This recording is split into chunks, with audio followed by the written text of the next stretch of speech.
Everyone, and welcome to Saudi Arabia. It's an honor to speak to you today and to let you know that what we've created here, what you're creating, is a unique platform that will be dedicated to unlocking the vast potential of the cultural sector. And by spotlighting Saudi Arabia's ambitious cultural transformation, this forum will showcase the many opportunities that are emerging here in the kingdom and across the globe. As you're seeing and hearing, Saudi Arabia has rapidly become a case study on how cultural investment can be a powerful engine for economic growth, diversification, and sustainable development. And judging from this diverse audience, from institutional investors to curators to philanthropists and artists, your diverse expertise and shared passion underscores a profound truth. Culture is the heartbeat of humanity. It serves as a bridge that connects us across borders, fosters mutual understanding, and acts as a catalyst for prosperity and the advancement of humanity. In an era marked by rapid change and deepening divisions, culture is a reminder of our common threads, the stories, traditions, and artistic expression that bind us as one human family. Here in Saudi, we're in the midst of a vibrant cultural renaissance, one that's reshaping our nation from within and radiating its influence outward to the world. This renaissance did not happen on its own. It was the result of deliberate, strategic investments in our people, our narratives, and our shared future. At its very heart are the dynamic voices of our youth, empowered, innovated, and poised to lead this transformation with creativity and resilience. They're inviting the world to see Saudi Arabia not just as a place of tradition, but a hub of innovation and creativity. And it all begins by rethinking the paradigm of culture, seeing it not as a luxury, but as a vast potential brimming with untapped investment opportunities. And in Saudi, we believe that culture can drive economies forward with remarkable force. Consider the world-class museums that showcase contemporary Saudi art alongside global masterpieces, or the vibrant festivals like Riyadh Season, which draws millions with its blend of music, theater, and interactive experiences. Then there's Al-Ula, and its rebirth of the ancient wonders where Nabatean structures are being integrated with modern art installations, creating immersive destinations that captivate visitors from every corner of the globe. These are far more than attractions. They're powerful economic engines. And our cultural and tourism sectors are contributing tens of thousands of jobs with significant growth in creative industries, where our youth aren't just participating, but they're excelling. Today, women represent a substantial portion of our workforce in arts and entertainment, nearly half as many in segments, directing acclaimed films, curating exhibitions, and launching innovative startups that fuse our rich traditions with cutting-edge technology. Major development projects are flourishing, with investments in cultural hubs like Dir'iyya Gate, a UNESCO World Heritage Site that's being revitalized into a living museum of Saudi history, a tourism destination, and a commercial hub. It's revitalizing entire communities, creating sustainable infrastructure, and fostering inclusive growth. And the success of these initiatives is transforming us into a prime destination for cultural investments. And we urge investors to see the new Saudi Arabia as a stable, forward-thinking, and eager partner that will yield mutual benefits. Whether you're an institutional investor pursuing high-impact long-term returns, or a corporate fund exploring diversified portfolios, or a philanthropist committed to nurturing emerging talent, the opportunities before you are boundless. They're here. Culture in this light is not merely enriching souls, it's generating tangible wealth, spurring job creation on a massive scale, and diversifying economies in enduring and resilient ways. So that leads us to the question, how do we unlock and harness this immense potential? The answer lies in innovation and reimagining investment mechanisms to capitalize on cultural opportunities. We're pioneering paths tailored to our own context through innovation and tradition. And our Ministry of Culture has 11 commissions, each focused on a different discipline that we want to ensure thrives. And by doing so, we're building the necessary human capital and infrastructure to attract investment. Whether it's our sovereign wealth fund collaborating with financial institutions on impact-driven investments in film production, where Saudi stories are being exported to international audiences, or in digital heritage preservation projects that use blockchain to safeguard artifacts for future generations. We're also embracing alternative finance models, such as specialized crowdfunding platforms for Saudi artists. And we've witnessed firsthand how targeted funding in women-led cultural enterprises delivers not only financial returns, but also profound social impact. In a world fractured by conflicts and misunderstandings, culture stands as our most potent unifier. It transcends boundaries, and it nurtures diplomacy where traditional politics may falter. Saudi's cultural outreach exemplifies this power through our film commission forging partnerships with international studios, or our artists showcasing work at prestigious global biennales. And through culture, Saudi has truly opened itself to the world. So here are my asks of you. To the government leaders and policies makers present, let's work together to champion collaborative approaches that amplify diverse voices and dismantle barriers. To curators and exhibition leaders, conservationists and heritage site stewards, join us in preserving and revitalizing our shared human heritage, from ancient artifacts to contemporary expression. And to the cultural entrepreneurs and the creative industry leaders, let's come together to invest in programs that empower the next generation. And to all of you in attendance, embrace culture as a form of transformative diplomacy, one that unites us through empathy, innovation, and mutual respect, to pave the way forward for prosperity across borders. Ladies and gentlemen, culture is capital. It's identity, and it is one of the most powerful currencies we have to build unity in a rapidly changing world. Today, together, let us transform creativity into capital, heritage into hope, and culture into a lasting legacy that benefits the generations to come. Thank you. Yeah, what a way to start the morning, start our day. Thank you to Her Royal Highness Princess Rima, as always, very inspiring. We now move into an exciting launch, bringing heritage into the digital age. Please welcome Abdullah Al-Hadidi, Deputy Director General of the Jeddah Historic District.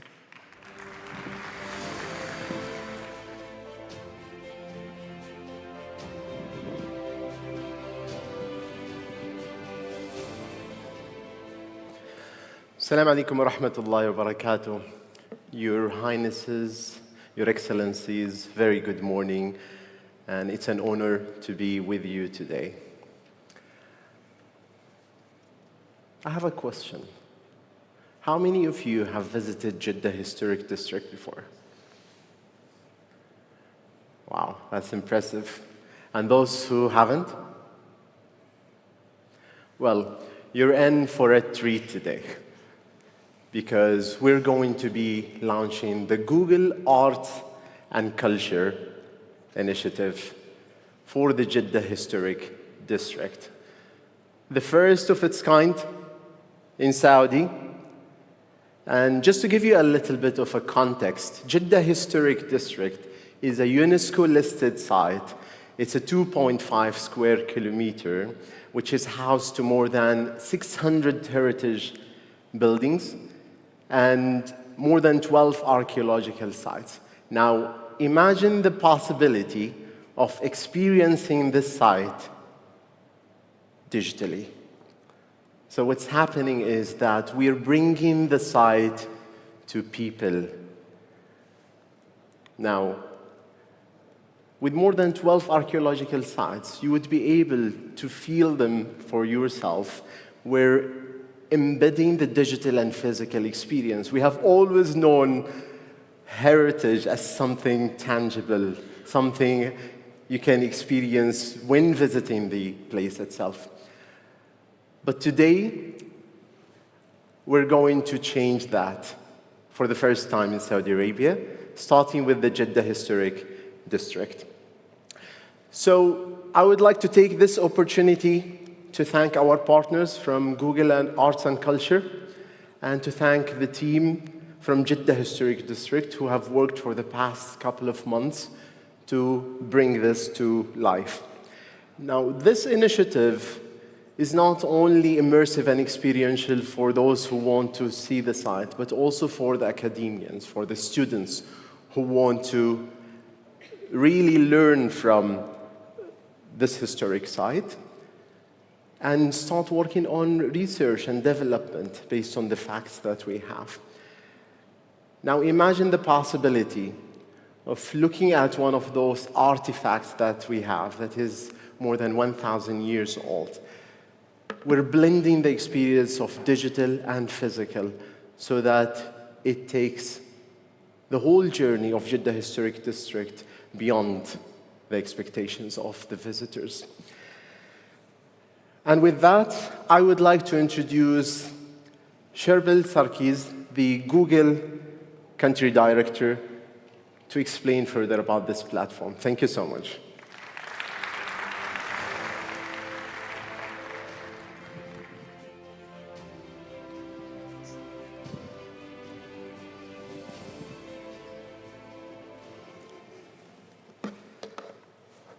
Your Highnesses, Your Excellencies, distinguished guests and partners. My name is Sherbil Sarkis. I'm Google's country director in Saudi Arabia. It's an absolute honor and a pleasure to be here today.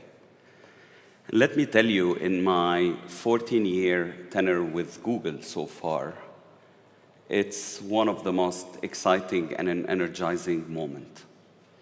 From one side, you have technology that is advancing at a very fast pace with artificial intelligence, with opening possibilities really unimaginable until yesterday that can transform our lives as individuals, as businesses, and as communities. And at the same time, being part of this incredible transformation of Saudi Arabia under Vision 2030 is just so inspiring, and I'm humbled to be part of it. And gathering like this conveys the real ambition and energy that this has created. Now, Google has been a proud partner of Saudi Arabia, bold digital transformation. We're deeply invested in accelerating the kingdom's ambition towards creating a diversified and digitally enabled and now AI-enabled economy. And all our efforts and investments have been geared towards empowering individuals, businesses, and communities. And this did not happen just yesterday. As late or as early as 2008, Saudi Arabia has been one of the first countries in the region to have a local Google search domain. And we've been rolling out our products and services throughout, most recently 2 weeks ago, rolling out GPay in the kingdom. But products and services and technology is not enough. It's also about dedicating programs and fostering local partnerships.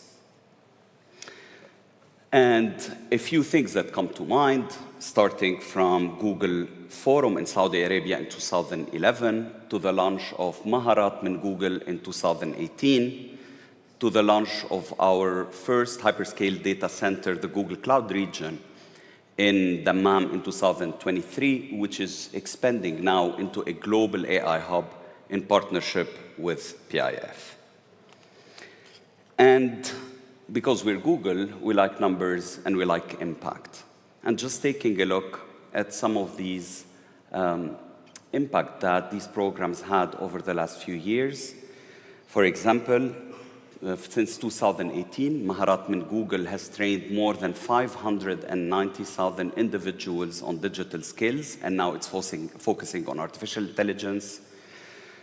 For developers who are at the core of the work that we do with communities in the kingdom, Android and Google Play supported the creation of around 30,000 jobs in the kingdom.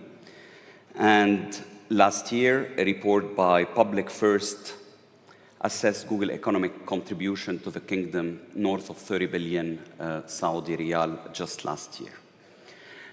So the power of marrying technology and local partnership is just magical and create magic. And more important to us is the trust that we've been building or able to build with people in Saudi. And I've been very pleased to know that Ipsos has found out that Google was the second most influential brand in Saudi last year. Any guess which brand was the first? YouTube. So we're happy about that. Now, we cannot talk about Vision 2030 and the transformation of Saudi without talking about culture and tourism. This is a core driver of this transformation, and it's been incredible to see what's been happening in the kingdom. And one of our key programs that drives investment in the culture sector is Google Arts and Culture. For those less familiar, Google Arts and Culture is a non-profit initiative that partners with around 3,000 cultural institutions around the world, be it museums, galleries, archives, you name it, to bring their collections online and their stories online using Google's technology. The platform really acts as a powerful investment for the culture and tourism sectors, delivering long-term impact and value for the sectors and across its industries by offering free digital infrastructure and world-class digitization tools. The platform preserves global heritage, makes it accessible to billions, and unlocks new educational, research, and economic opportunities that drive the sector's strategic growth. In essence, Google Arts and Culture provides the digital infrastructure and the distribution network, in addition to the technological innovation that the cultural sector needs to remain vibrant and relevant as we move forward. And today, we have a special announcement to make. Explore Historic Jeddah on Google Arts and Culture is our first ever program in Saudi Arabia, where for the first time, people from all over the world can virtually experience historic Jeddah with immersive stories using Google's AI. With more than 30 expertly curated stories, hundreds of photographs that show the transformation of Jeddah, historic Jeddah, and several bespoke technological features, we are humbled to share this first collaboration with the world, and hopefully it is the first of many more to come. A big thank you to our partners at Jeddah Historic District, to the Ministry of Culture, and to UNESCO for making this happen. But rather than talking to you about this project, I would like to invite my colleague Rami Jauhar to show you a live demo. Thank you.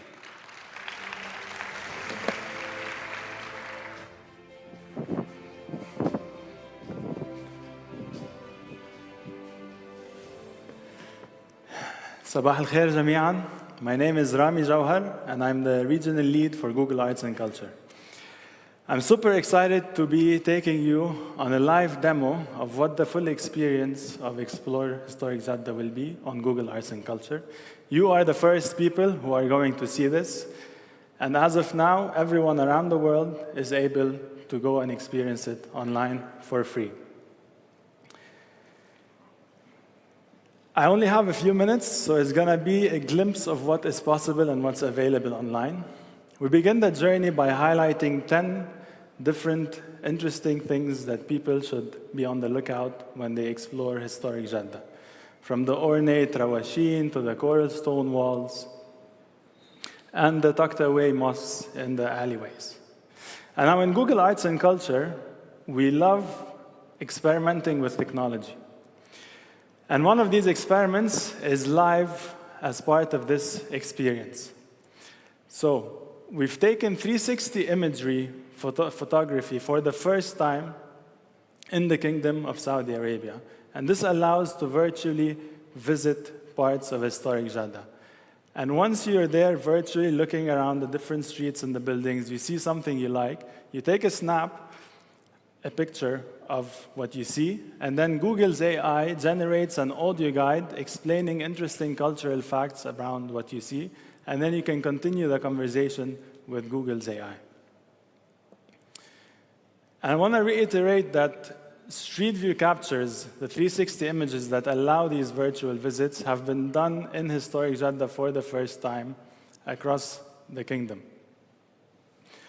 And all these captures have been carefully curated by the team at Jeddah Historic District to take you on virtually curated tours across all the alleyways And as of now, you can explore 15 kilometers of the streets and the alleyways, and you can enter inside 15 of the heritage sites and iconic homes across historic Jeddah.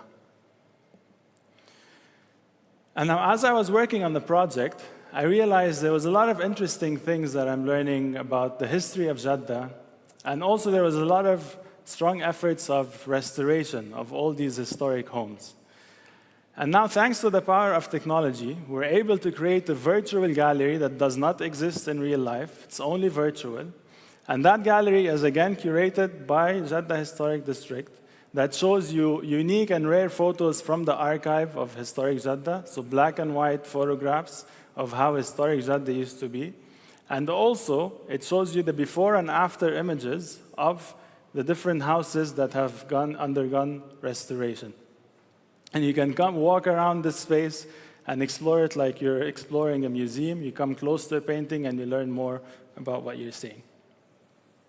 And then we offer different routes for the people exploring the platform. So if you're a history buff, we have a route for you. If you're into architecture, we have another one, and a third one for the cultural component. And as you go through your experience, you're able to listen to locals tell you about historic Jeddah. You're able to learn from archaeology experts about all the archaeological findings. And you're able to zoom into details of the intricate wood carvings and see what they mean. And once you're done exploring and learning, it's time for you to start rebuilding as well, only this time using a puzzle party. So with carefully curated and selected photographs of interiors and exteriors of different traditional homes, we created a puzzle party that you can challenge friends and family, or you can challenge yourself if you really want to try the difficult level. It's really difficult. And trust me, there's something still satisfying about completing the puzzle itself. And once you're complete, you can actually click to learn more about the image that you're seeing. Now, I only have a few minutes, so this was only a glimpse of what you can experience on the platform, but I highly, highly encourage everyone to either download the Google Arts and Culture app, or if you're not into apps, check out the website. It's free for anyone around the world. Look up Jeddah and enjoy the full experience online. I want to thank again the colleagues at Jeddah Historic District and people at the Ministry of Culture, as well as at UNESCO, for collaborating with us on this initiative. And hopefully it's one of many more initiatives to come in the kingdom.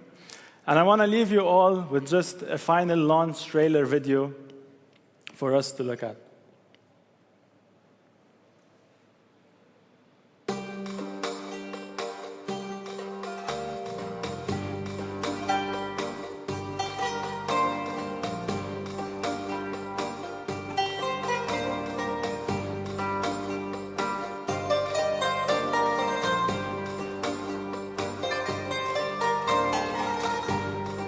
Did you know that the Al-Shafi Mosque, an icon of historical Jeddah, houses one of the city's oldest minarets?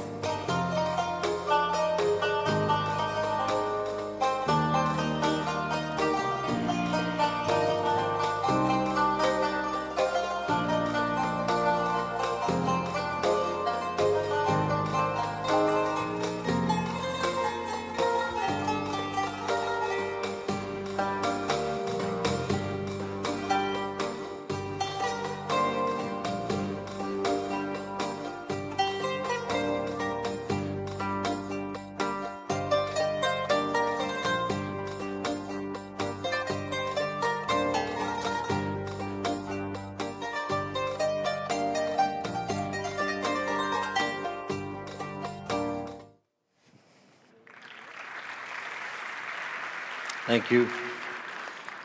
Of course, we thank once again our speakers, Abdulillah, Sharbil, and Rami, for showing us how heritage and technology can actually come together to preserve and share culture in exciting new ways. This is exactly what Cultural Investment Conference is all about, bringing together visionaries, innovators, and leaders who are shaping the cultural future of the Kingdom of Saudi Arabia and actually connecting it to the world. Today's conversation will highlight how investing in culture fuels industries, inspires communities, and positions Saudi Arabia as a global hub for creativity and, of course, for opportunity. As we continue, we turn to an essential question. How can culture act as a true catalyst? Not just for identity, but for growth, for competitiveness, and for national prosperity. Of course, to guide us through the next panel, a very important discussion, we will welcome Noor Nugli, Assistant Editor-in-Chief of Arab News, for an exciting session with governmental leaders from different sectors in the Kingdom of Saudi Arabia, those that enable growth with culture as a true catalyst.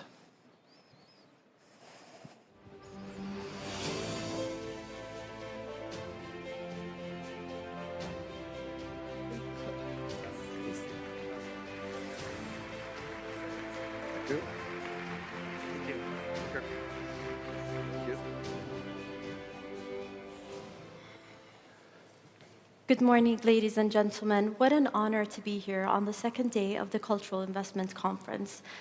I'm here with their excellencies and very excited to kickstart this session. It will be a very interesting one and hopefully informative as well. I've been promised to say no jokes, so that's exactly what I'm going to do. Let's kickstart this. I'm going to jump right in and ask Your Excellency, of course. They need no introduction, but please allow me to do so because I'm very overwhelmed with being with greats on the stage. His Excellency Hamid bin Mohammed Faiz, Vice Minister of Culture. His Excellency Badr bin Abdurrahman Al-Qadi, Vice Minister of Sport. His Excellency Ammar Nagadi, Vice Minister of Economy and Planning. And Her Excellency Dr. Inas Ali Isa, Deputy Minister of Culture, Education. Vice Minister of Education. Education. Yes. Your Excellency, if you allow me to start, I'd like to ask you about cultural mega projects, because they've been central to Saudi Arabia's transformation. How can we ensure these investments also nurture grassroots creativity and independent cultural production, not only flagship institutions? First of all, before I answer, I just want to say that I'm truly honored to be here with not my peers or colleagues, but my actual friends. We interact almost on a daily basis, and it's a real pleasure to have you here. Thank you for accepting our invitation to speak at this conference. That's a very good question, Noor, and you are right. I think if we invest in flagship or mega projects without nurturing grassroots creativity or supporting independent production, that would be not sufficient nor sustainable. So what we try to do is to ensure that we achieve that through three different ways. First is anchor in heritage, and my colleague, His Excellency Rakan Al-Tog, had mentioned this yesterday, spoke about it a little bit. But when we invest, especially when it comes to infrastructure, we look at being an anchor tenant through a program or an event or an actual asset. An example of such is the JAX Creative District in Riyadh. It was just a bunch of warehouses. We transformed it into an art district anchored by Arduraiya Bin Ali Foundation and the event itself that takes place every 2 years. What happened since is a full value chain was created and a wider ecosystem within the district where now demand is difficult to even please or achieve or even support all the requests that come in. So meet, basically, that's the word I was looking for. Another example is Jeddah Historic District. We just saw an announcement. Obviously, it's UNESCO heritage site. From a cultural perspective, we're mandated to preserve the area, but what we also did through the team is regenerate 66 buildings, as well as invested in repurposing some of these buildings into boutique hotels. And again, a wider ecosystem was created with everyone standing to benefit from through anchoring our investment at the core of what we try to do. So, and not only that, it's from a grassroots nurturing perspective. We have academic institutions, we have residencies, we have programs to support that nurturing component.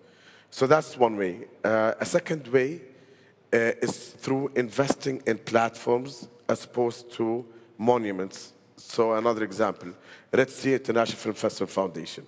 What you see is a festival. What you see is a distribution of the filmmaking component or sector. But in reality, it's a full-year program. More than 50 projects were supported. When celebrities come to Saudi, we ask them to have master classes with young aspiring filmmakers. So we try as much as possible not only to leverage the event itself, but create platforms around it to nurture grassroots and support independent production. Lastly, it's through scalability. So we have a national agenda. We're for everyone, everywhere. So wherever a program or a project can be scaled throughout the kingdom, we try to do so. Cultural houses was the new format of libraries, the modern libraries. We already launched 8 across the kingdom and more to come. From an NGO's perspective, there were 19 NGOs in 2019, now 140 across the kingdom. We've created 340 cultural clubs, hobby clubs around the kingdom. So there's a lot that we're trying to do through scaling our programs to ensure that we nurture grassroots wherever we can. Now, putting all of this together, what this shows is demand is real. And if we want to put the investment component or angle into this, the demand is real. And what we try to do at the Ministry of Culture is we support and enable this, create a marketplace where we have real demand, we have real service and supply. So it's a win-win-win. The investor wins, the beneficiary wins, we win because our mandate is being delivered one way or another.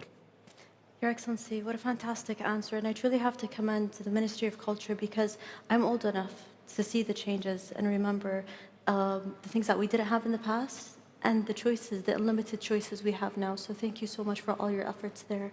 Thank you. Your Excellency, I do have to ask you, sports is very inclusive, it's very important, and it's the thriving heartbeat of the kingdom at the moment. So in what ways can sports amplify cultural identity for international audiences? Thank you, Noor. Thank you for having me, Your Excellency, and everyone. It's a pleasure to be in this panel.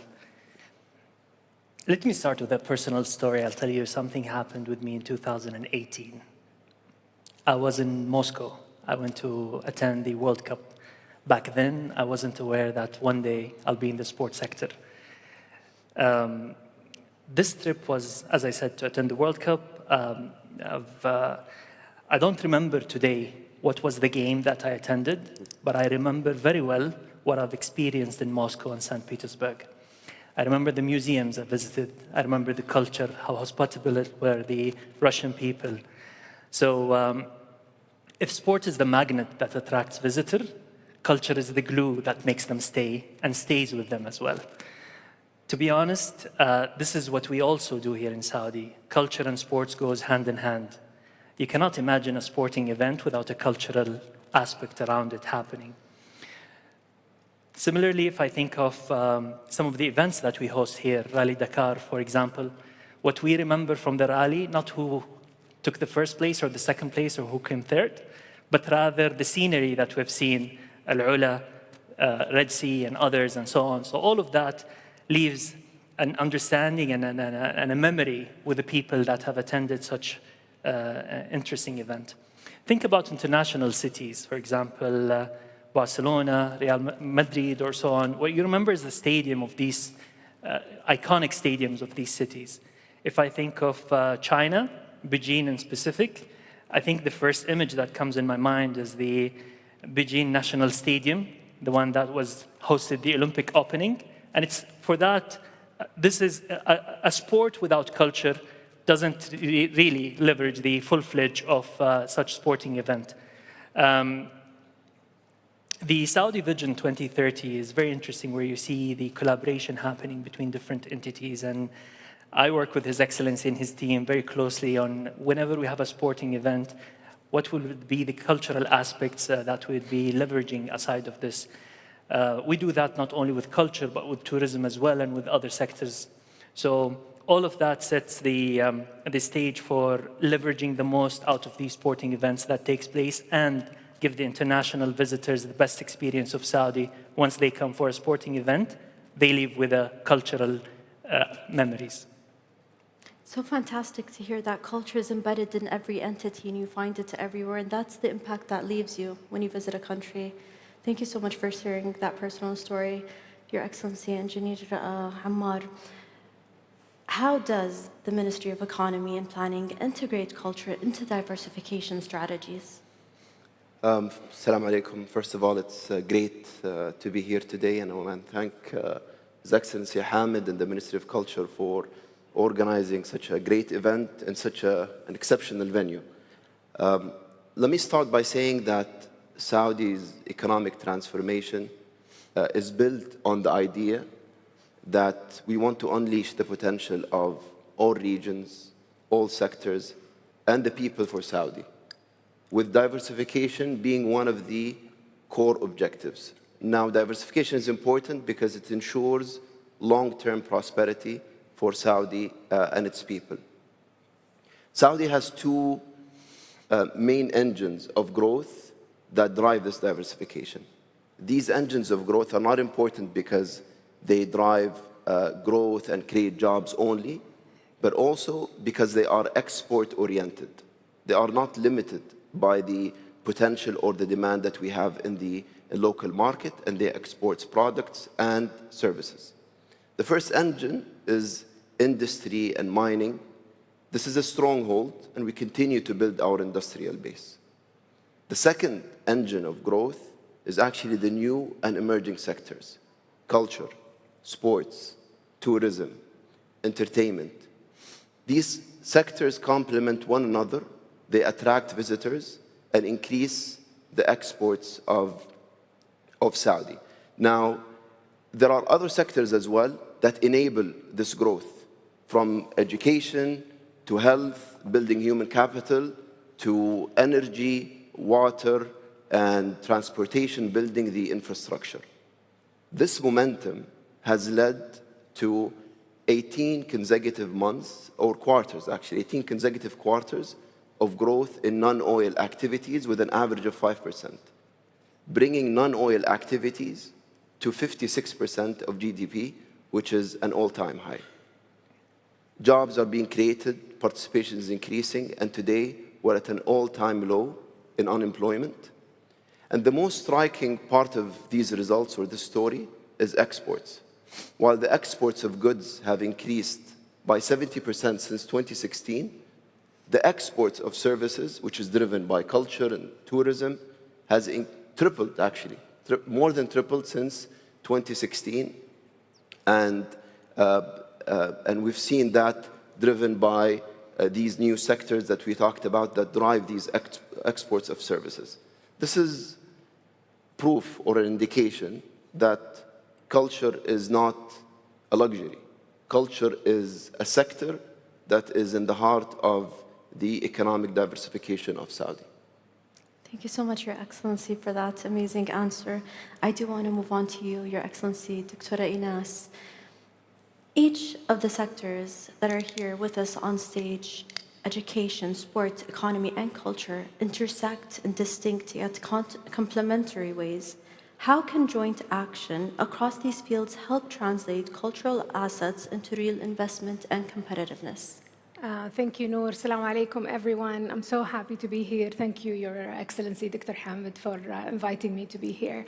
I will start with what Dr. Engineer Ammar ended his statement. Culture is at the heart of Vision 2030. And in education, we see culture as the golden thread that ties education, sports, and economy. When culture is embedded in schools and universities, students not only enrich their learning opportunities, but they unleash their talent, their creativity, and they become global citizens rooted in their own identity. But let me give you an example of education and sports. Our classrooms, our campuses are not just spaces for exams and books. They are arenas for skills development. And when sports and culture come together, you produce well-rounded, well-exposed individuals that are ready to compete locally and globally. Look at economics. In education, we are preparing graduates for a thriving creative economy. Every day we produce new degrees that run alongside the advancement in our economic sector. But hand in hand, together with the Ministry of Culture, we work systematically through the National Cultural Talent Development Strategy. We weave cultural content into our curricula. So far, we have phased integration of 9 upcoming subjects in culture, in arts and culture. We have revised the national qualification standard framework in order to include cultural talent and cultural framework. So in conclusion, with everyone on stage today, I could say education is foundation, sports gives visibility, economics provides scale, and culture gives it all meaning so that we can turn all our assets, our cultural assets, into jobs, opportunities, investments, hopefully with a global competitive edge. What a phenomenal answer. Thank you so much, Dr. Inas. Your Excellency, Dr. Hamid, I would love to ask you the same question. Let me repeat it for you. Each of your sectors, education, sport, economy, and culture, intersect with culture in distinct yet complementary ways. How can joint action across these fields help translate cultural assets into real investment and competitiveness? Again, thank you very much, Dr. Inas Maliki. Look, we have a lot of examples. The Minister of Culture, at its core, the mandate is to develop the sector. But one of the things that is also a clear principle in what we do is build on partnerships. Partnerships within the public sector as well as the private sector and third sector. And within the public sector, our closest partners are actually sitting here. And we have great examples, for example, with sports. His Excellency Badr mentioned a few of the activities that we've done together, but I think a perfect example is the Saudi Cup. Saudi Cup is a horse racing event, happens every year, that through the collaboration between the Minister of Culture and its commissions with the Saudi Cup entity, we're able to transform a sporting event into a sporting/cultural festival. And what this does is it helps commercially with the event itself because you have a much wider audience.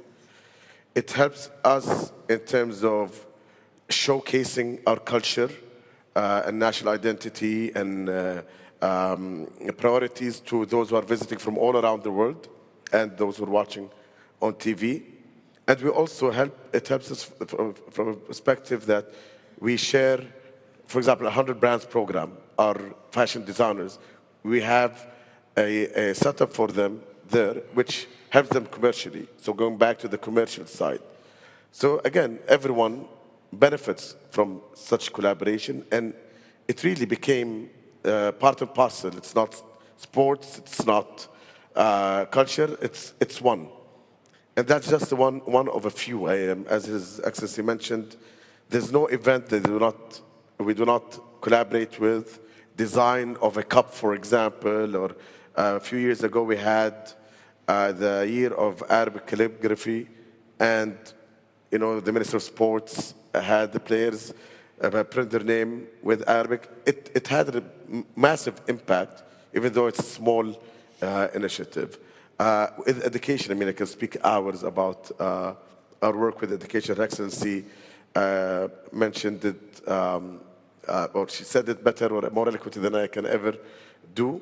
But as she mentioned, we are connected at the hip. I remember His Excellency Yusuf Abniyan, the Minister of Education, when he first became minister, we had a meeting with His Highness Prince Badr, and we're presenting the strategy that Her Excellency is alluding to. I said, great, yes, we want to deliver on the strategy, on all these initiatives, but what's more important is for us to institutionally connect you into the kitchen of the Minister of Education is, and his message to us was, we need you as much as you need us, because the culture and our subjects and topics and subsectors add a flavor to schooling. And to school, I said, I want students to go to school, to enjoy school. So we've been doing a lot, and across the age and grading system. So from kindergarten, and already we introduced music with the support of the Minister of Education 2 years ago in kindergarten. Throughout primary learning and secondary learning, scholarships afterwards. So we have a cultural scholarship program in alignment with the Minister of Education. And, the biggest milestone achieved so far, which is His Highness's announcement yesterday of the launch of Riyadh University of Arts. So education, and His Highness did mention it when he was interviewing for the job. I said, okay, how are we going to create culture? What is our priority before there was anything? And his message was education, education, education, because it's sustainable for generations to come.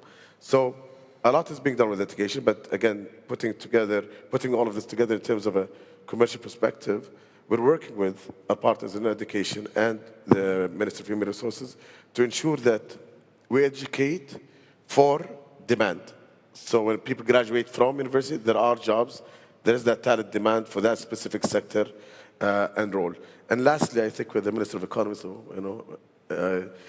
His Excellency Ahmad doesn't feel left out. We actually worked a lot together on Expo 2020 and Expo 2025 in Osaka. And just a data point, 93% of the more than 2 million visitors in Expo Osaka, in our pavilion in Expo Osaka, mainly Japanese, it's very local and domestic, said they want to visit, they plan to visit Saudi Arabia after visiting the pavilion. So this does not have necessarily direct cultural impact, but it's a national impact to the country overall. And that's where complementary efforts is being done and managed to realize value for the country, not necessarily for one minister or another, or a sector or another. And that's the power of collaboration and synergy between different ministries within government. Culture is a unifier, basically, between all sectors. It brings us all together and different levels, and we see this on this session directly. Thank you so much, Your Excellency. Excellency Badr, I would like to ask you about the cultural narratives to enhance major sporting events hosted in Saudi Arabia. We've heard a few, but I would love also a personal story that you could tell to our audience.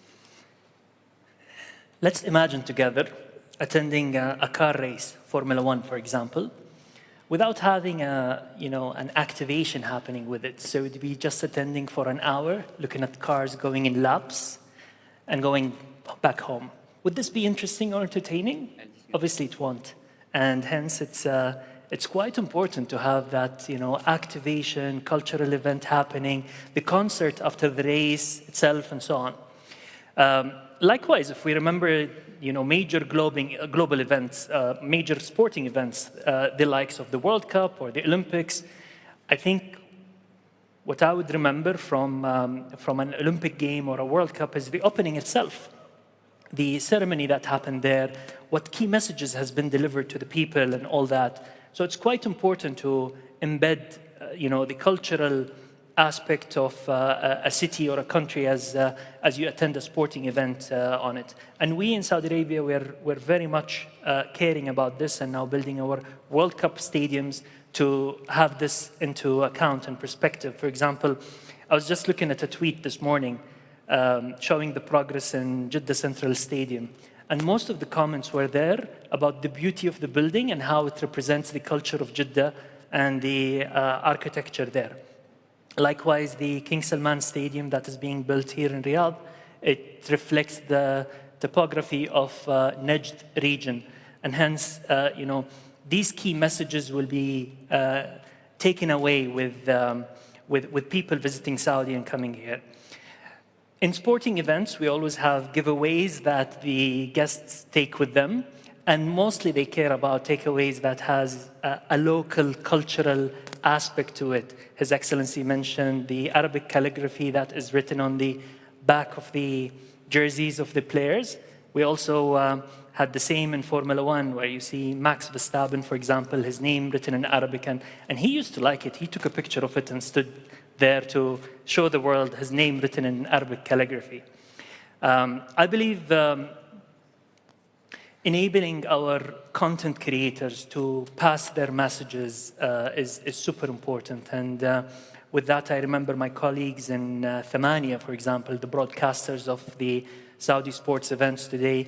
We have chosen Thamania. One of the key reasons that Thamania have been selected as a broadcaster was their ability to create a content that reflects us as Saudis, our culture, our young generation and messaging. So hence, definitely, this is all experience that we care for. One last example I was just discussing with my colleagues in regards to esports. There are games now taking place that has places from Saudi as the look and feel of the game itself, Al-Ula, for example, or Red Sea, and so on. So all of that are key messages that we give to the world and we leave them with. I believe that culture plays an important role, and sport and culture goes hand in hand. Thank you so much, Your Excellency. I'd like to move on to you, Your Excellency, Engineer Ammar. What policy tools best attract long-term cultural investments? When identifying policies or economic plans, I think one of the most important questions to answer is, what are our competitive advantages? This is the case for businesses as well. Any business thrives based on identifying a unique value proposition, a competitive advantage that they can deliver. And the same case applies to our cities and our regions. We work continuously on identifying these competitive advantages for every region to see how we can support them and leverage them part of the sectoral and regional plans. Now, these competitive advantages can be industrial, can be logistical, can be agricultural, can be sports related, depending maybe on which team you support, or it could be cultural. The cultural aspect is becoming a dynamic part of the economy, and it's becoming a source of national pride, and it's putting Saudi on the world map. Today we have a lot of great heritage assets. We have 6 or actually 8 UNESCO heritage sites in Al-Ula, Jeddah, Al-Balad, Al-Dir'iyya, and many others. And we also have 16 UNESCO intangible heritage elements that preserve the traditions of Saudi. To leverage all of these assets, it's important to have the right policy tools that support them. These policy tools can include investment in infrastructure, whether digital or physical, to bring connectivity, or it can be funding through the Cultural Development Fund, or it can be human capital related through training programs and scholarships. I think the advantages and the assets are there. Culture is on a very strong foundation. There are so many tools and policy interventions that support the sector. Today, culture is 1.6% of total GDP, and it has created more than 230,000 jobs. But one thing for sure, I think His Excellency Hamid and the team in culture are just getting started, so I'm sure there's more to come. We look forward to it. Thanks for the pressure. But it's true. I think there's the potential and opportunity going forward. They're just huge, and the infrastructure component within our national culture strategy is just getting kicked in. We have 15 to 18 museums that will open up until 2030. including at least 2 this year. So we are indeed just getting started. Well, we're excited to be in the future, inshallah, and see all of these opening of museums because I'm a personal fan of history. And I know lots of children usually go on field trips to museums. And instead of having a couple now, they're going to have so many choices, inshallah, in the future. Thank you. Dr. Inas, I would like to ask you the final question and really know to what extent should the growth of culture be planned and directed by policy versus left to evolve through market demand and creativity? Wonderful. Evolution question to close. I think everyone agrees that cultural education needs both. Needs proper planning and needs the freedom to grow through creativity and the energy of the market. Together with the Ministry of Culture, I think we are striking a balance. We're pursuing this balance every day to move forward with clarity, with proper planning, but also unleashing imagination, creativity. So from the policy side, as I said, embedded curricula within the education system, regulatory reforms have taken place in the technical and vocational sector to accelerate the licensing of the new academies. Artistic talent is now recognized within the National Gifted and Talented Framework. Universities are launching new degrees every day. So far, we have 49 degrees in different cultural aspects in Saudi universities. We have 18 colleges specialized in culture. Universities are taking it to the next level, supporting creative entrepreneurship, supporting students turn their ideas and their creativity into jobs and industries. The scholarship program, just as mentioned by His Excellency Hamid Al-Fayez, we have so far over 500 scholars, students studying abroad in cultural disciplines. Of those, 130 students studying the top 30 institutions around the world. The national competition for talent attracted over 1 million students. The international benchmark is usually 5% of engagement of students. We exceeded 10% here in Saudi Arabia, reflecting the appetite and the interest that those students have in entering the system. I think from everything I heard yesterday and today, I think this conference is a manifestation that Saudi Arabia is a regional hub for cultural education and talent development. We provide long-term value with a skilled workforce, a thriving creative economy, and I believe very lucrative environment that attracts both local and international investors. What an amazing ending to that. Please join me in expressing our thanks and gratitude to their excellencies for this very rich session. We really appreciate you being here, your candid answers, and look forward to the future of culture in Saudi Arabia. Thank you all. Thank you very much. Thank you all. Thank you.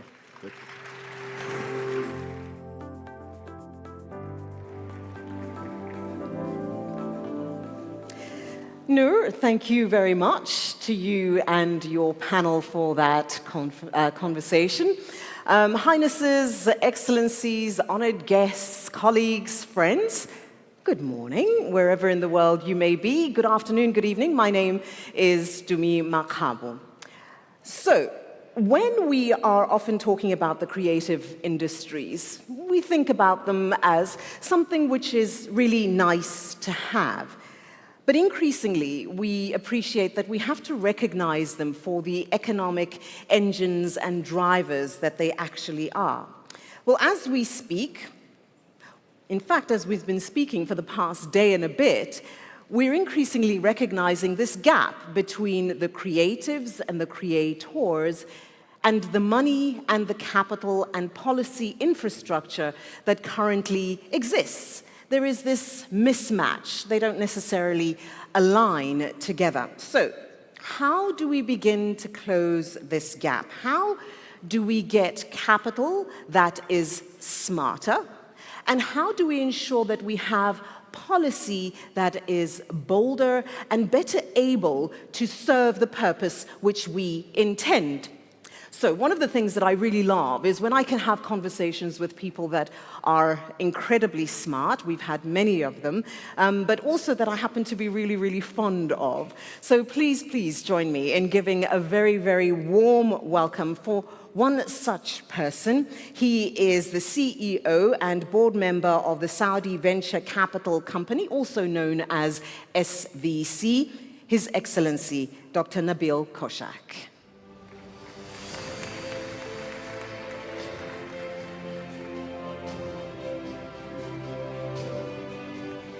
Thank you. Good to see you, as always. Please have a seat. Thank you. Okay, so the creatives industries and culture is one of those things where people aren't always sure how to manage and think about it or approach it. How is SVC approaching these two aspects of this incredible industry? Sure. First of all, I would like to congratulate you actually on your great achievements, and Africa Voices on all the great achievements, and I'm lovely actually to be with you on stage again. I think definitely SVC, when we started actually to stimulate venture capital and private equity actually investments in Saudi Arabia through the program 2018, we were since then sector agnostic and stage agnostic. So the journey of a startup or an SME from pre-seed to pre-IPO, we try to fuel these companies through our programs. And luckily, actually, we were doing an underlying portfolio analysis of the portfolio we have. We have more than 20 plus, I would say, companies that are falling within the cultural sectors. And maybe we'll talk more about these companies later, but I think this is very important. It complements the different funding and financing solutions, and that's very crucial and important to the ecosystem to grow and thrive when it comes to the cultural sectors.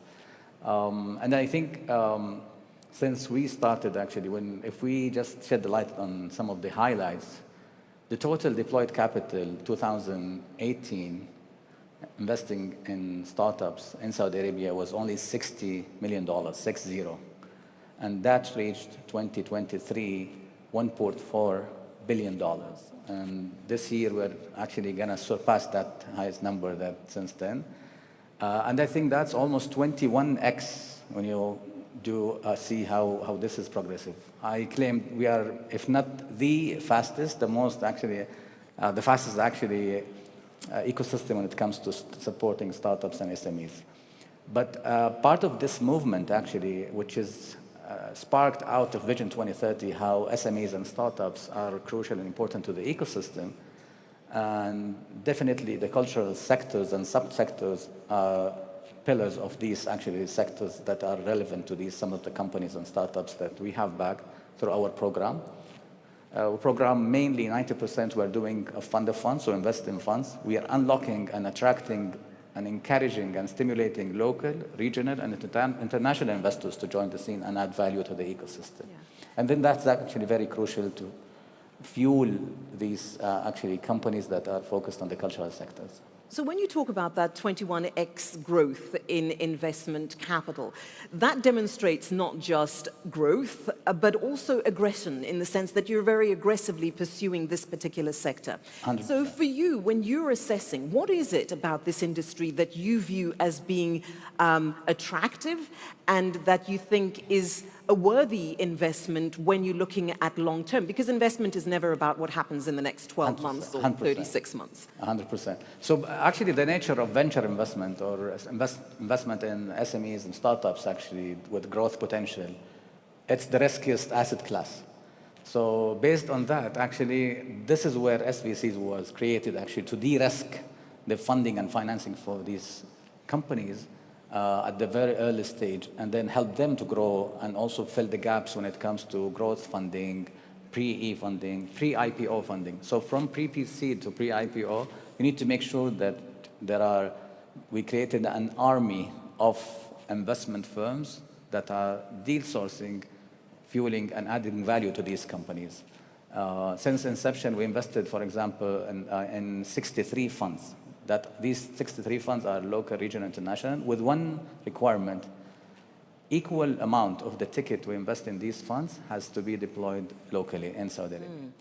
And that includes local, regional, and international funds, but also it attracts homegrown companies to scale beyond Saudi Arabia, across the GCC, across the MENA region, and also inviting global companies, startups, and SMEs to scale into Saudi Arabia. So that's the spin out, and the spin in is very crucial to build a vibrant ecosystem. Let's then talk a little bit more about that. One of the things that I've appreciated about Saudi Arabia is that there's a very deliberate effort, there's a very concerted drive to promote cultural and creative industries domestically. But if we go beyond the domestic space, there is also an appreciation that you want to be able to access other markets. It's easier for markets to access Saudi Arabia now. But that's not necessarily reciprocated outside of the border, which means that there needs to be a conversation about policy frameworks, both domestically, which are quite open, but also globally, so that you can do that cross-border exchange. What needs to happen in terms of that global policy framework? Yeah, I think we were lucky that since Vision 2030 launched, we are one of the fastest countries when it comes to regulations, updates, and policies, and if not the fastest. And that's very crucial because if the ecosystem is friendly for entrepreneurs and also investors, investing in these entrepreneurs are really crucial to help them to grow and scale their companies. And I remember like the fund management regulations by the Capital Market Authority, the Central Bank, the Insurance Authority, but also the Ministry of Commerce, where they did the new company law. We were actually asked what are the gaps and needs for entrepreneurs to have a friendly ecosystem to help them to build and scale their companies. And that was very, very crucial to debug, I would say, some of the regulations to make sure that they are friendly for founders and funders, because that will actually let investors put more money, not only the local, also you invite also international investors. And this is actually, the result of this is also affecting how regional other countries actually, we try to share notes on what are the things we did to make sure that we're providing a friendly ecosystem when it comes to regulations and policies, because that's going to help these companies to be built and scaled. But also, I think, helping these companies to grow beyond Saudi Arabia across GCC or MENA, and potentially actually going global, which is very crucial. I can shed the light on two key things happened actually, that we have 2 venture-backed companies being listed in the public market, and that's very helpful for the ecosystem, because that will recycle the money to be funding more companies in all sectors, specifically the cultural sector. But also, we witnessed top-tier investors globally, like Sequoia, General Atlantic, General Catalyst, Wellington, investing in Saudi homegrown companies here in Saudi Arabia. And that's another signal how the ecosystem is evolving and thriving, and not only helping local fund managers, investors, but also attracting international investors to invest in local homegrown companies. And I would like to shed the light in some of the examples. So our portfolio, I would say, includes 20 to 30 plus companies when it comes to the cultural sector. We're so proud of being the first backers and investors of Telfaz 11, for instance. We invested in them indirectly and directly, founded by Ala Fadel, an amazing Saudi entrepreneur. And now the company has scaled and grown actually when it comes to the film industry and in general and the media. And they have been creating content, been distributed across the multi-channels, including local cinemas and regional cinemas. I would love also to touch point on another company that we are so proud investing in, which is Nota Nota.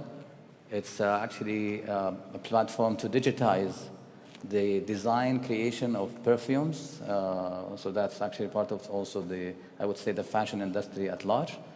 Abadia is another amazing company founded by an amazing Saudi female entrepreneur, Jihad al-Shahel. And also we have Tafi. It's a platform to connect stylists with customers, founded by, again, Saudi amazing entrepreneur, Shahad Al-Jafri. And now this company is actually growing fast and we backed them actually at the very early stage. And now I think it's reaching where multiple funds we already invested in this company. And the list goes on and on. That's actually including fashion, the film industry, the content. We're so proud also another company actually focusing on the digital content. And the outcome of this company now being broadcasted actually at the Saudi Airlines, actually, when you go to have some audio content and digital content in general. Many companies, I'm so proud of our portfolio companies, about companies in the cultural sector being built in Saudi Arabia and now expanding regionally and globally. So when you're looking at the policy frameworks, is there something that you think, not necessarily what has to be different domestically, but what has to be different globally alongside how you're developing to easier facilitate the exchange that you're talking about? Because you know, scaling domestically is one thing, but globally is not necessarily that easy because policy frameworks are not cohesive and 100%, standard. 100%. And we have been actually doing multiple venues actually to exchange experiences with regional players when it comes at least for the venture and private equity investments activities. And that's very crucial. Whether it's in closed doors or actually open conferences or platforms in the GCC or the MENA region, sharing notes is very crucial. What are the, I would say, updates that happened in country X or Y that really helped the ecosystem to unleash the potential of entrepreneurs to launch their company and grow their companies. Yeah. And this unlocking or unleashing is very crucial because it actually drags the whole ecosystem into a thriving ecosystem. And that moves the ecosystem from a nascent market into an emerging market into a more mature market when it comes to investment in startups and SMEs. Yeah. And that support is absolutely crucial. I'm not allowed to let you go, at least I don't think I'm allowed to let you go, until I ask you about valuation. Sure. Because that is one of the hiccups. I mean, you spoke earlier about this need of de-risking, and that is a perpetual theme that we have when we're looking at valuation and the risk that a lot of private equity or VC organizations struggle with. Sure. How do you deal with the valuation question? Because granted, you're there to help in the de-risking. That's not necessarily how you want to remain forever because you're not going to be able to necessarily absorb the entire market further down the line. Sure. So mainly our program is the backers of the backers. We want to make sure that the backers, and what I mean the backers are the fund managers on the investment firms that we backed, that they are disciplined when they are doing valuations. But not only, it's a double-sided issue, which is actually where also the side of the entrepreneur or the founder of the company. What's interesting, actually, we went through multiple hiccups during the last 6 years, especially post-COVID, when the valuations went too high. But I think this is one of the hard lessons that actually learned founders and funders to be careful when it comes to valuations. Yeah. Because that's going to hinder the growth of the companies for future investment rounds or growth potential. And not only the equity side of investment, but also the debt side. So if you want to have your company growing and scaling, you need to be disciplined as a founder or an investor in a company. Overvaluation always hinders the growth of the company on the long run because that's going to hinder the future funding rounds. And that need to be definitely, I can see now founders and funders are being more disciplined, I would say, when it comes to valuation because they witnessed the hiccup happened, especially post-COVID when all valuations of companies went very high, too high, and that's actually hindered their growth potential. To what extent do you think a solution to part of this valuation question, particularly from the owners and founders, may lie in strategic use of IP and content ownership, so that there's a recognition that even if the product necessarily isn't valued at what I think it should be valued, the value may lie in the prolonged use use and valuation in the IP and the ownership itself. So that gives you the revenue driver over the next decade or two. 100%. Although the product and the service offering you're offering and how this is attractive to the customers and the market, the most important thing, I mean, because market tractions is very crucial. Definitely, alongside doing this growth and protection and the licensing of your IPs is very crucial to be done in a manner, actually a disciplined manner, because that's going to help also definitely that's going to affect your valuation of the company, but also I would say the commercialization of the IP needs to be done in a disciplined way to make sure that you're utilizing the IP commercialization activities to help this company grow and scale. And it allows you to leverage that aspect, which I think oftentimes we forget because we're so focused on the product. 100%. 100%. Yeah. I always love talking to you, Nabil. It's always such a pleasure. Likewise, thank you. But we've run out of time, believe it or not. That was really quick. Yeah. Thank you so very much. Pleasure. It's been a pleasure. Thanks for the insight and for the continued leadership. And I think it's a great attribute. Pleasure. And definitely, I believe we are still scratching the surface in terms of investing and funding cultural sector-focused companies.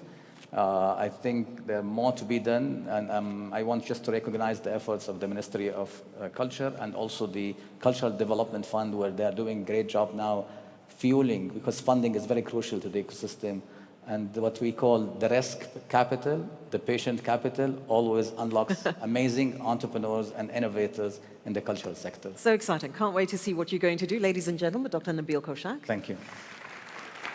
Always such a pleasure. Thank you. Thank you very much.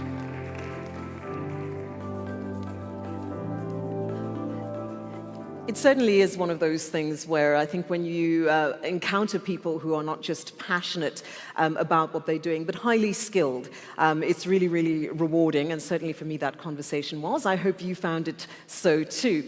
And I think also what it is a highlight of how Saudi Arabia is so deliberate and so focused on thinking differently about the assets that it has and how to better leverage those assets, build upon them, but take others along with them, because there's a recognition that you can't go it alone. As they say, where I come from, which is Africa, if you want to go quickly, you go alone, but if you want to go far, you go together. And I think that that's the example of what we're seeing currently when it comes to the creative sector and the cultural sectors in terms of investment and growth. All right, we're going to move on to our next conversation now. This discussion is going to be focused on cultural innovation, and that being the new oil. To guide that discussion, please welcome on stage the co-editor-in-chief of Variety. Her name is Cynthia Littleton.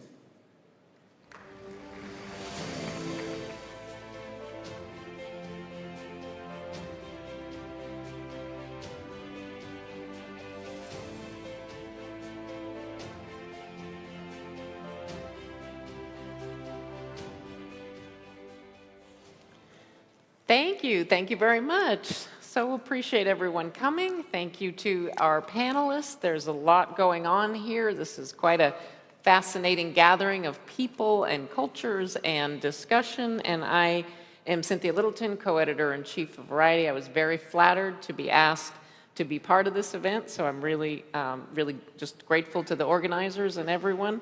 And I'm grateful to have been asked to do a panel on a very substantive topic about culture as an economic driver, culture as a way of leveraging heritage to the benefit of both the domestic country as well as exposure internationally. So I'm very excited. We have a fantastic panel of participants here that each bring really specific personal background to what I hope will be a lively discussion of the topic, cultural innovation as the new oil. That's a very exciting prism to talk about culture and content and all that is going on in the world. So with that said, I'm going to introduce the panelists, and we are going to just dive right in. Right next to me here is Lord Ed Vaizey. He is an advisor and cultural commentator in the UK, and he is a member of the House of Lords. Ed, thank you for coming. Next to Ed is Laura Callanan, founding partner of Upstart Collab, based in New York City, working on impact investing. And Laura has a long resume of working with major foundations, major arts organizations in the United States, and will bring a lot of great insight and anecdotal discussion to this conversation. Next to Laura is Hanouf Houtham, General Manager of the Innovation Department at the Ministry of Culture for Saudi Arabia. And being in charge of innovation, that is a big job. And in my discussion with Hanouf, she has a big job and she has a bundle of energy and excitement and enthusiasm for what she's doing. And that's half the battle, folks, is finding people that love and so want to promote and work. And our conversation backstage was really inspiring, and we'll draw some of that out as well. And next to Hanouf is Emmanuel Oug. How'd I do? All right, my French pronunciation is about as good as my Arabic, so forgive me, folks, but I do try. Emmanuel is CEO of Combat Media, which we're going to learn a lot about. Does a lot of different things in the media and culture and festival space, and also has a long resume of working with French arts institutions, and also ran Agency France Presse, which is one of the world's major wire services, full of journalists. So thank you all for coming. And for being part of this, I want to just get right into it. Cultural innovation as the new oil. Saying that in Saudi Arabia has a lot of weight and meaning. And I throw it out to anybody who would like to answer, is how in the cultural innovation as the new oil is an interesting construct. I would love people's thoughts, big picture, before we get into specifics. Big picture, how, from your range of experience, how do you see that working, especially given the content and media marketplace that we all know has been turbocharged by the advent in the last 10 years of global streaming? It has changed everything. It has exported cultures in ways that you couldn't quickly, and with entertainment products that can do so much. And it's so interesting that this whole conference is about exactly that. So I'm going to stop talking. I would love people to jump in and have thoughts on how you could take this concept and really express it in the practical application of building arts and cultural institutions and seeding artists in Saudi Arabia. So for me, as an impact investor, this notion of cultural innovation as the new oil, it's very evocative, and it brings up three things in particular. The first is the notion of creativity and culture as the ultimate natural resource. It's green, it's clean, it's regenerative. You don't run out of it, it's infinite. Creativity begets more creativity. So in that way, it's very much falls into the notion of the ultimate natural resource. Not every community has natural beauty. You're not always in a place that's next to a desert or a mountain or a seaside, but every community has its culture and heritage, and that is the ultimate natural resource for that community and that place. As you mine creativity, you're tapping into new potential and new talent that you might not be accessing in other aspects of your economy. The second thing for me is that creativity and culture, they bridge the old and the new. They bridge tradition and they connect it to innovation, to streaming services, and to all of the new ways that technology allows us to communicate and express ourselves. So the old things, the stories and the food, the music, it's still with us, but we just share it in different ways. We share the stories through video games. We share the food through your grandmother's recipe goes over social media. So the tradition is able to move more broadly, and it's a way for us to share who we are with other people, because the technology, the innovation, makes that more possible. And then I guess as the last point, really good investors and really good business leaders, they don't just think about the next fiscal quarter. They think generationally. Yeah. They think way, way into the future. And I think that creativity and culture is all about that. The most powerful things we have from the past, they're our drawings and our stories, and the idea that this is the jewel, the palaces, the gardens, the spaces that have been created in the past. This is the jewel that we pass on to our grandchildren. That, as a driver of value, I think is core to creativity and culture, and that's what makes a great business. Not thinking about the next three months, thinking about the next 10, 20, 50 years. And the pipe, to your point, and to the work that Hanouf is doing, the pipeline. The pipeline in any business. If you don't have that next generation. Emmanuel or Ed, yeah. Can you, from practical example in your businesses, can you think of examples where a cultural institution, a festival, a television show, a movie, really had impact beyond the people that it employed, but had impact in a region or a sector? Anything come to mind? Over to you, Emmanuel. Okay. Before answering you about a specific example, I would like to come back a little bit about the Sure, general, please do. Yeah. Sorry, jumping ahead. So as we know, of course, oil will stop one day, and of course, culture could last forever. But culture at the same time is not just based on social issues, but economic issues, and it could stop, it could decline, or it could grow. And I think that if the economy of culture could grow, it could gather different things. Of course, the first one is that you should have a marketplace where you have offer and demand, and it depends on education, offer of the creators and demands of the consumers, and depends a lot on education issues. The second one, it should be a right balance between what is mass consumption and mass culture, and also innovation and creation. If the market is just dedicated to mass issue and popular issue, and there's no avant-garde creativity, and there's a question of diversity and dynamism of this market. And the people moving forward. Yeah. Right.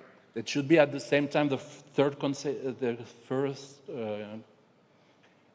thing I would like to mention is that it should be at the same time a great balance between what is import and what is export. If there are not a very local and domestic proposition on the cultural market, it could be a real problem. So it should be a right balance between what is export and what is import, and domestic or local proposition is really important.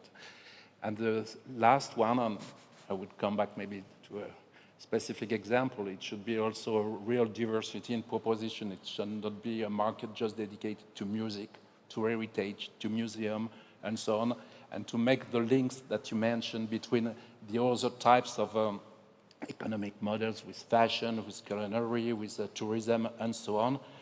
The market should be full of different types of productions, not just one museum or one music or one performing arts and so on. So that's, for me, the basic conditions to have that oil or art or culture could be the oil of tomorrow. Arts in particular thrive on diversity. They thrive on bringing, we see that at Variety all the time. You bring creative people together, you get an absolute spark. Ed, and then I'm going to ask Hanouf on some of the hands-on efforts that you are doing, because there's some fascinating work going. But Ed, I don't know if you want to plug into any of that, or even talk about sort of the transformation of London. London, the UK in general, but London specifically as a filming hub. There's as many Hollywood movies shooting in London right now as there are in Los Angeles. That's right. So I had an unusual job in the British government. I was both the culture minister and the tech minister at exactly the same time, and people couldn't really work out what the link was between the two. And it led to two interesting points. The link is that tech is actually driven by culture. If you think about how consumers engage with tech, the vast majority is in order to get cultural content in its widest sense, whether it's watching an influencer on TikTok or streaming Netflix. You want fast broadband, you want a great phone. That's what you tend to use it for. So culture drove tech. But the link between culture and tech for me as a minister was absolutely fascinating. The first was to persuade my colleagues in government that culture was important for our economy. And the creative industries, which really encompass all that is culture, from museums right through to film and video games, during my time as a minister, grew 3 times more than the British economy, at a time when the British economy was actually growing, which it no longer is, but that's a whole other point. So I kept trying to say to ministers, you have to understand how important culture is to your economy. And I would say to David Cameron, it is just as important for you to fill, David Cameron, then the Prime Minister, it's just as important for you to visit the film set of James Bond as it is for you to visit a car factory, because James Bond is giving you not only hundreds of millions of pounds in investment in very, very high-skilled jobs, it's giving you soft power, and it's giving you a ripple effect into the British economy. This conference, I think, is unique in putting kind of the business case for culture at its heart, and it was fascinating to see the Minister for Industry and the Minister for Investment here opening the conference. You know, I got George Osborne, our Finance Minister, to meet the team from Star Wars in order to do a specific deal to get Star Wars to be made in the UK in order to generate money for the British economy. So culture is in and of itself an economic good. But the interesting thing about culture, and where innovation is very interesting and relevant, is I always found the tech community obviously much more innovative. And that is because the tech community understood that at the heart of their proposition was reinvention. Yeah. You know, I was a minister in 2010 when the smartphone was just beginning to become ubiquitous, and they were the ones that picked up and said, this will change how you hire a taxi. Really boring thing to think about, but really important. And for me, the challenge for the cultural establishment, if you like, is innovation. There needs to be this conversation between tech and culture. There is too much in culture that sets everything in aspic. You can walk into a museum in Britain today, and you could have walked in from the mid-19th century and still feel like you're having a comfortable and similar experience. So there needs to be cultural innovation, and that's why I'm so pleased to see that we have an innovation specialist from the Ministry of Culture here, because we don't have an innovation minister in Britain for culture, which perhaps we need. I think that goes to your point, and I can't speak to the UK, but in the United States, still, 20 years in, it's in California. The northern part of California has the tech and the money and a ton of innovation and creativity. Southern California has Hollywood, which, I'm being very honest, Hollywood is in the throes of business transformation. Hollywood is struggling. There's no question about it right now. It is trying to reinvent, it's trying to remap how it goes to market in real time while still making movies. And it is just, there are closer ties than ever before, but the difficulty of those two sectors to understand each other is really fascinating. And as a longtime network executive said, wireless is useless if it's hitless. And that means Netflix could have had the most wonderful service in the world, but if they didn't have anything that people wanted to watch, it wouldn't be the world changer that it is. Absolutely. So that is Hanouf. Let's talk about, you have, as Ed said, you have a very interesting role, kind of a fascinating remit to do. And in talking with you, you have so many things going on. Let's start, though, at the very top in terms of when you took on this role. How did you define your job and what your goals and purpose were. Thank you so much. So the first thing we did was we defined what cultural innovation meant, right? So, and the way we defined it is it's the dynamic process of harnessing creativity to address challenges in the cultural sector. But how do we do that? Through co-creation and collaboration with the stakeholders who are mostly affected by gaps within the cultural ecosystem.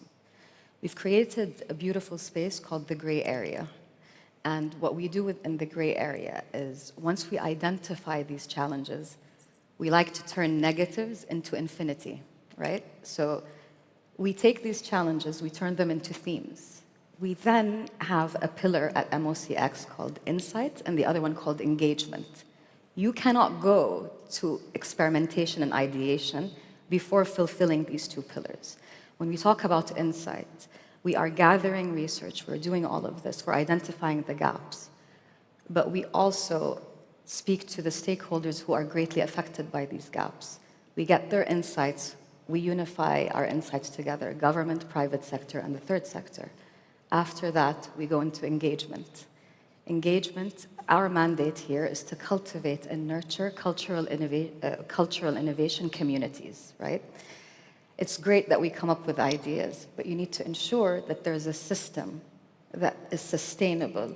And our job at MOCX is to ensure that there is a methodology for any creative in Saudi, or hopefully beyond Saudi, can be an innovator just by using a tool in their hands, can take it from an idea all the way to pitch, all the way to delivery, right? So the methodology is key.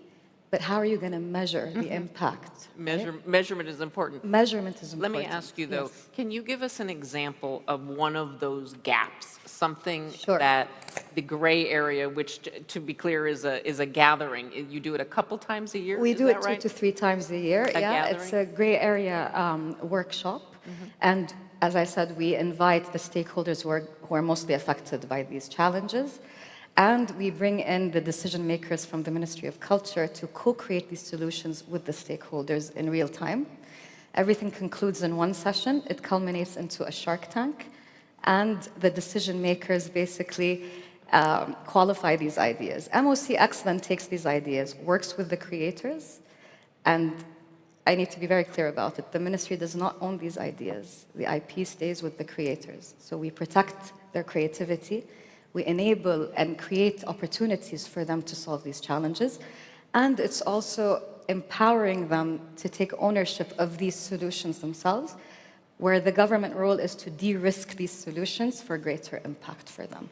An anchor example of this, one of our themes was, how can you sustain underground, street, and emerging culture in Saudi? Right, and as government, I was talking to you, Cynthia. That's a bold statement. That's a very for bold any government, let alone, I mean that if. Yes, sorry, but I mean our demographic is unique, right? More than 70% of the population is under 30, 35 years old. We also have this great identity in Saudi. We are contemporary traditionalists, right? And which goes to exactly what you were saying. So how do you do this, right? How do you bring people together with this mindset? That theme, in 5 hours, generated 120 ideas. Then we synthesized them. One of the ideas that came out was brilliant. It's called, back then, the fad with metaverses and all of that. So as innovation, we're like, metaverses are not really relevant anymore, but we found... You pivoted. We found a brilliant opportunity, right? The largest gaming population in the world is in Saudi Arabia. Where you have young men. Where you have young men and women, of course. Yes, of course. So how do you build this connection? How do you create this new community, right, of cultural gamers? How do you do that?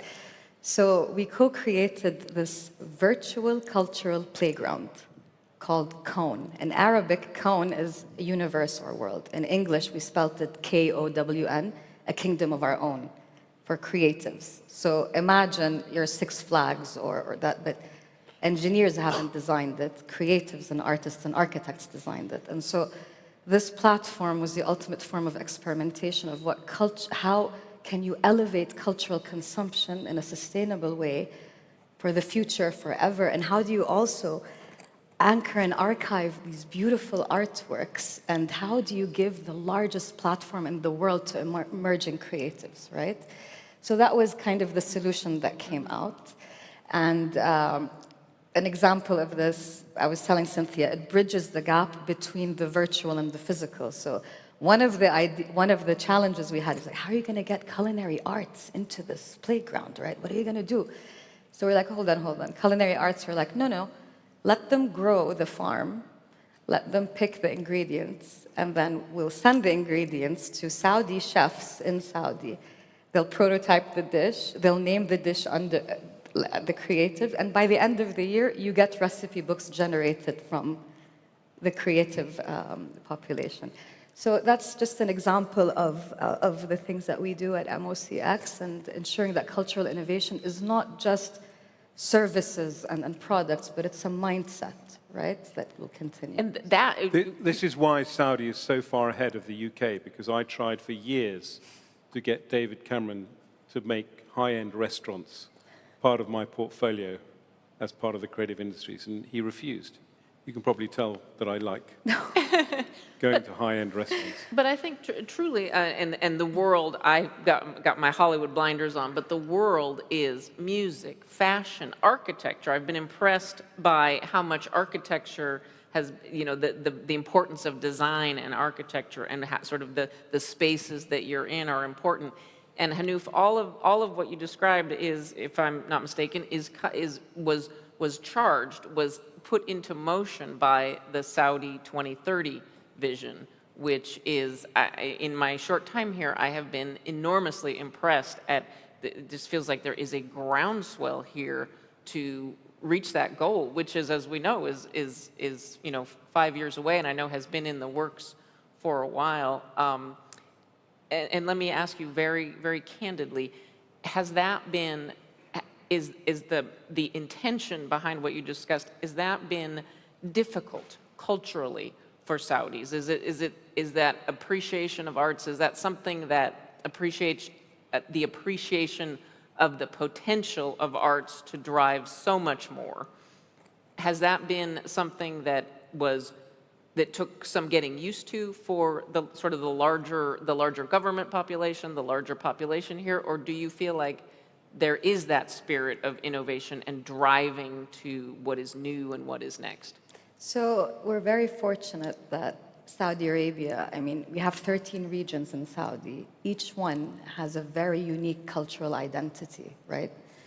So you can't unify Saudi culture, because everywhere you go, it's a set of traditions, it's a set of all of that.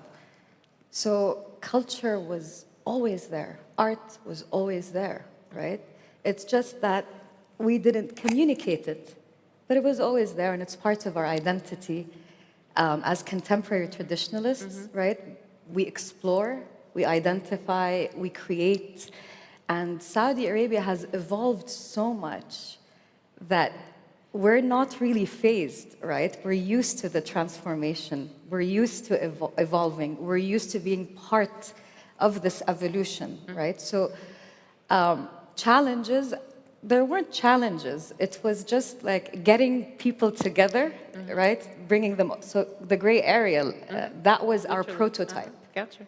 How can we create this beautiful space where everyone can come together and solve these challenges, right? Together. That's the mindset. So honestly, to tell you the truth, there weren't challenges. There were just, because we're innovators, so we just try and test. And everything we've been doing is learning by doing. And the impact of Saudi's Gen Z and Gen Alpha, probably cannot be overstated in terms of this generation is raised in a completely different world than even some of their, older brothers and sisters in terms of social media and everything. And so, I can imagine that with that youthful energy. Emmanuel, let me ask you, you've had some practical experience. Obviously, you have had, high-level jobs in various French cultural and arts institutions, More recently, you've been running a company called Combat Media. You've been producing podcasts and music festivals and stuff. What has, in launching Combat Media and bringing, projects and festivals and just the things we've been talking about, starting them from scratch, where have you found from France or Western Europe or whatever perspective, where have you found the speed bumps to, or the hurdles to getting successful and sustainable activities that can go and have that great ripple effect in the larger economy? We have started our reflection just before the COVID, and we have thought that music was probably one of the sectors that we could grow. But at the same time, during the COVID, people thought that live music and so on, it was finished, and after the COVID, the market could decrease a lot, and new experience will challenge the live music. I would mention that music is the first consumption and the first cultural practice in the world. So it means that the market is still growing, and inside this market, ticketing is growing over 10% each year. And it was even more after the COVID, because after the COVID, all the people wanted to have the live experience, and you talk about gathering people. There are not a better experience than making a festival to gather people, thousands of people facing a scene and facing musicians. So we have decided to concentrate our efforts on our investment about live music, and by creating and purchasing festivals in France, because in France we have a good practice, a good experience with Festival de Cannes, Festival d'Avignon, which is not, of course, musical festival. Right. We know that. So this is for us, our main challenge. It's music festival. I want to talk about, I can't believe this is such a good topic, and our time is racing. It's not long enough. No, it's definitely not long enough. I want to talk about funding models, because I want to be very respectful that this is a business conference, and that the task I was given from the organizers was really to get into specifics. Again, I throw it out. Actually, I'm going to start with you, Laura, because you've had so much experience, and your experience in the US is so different than, I'm guessing, even the UK or France. Can you talk about sort of how you, as you look at different opportunities in impact investing, how do you evaluate it as an investment, and evaluate, what's the model? Is it seed money? Is it equity? Those kinds of questions. Well, I'm still thinking about some of the comments that Hanouf made a minute ago, and how similar your experience has been to what we're learning and observing and contributing to in the US. So obviously, if you make art, it's all about originality and distinctiveness. That is not helpful if you're trying to encourage and facilitate investment. Right. You want to make widgets. You get one good one and then keep going. So the three things that we have seen to be really important if you're trying to create the ecosystem that will facilitate investment: don't focus on training the artists and the designers and the creative people. They're brilliant, they're out there, they will come forward. You need to train the lawyers and the accountants and the project managers to be savvy and expert about the particular needs of the creative industry. So that's the first one. You do have to think about your talent pipeline, but I'm not worried about the creative talent. I'm worried about the lawyers who have the copyright expertise. And that gets me to my second bit, which is, it's not so much investing in creative spaces is valuable and important, but we're also seeing a great need to invest in the plumbing and the infrastructure that will allow creative business to grow, which has to do with intellectual property protection. We're looking at a business now that facilitates copyright registration. We've invested in a business that facilitates payments online to creators.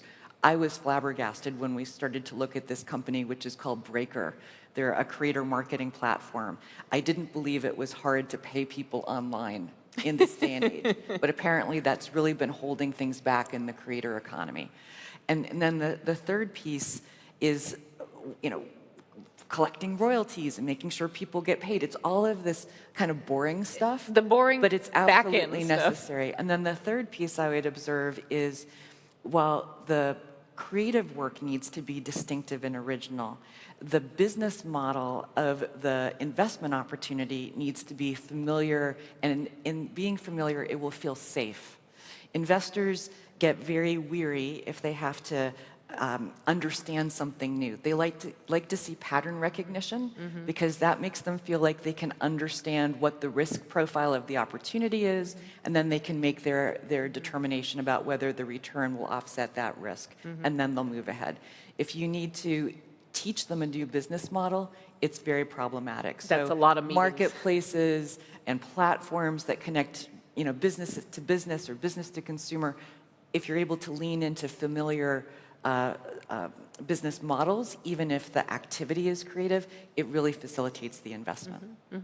And one thing you mentioned when we were speaking earlier was about having to get over the idea in the arts community that profit is a dirty word, that profit is somehow not conducive to art, that art is this sort of separate thing and the commercial considerations. Can you talk about how that maybe has changed, or you'd like to see it change in the UK? Yeah, I don't think it has changed, and that's the problem. I thought what Laura just said was absolutely fascinating, and of course, also incredibly boring. And I say that in a complimentary way, because no politician would sit down and talk about the plumbing for the creative industries. But you are absolutely right.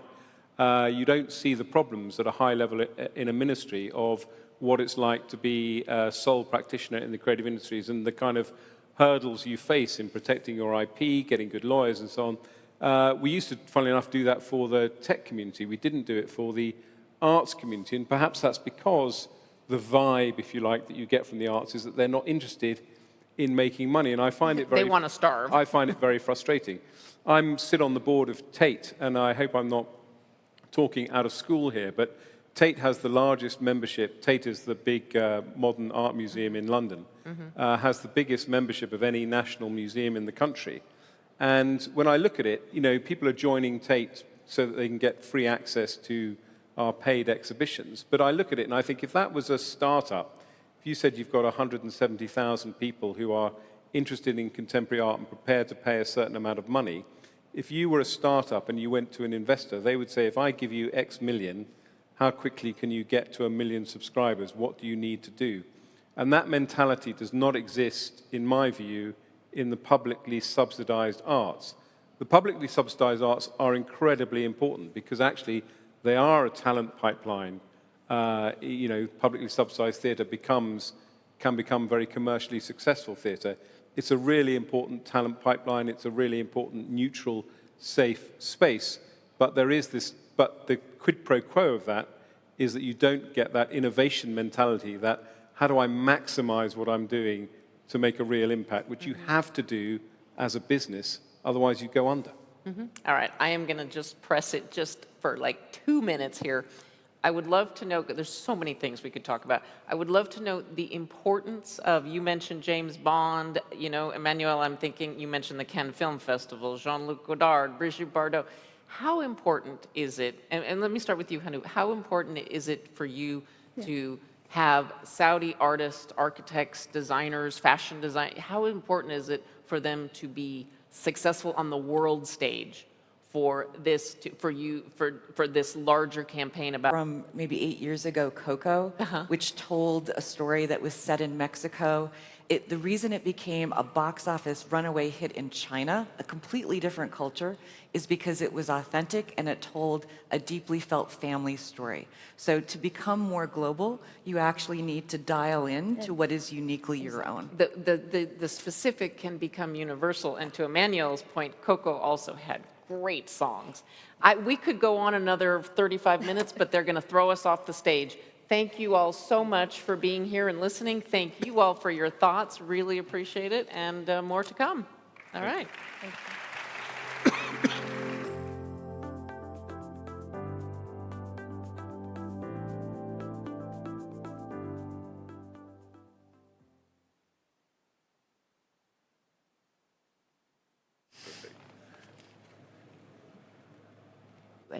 The second reason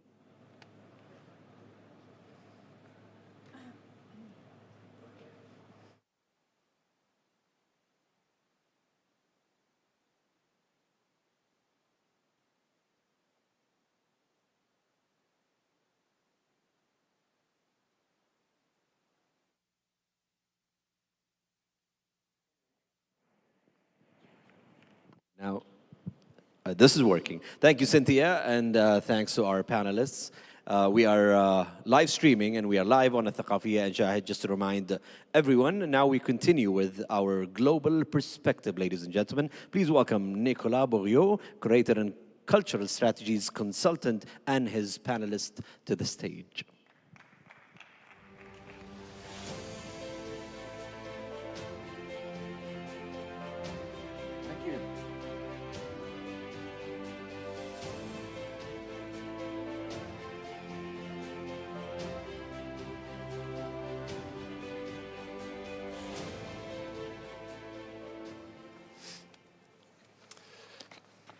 Good morning, everybody. As we don't have the right to be late today, actually, I'm going to go straight to the point. And I'm very happy to participate to this amazing symposium. So my first question will be to Mr. Al-Bara Al-Hawli, who's Deputy Minister in charge of Cultural Strategies and Policies at the Ministry of Culture in Saudi Arabia. And this question actually, and your answer, will give the tone of the whole panel, I think. In a world facing economic, military, and financial crisis, how do you see the role and the meaning of cultural investment, not only at a national scale, but on the international scene? Thank you, Nicholas, for starting with this question. I believe it speaks to the heart of the role and importance of culture for us as humans and for the human condition itself.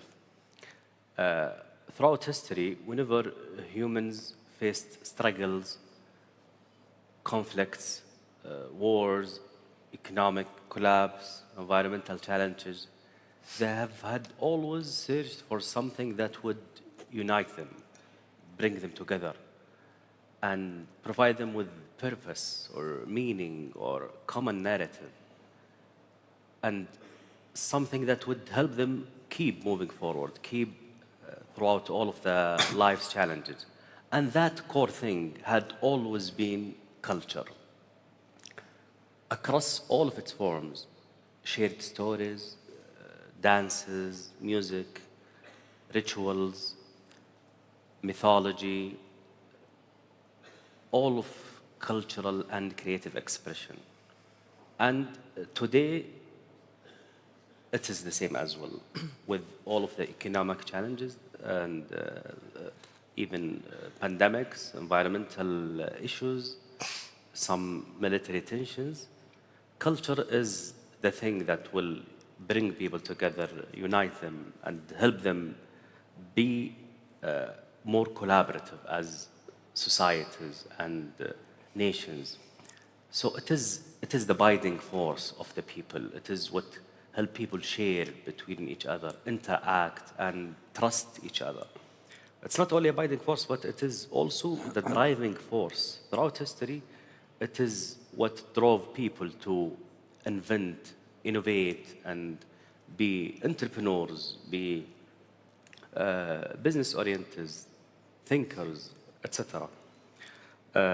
So it always reminds people of who they are and what can they become as humans or when they work together. So if we speak economically, culture is an important contributor to the GDP of the whole world. Estimates show that more than 3% of the total GDP of all countries on planet Earth, that's more than $2.3 trillion, goes into culture. So there is a huge economic impact, millions of jobs. Most of those jobs are going to the youth.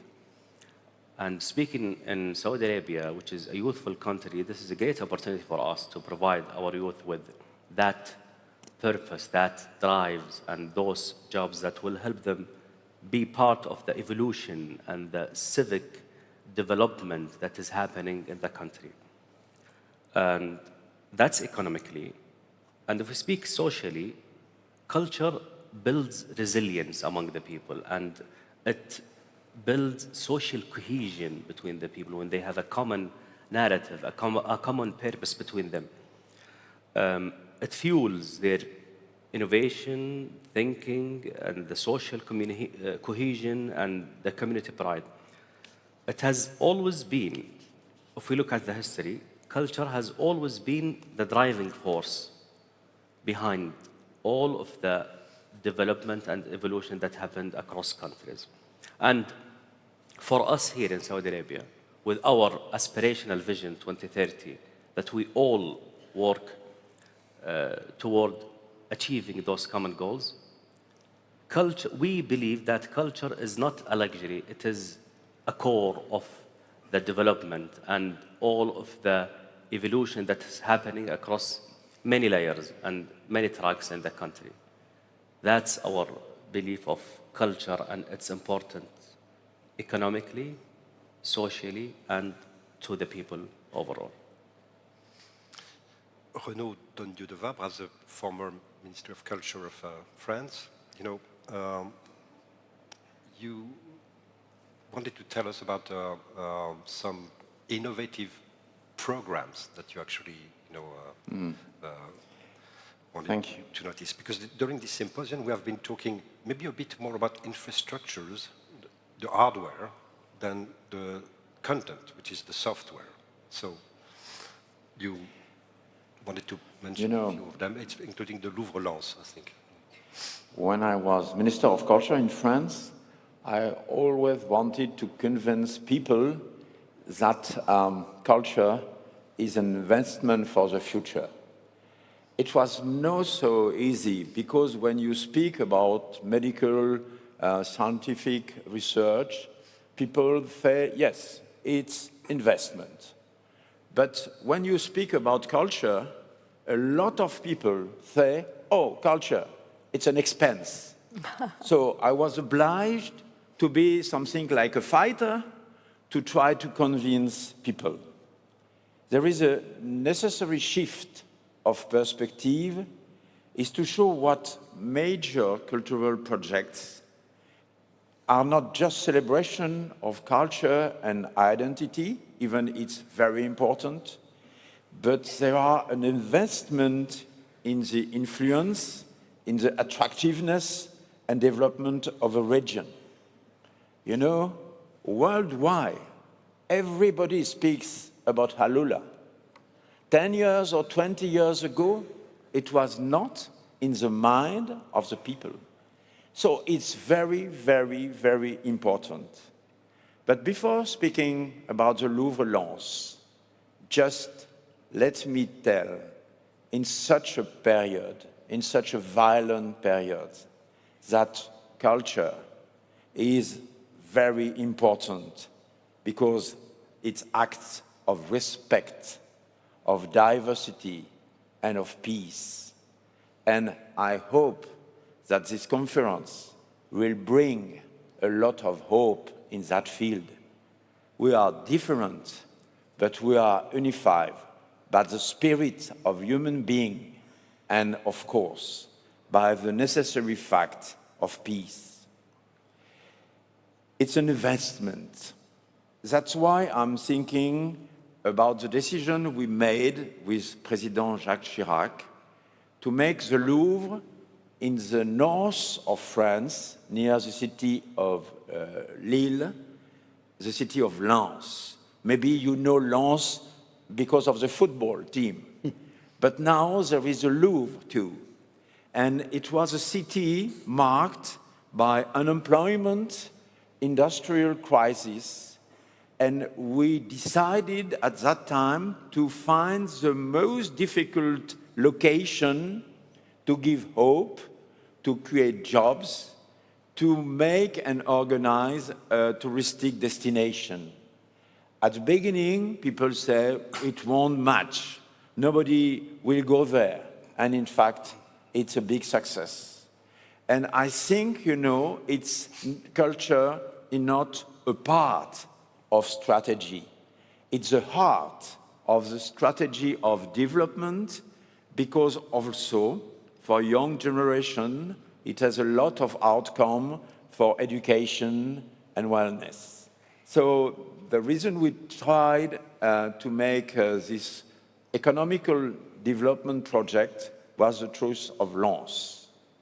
And the choice of Abu Dhabi was very different because it was a choice for freedom, for respect, for diversity, for cross the borders, and offer mixed exhibition with no split between eras, between civilization, but showing works of art of every part of civilization around the world. It was a great premiere for us, and you do now the same. Beginning of the year, I was in Jeddah for your biennial. I was totally amazed because, you know, you open doors to very different cultures. It was a real dialogue. So it's very, very important because, you know, it creates dialogue, talks, and common will. Valérie Freland, you are the executive director of the Alif Foundation, which actually supported 550 more projects in 54 countries, particularly in conflict or post-conflict zones, which is very related to what we talk about. And so how does the protection of heritage inscribe itself between diplomacy on one side and cooperation on the other side? Thank you, Nicolas, for your question. First of all, allow me to thank the Ministry of Culture of Saudi Arabia for inviting us and for being a very strong support to Alif. And if you want to see more images and more pictures about what we do, we have a wonderful booth outside, so please have a look. So Alif is definitely an example of what we can do at the crossroad of diplomacy and cooperation. Cooperation because our main objective is to contribute to the protection of cultural heritage in conflict areas and also since last year to the protection of heritage which is impacted by climate change in vulnerable countries. And so it's a cooperation between different countries and in the cooperation with each country we work with. For instance, I was in Lebanon last week, and we tried to work very closely with the needs, with the expectation of the Minister of Culture of Lebanon. Same, I was in Syria last week, and we had a long discussion with the DGAM, so in charge of archaeology and museum, to see how we can cooperate with them to answer their needs. And it's also diplomacy because at Alif, what is very interesting is that we set up a small multilateral organization, and I must confess that we have been able to finance and to support 550 projects in 54 countries by consensus. If you look at the Alif board, we have a mix of public and private donors. We have countries from different areas, countries that can have different views on the conflict, but we have been able to create a consensus for a couple of reasons. First, because we always propose concrete initiative, and when you propose a concrete project, you can't say that it's not acceptable. We never submit political statements. Sometimes I've been criticized for that because some people ask me to take a position on this conflict, on this one, but we never do that, and that's the only way to be able to create a large consensus among our members. So Alif is definitely, you know, at the crossroad of this cooperation and diplomacy, and they are complementary, I would say. Giovanna Melandri, you're not only next Minister of Culture of Italy, but you're also currently the president of the Human Foundation and the founder of GSG Impact, which inscribes itself in the sphere of what you call the impact economy. And I would love to hear you about it, and especially about how is it possible to for philanthropy, and not only philanthropy, but also the cooperations between the private and the public. What are the obstacles, and how do you think it could be improved and dynamized? Thank you. Well, first of all, I also want to add my voice for being very grateful for this conference, and I'm very impressed by the pace and the investment that the Minister of Culture, the Ministry of Culture, and overall the Saudi government is putting into this sector, which is not a sector, by the way. It's, as my colleague was saying before, it's an infrastructure. And it's an infrastructure creating, obviously, identity, collective memory, but also meaningful, future-oriented cohesion. So I'm looking at this area from many different points of view, because I was a culture minister, as my friend. I chaired for 10 years a big institution in Rome, the Maxi Museum, which, by the way, connecting to some of the things that I've just heard, at a certain point we decided when I was chairing Maxi that we wanted to open a new small Maxi Museum in L'Aquila, which had been hit by an earthquake. Exactly in the same kind of approach you were saying. Culture and cultural institution can be drivers for development, cohesion, and social inclusion, and also bringing out areas and territories from difficult moments. But now I'm looking at this area in this sector, as you mentioned, from another point of view, which is the impact investment point of view. And I've been hearing all through yesterday and today a lot of people talking about investment in culture. And I would say that investment in culture is by far the area where impact investment is more relevant.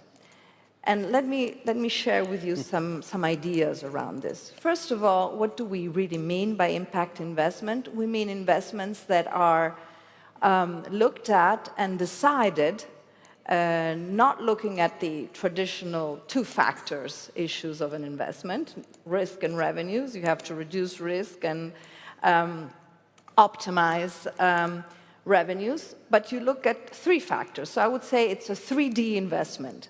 It's risk, revenues, but it's impact, which is defined, which is deliberately considered an objective of that investment. And I think that, if I may, looking at my experience, I think that such an impressive and strong idea for driving and channelizing impact to the private sector in this country, with this pace and with this courage and with this force, can really learn from some of the mistakes we did. I went through a lot of mistakes. And one of the mistakes was to think that the PPP, the public-private partnership, could avoid or could just be structured as a partnership, and rather than defining at the beginning of the process what the social, the cohesive, the cultural, the inclusive objective of the partnerships are. So you were mentioning philanthropy. Philanthropy is the kind of money that, how could I say, arrives first and has to leave last. Philanthropy is the kind of money that goes where public money is not sufficient, exactly because sometimes public money expenditure in culture is seen as an expenditure and not as an investment. I totally agree with what was said before. That was my challenge as well, with the Ministry of Treasury every day, to prove that investment in culture did produce revenues and did produce a very special kind of wealth, because it's definitely economic wealth, it's definitely job creating, but it's also spiritual, it's also cultural, it's also cohesive. So how do you calculate that? And this is the point I wanted to raise in this context. I think now, and it was not like this when I was culture minister 20 years ago, 15 years ago. Now we have the frameworks, we have the technical tools to measure the social impact of cultural investment. This is what Human Foundation does, by the way. And I've heard in the former panel that there were people talking about this, and I'm very happy that this concept and this, how could I say, this theoretical framework has now entered the sort of main discourse, main street discourse around culture. If you triangle public expenditure, public investment, private philanthropy that in a way fills the gaps left by the public, and private investments that by definition needs to create revenues, and you structure these alliances on impact objectives that are measurable and that are defined, I think you can avoid a lot of mistakes. You can reduce, how to say, bad spending, unuseless spending. And so this is what my conclusion is today, working with a lot of organizations that are also in the cultural field, not only in the welfare field, also funds and funds that are involved in the impact ESG ecosystem. And there's been a huge debate, a global debate, also sponsored by the GSG, the Global Steering Group for Impact Investment worldwide, on which standards, which models, which models for measuring this impact. And it is so crucial to have that in mind at the beginning and not as, a side effect. Social outcome of cultural investment is, by definition, the pillar of impact investment. So I think that this country, with its drive and thriving attitude, I mean, we've heard it through these 2 days, in deciding to invest in cohesion. And maybe since I have the word, I just want to add one little thing. I had the extreme honor to be culture minister in a time when multilateralism and across the nation's dialogue around culture was very strong. Multilateralism is not as strong today, let's face it. So I think that in these challenging times, raising culture as a tool for where diplomacy maybe does not reach is incredibly important. I had the honor to host in Florence at the time with the First Lady Hillary Clinton and the Director General of the World Bank, a great event. This was 2000, on culture diplomacy. I really feel that we have to go back to that sort of momentum. It's not a political thing here. It's it really covers all the aisles of political engagement, but I think it's very, very much needed to restore, and cultural investment can be such an important driver for the soft power that comes with cultural diplomacy. Well, I feel obliged to bounce on your speech actually, and ask a question that everyone actually can answer. Can cultural capital be measured? And what would be this measure? What is the expected feedback for an investment in a cultural project beyond or besides the economical return? Maybe Mr. Alba? Yeah. That's a very important question, and Dr. Giovanna maybe mentioned several elements that are important to be measured because culture is different than any other industry. It's not like medical or industrial or even food and beverage, etc. It is tricky, and we have to develop our own methodologies and mechanism to measure the impact of culture properly, understanding the social elements, the elements that are related to the politics of the country, and to the long-term impact that all of the country aspire for. So, yes, culture is capital, and Joseph Beuys mentioned that art is capital, but definitely he was pointing to something more than just the money itself, or the P&L, the way the conventional way we look at capital. Culture, as we said, it builds values in ways that we can measure, but there are other elements that cannot be measured in the shorter term. We have to take them into consideration on the longer term with beliefs that if we do that, something great will happen, maybe 5 years later or 10 years later, based on the collective human experience throughout the history and the impact that we believe culture will bring to the society. There are several elements that we can measure, yes, and we currently do measure it in our ministry and all of our activities, and I'm sure all of other countries as well do so. The audience reach, for example, the visitor numbers, the ticket sales, the revenue, the brand visibility, which is important to take into consideration, intellectual property, the spending, whether local or tourism spending, the jobs that are created, whether direct or indirect jobs.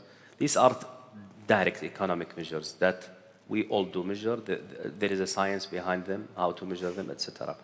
But also, the real power of the cultural investment is in the indirect and the long-term impact of the cultural activities. First, for example, it raises the city branding overall, and we've seen that across many cities in the world. And you mentioned Al-Ula, Jeddah, historical Jeddah, etc.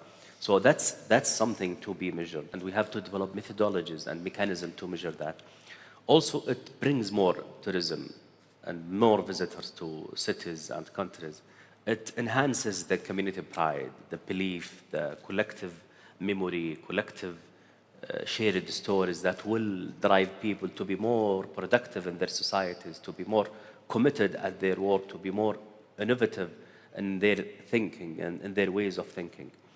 And it attracts talent. It attracts different talents from across the world, and we see that in different countries and states across the world, and creative industries and companies as well, and corporations.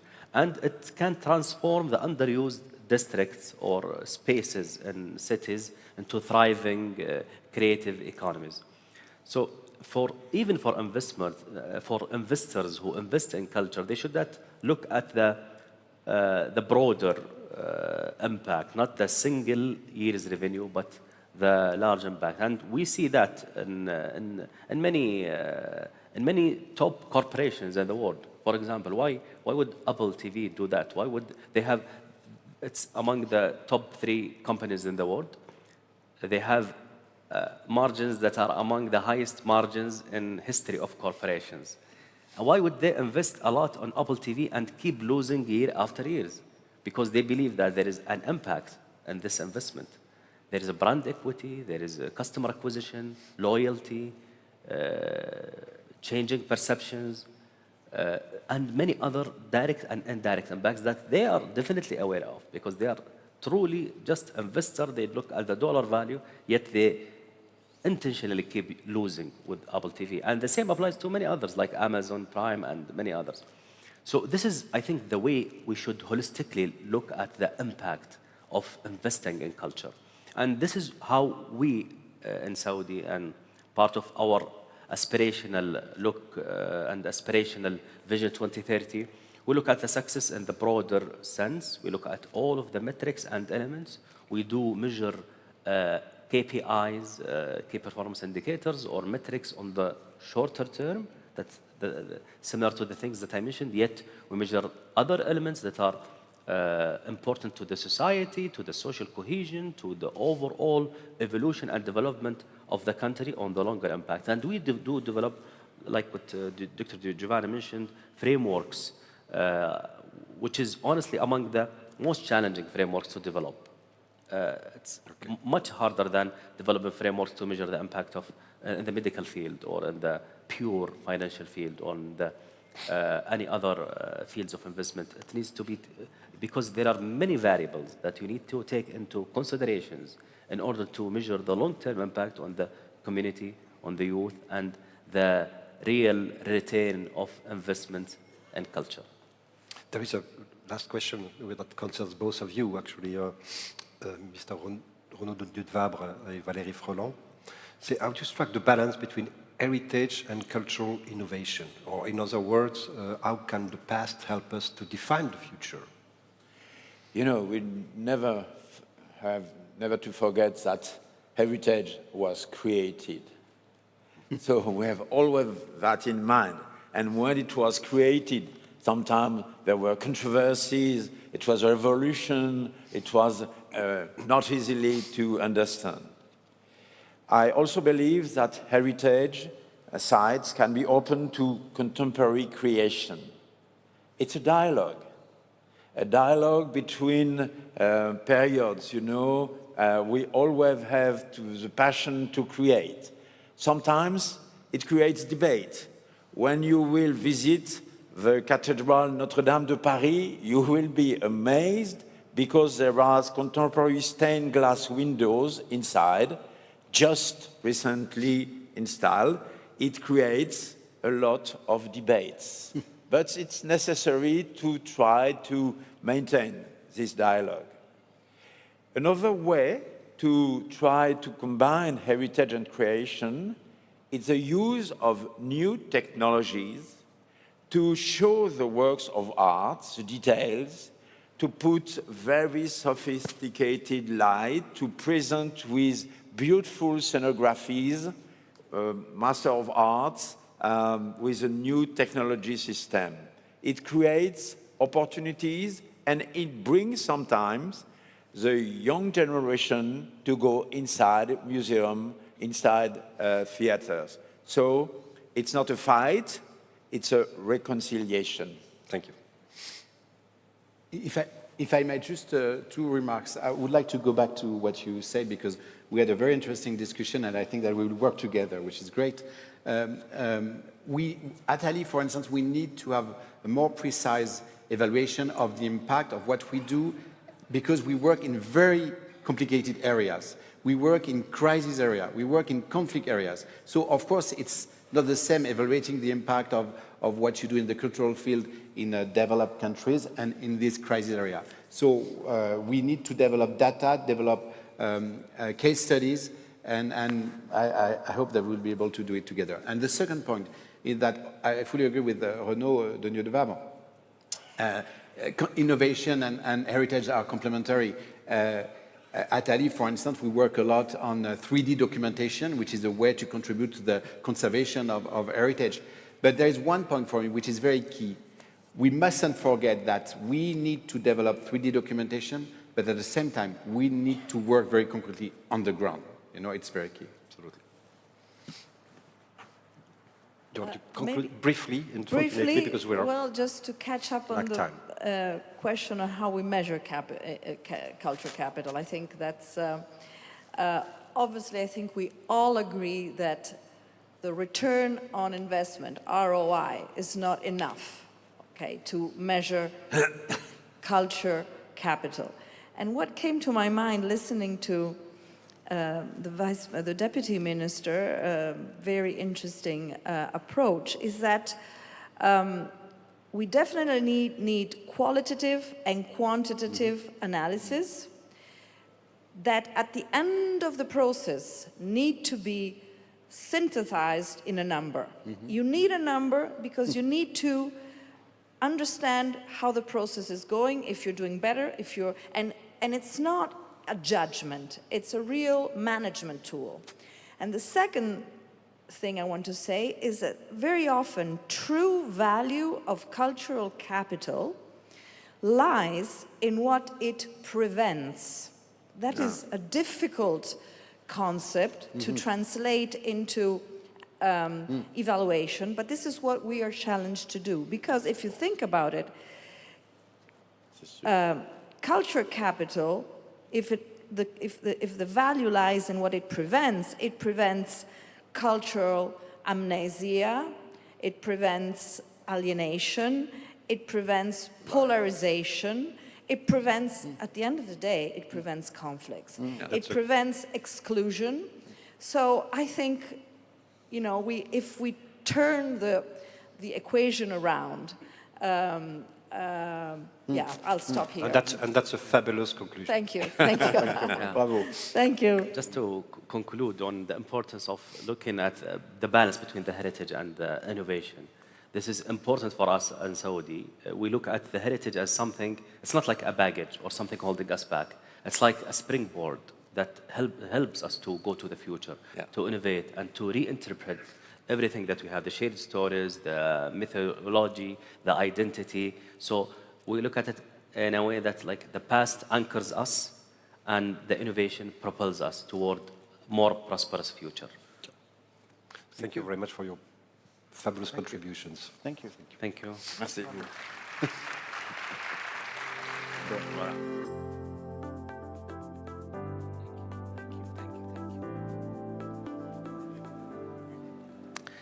Thank you, Nicola and his panelists, of course. We now shift focus to hospitality, ladies and gentlemen, where culture creates value and experience. Together, we will explore how hospitality becomes a cultural experience that creates actual value. And I would like to call my panelists, please, to join me on stage.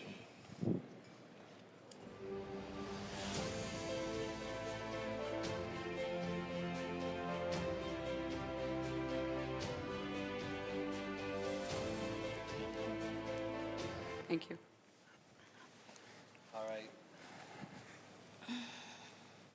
All right, ladies and gentlemen, welcome to our Kingdom conversation on immersive hospitality, where culture creates value. As I said, today we will ask how can hospitality projects not just host guests, but also invest in culture. I would like to welcome my panelists, Mr. Ibrahim Al-Nasser, CEO of Saudi Artisanal Company, Ms. Reem Garrash, CEO of Shedda Hotels, and Ms. Noha Gattan, Deputy Minister of National Partnership and Talent Development, Ministry of Culture.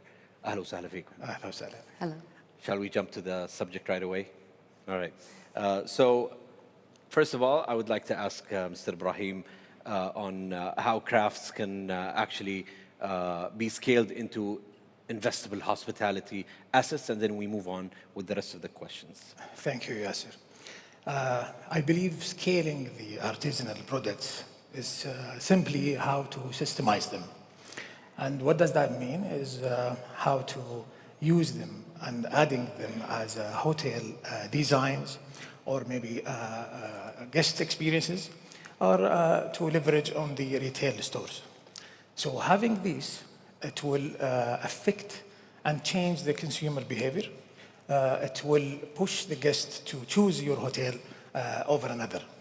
And once that happens, it will, in a positive way, affect the financial performance and three main things. The first one is to increase the spending per guest and longer stays and potentially for the retail stores revenue. So that means the artisanal product is not a decoration anymore. It's an added value for the hospitality portfolio. Amazing. Jumping to Reem, maybe as both a hotel CEO and HVS partner, where do you see the strongest investor appetite for cultural hospitality models today? So generally, investors today are drawn more into the idea of investing in lifestyle and boutique hotel that embed cultural storytelling. You can see this appetite is strongest in a market with a rising young or experience-driven demographic, such as Jeddah, Riyadh in particular. For those lifestyle hotel or boutique, They are expected to lead in art, design, and cultural integration, community integration that is not like the standardized chain. For investor, that translated into long-term depreciation, premium RevPAR, or revenue per available room, let's say, and listing their hotels to be anchored as a cultural destination, the alignment with the vision.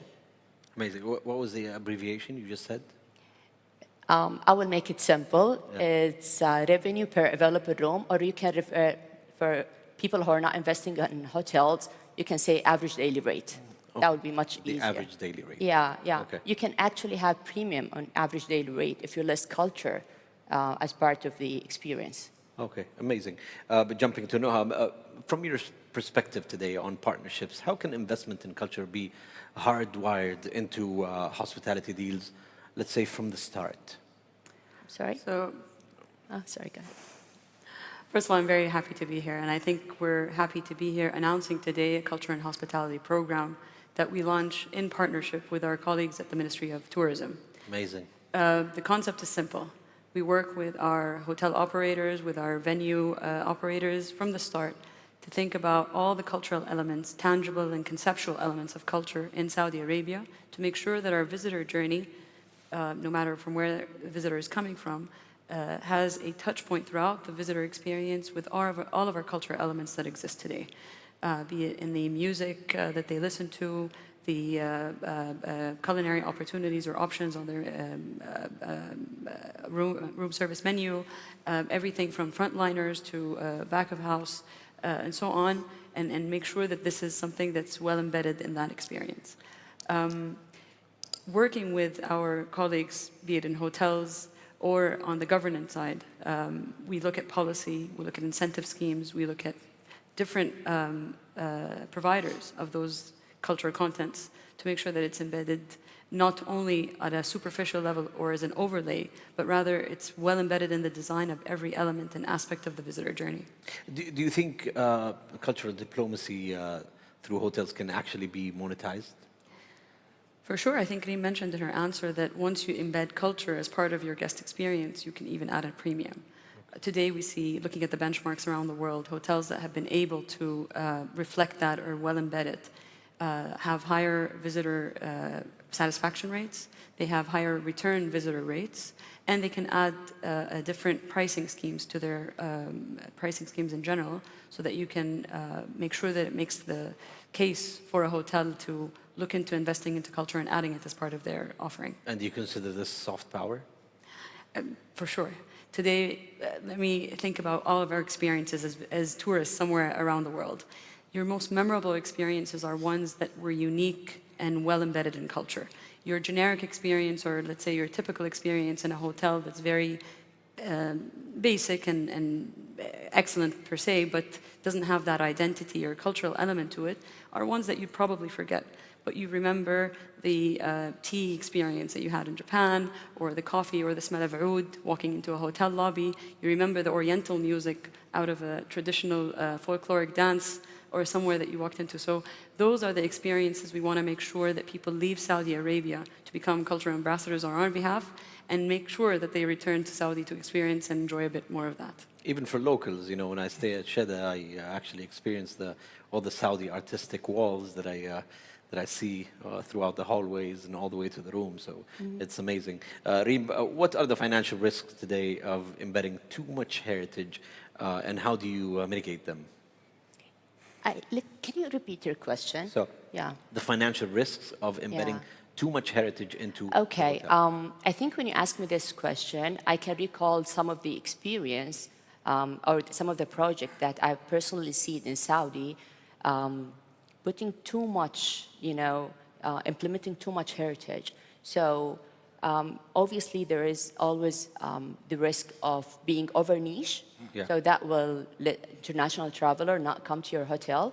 Right. And there's, if it's too much heritage, I mean, some people, it's actually copying the heritage element as it is. Okay. That will not be that much attractive to international traveler. So what we do in Jeddah is just inspiring taking the soul or the story of the culture without copying as it is. There's always a risk of the capex inflation. So you start, the cost of implementing the culture in a hotel room should not exceed actually building a regular hotel. So the same fit-out budget allocated for the room should be, remain the same for a cultural boutique or cultural hotel. So, because by the end of the day, this is a profitable project. The investor want to return on that. That is right. The third risk, I think, is the operation of the hotel. So I always say whenever we have a new project, new collaboration with an artist, please keep in mind how to maintain that piece and how to clean it. Because by the end of the day, we value practicality. We want to be practical. So I think those are the main risks. And mitigation culture through curation with balance. So what we want is blend those cultural Saudi authentic, elements such as the Saudi coffee ritual or the asiriqat or the artwork with modern design, which make it much more easier and convenience. So you do have control over that. Yeah, Yeah? that's one of our value. We have three main value. Yeah. We are rooted in culture, we value curated experience, and we are practical. Amazing. Yeah. So when we speak about niche, investors often worry that crafts are niche. How do you convince them that there's real return on investment, Ibrahim? I think the data is very clear now. Yeah. The cultural tourism is one of the fastest growing segment worldwide. And for example, in Saudi Arabia, we have like 6.5 million visitors came to heritage sites last year. Also, we have What was the number? 6.5 million Wow. last year. And on the other hand, we have 60% growth in the heritage hotels in 1 year. So by integrating these artisanal products and experiences in an innovative way, it will increase the repeated bookings, the customer driven to your hotel, and that's mean unleashing new business lines for the hotels and revenue streams as well. Amazing.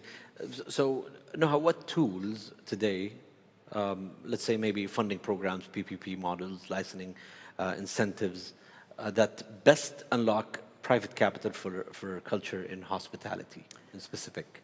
So going back to the program that we're launching, Culture and Hospitality, the idea of it is simple. We're working with Ministry of Tourism as a regulator, so embedding the standards, the criteria, the guidelines that help hotel operators and hotels. You're pointing at Reem. I'm pointing at Reem as one of the hotels that hopefully we're working with as a pilot. But the idea is with Ministry of Tourism, they become the legislator and the regulator on all criteria and standards. Looking after that with the hotels and hotel operators.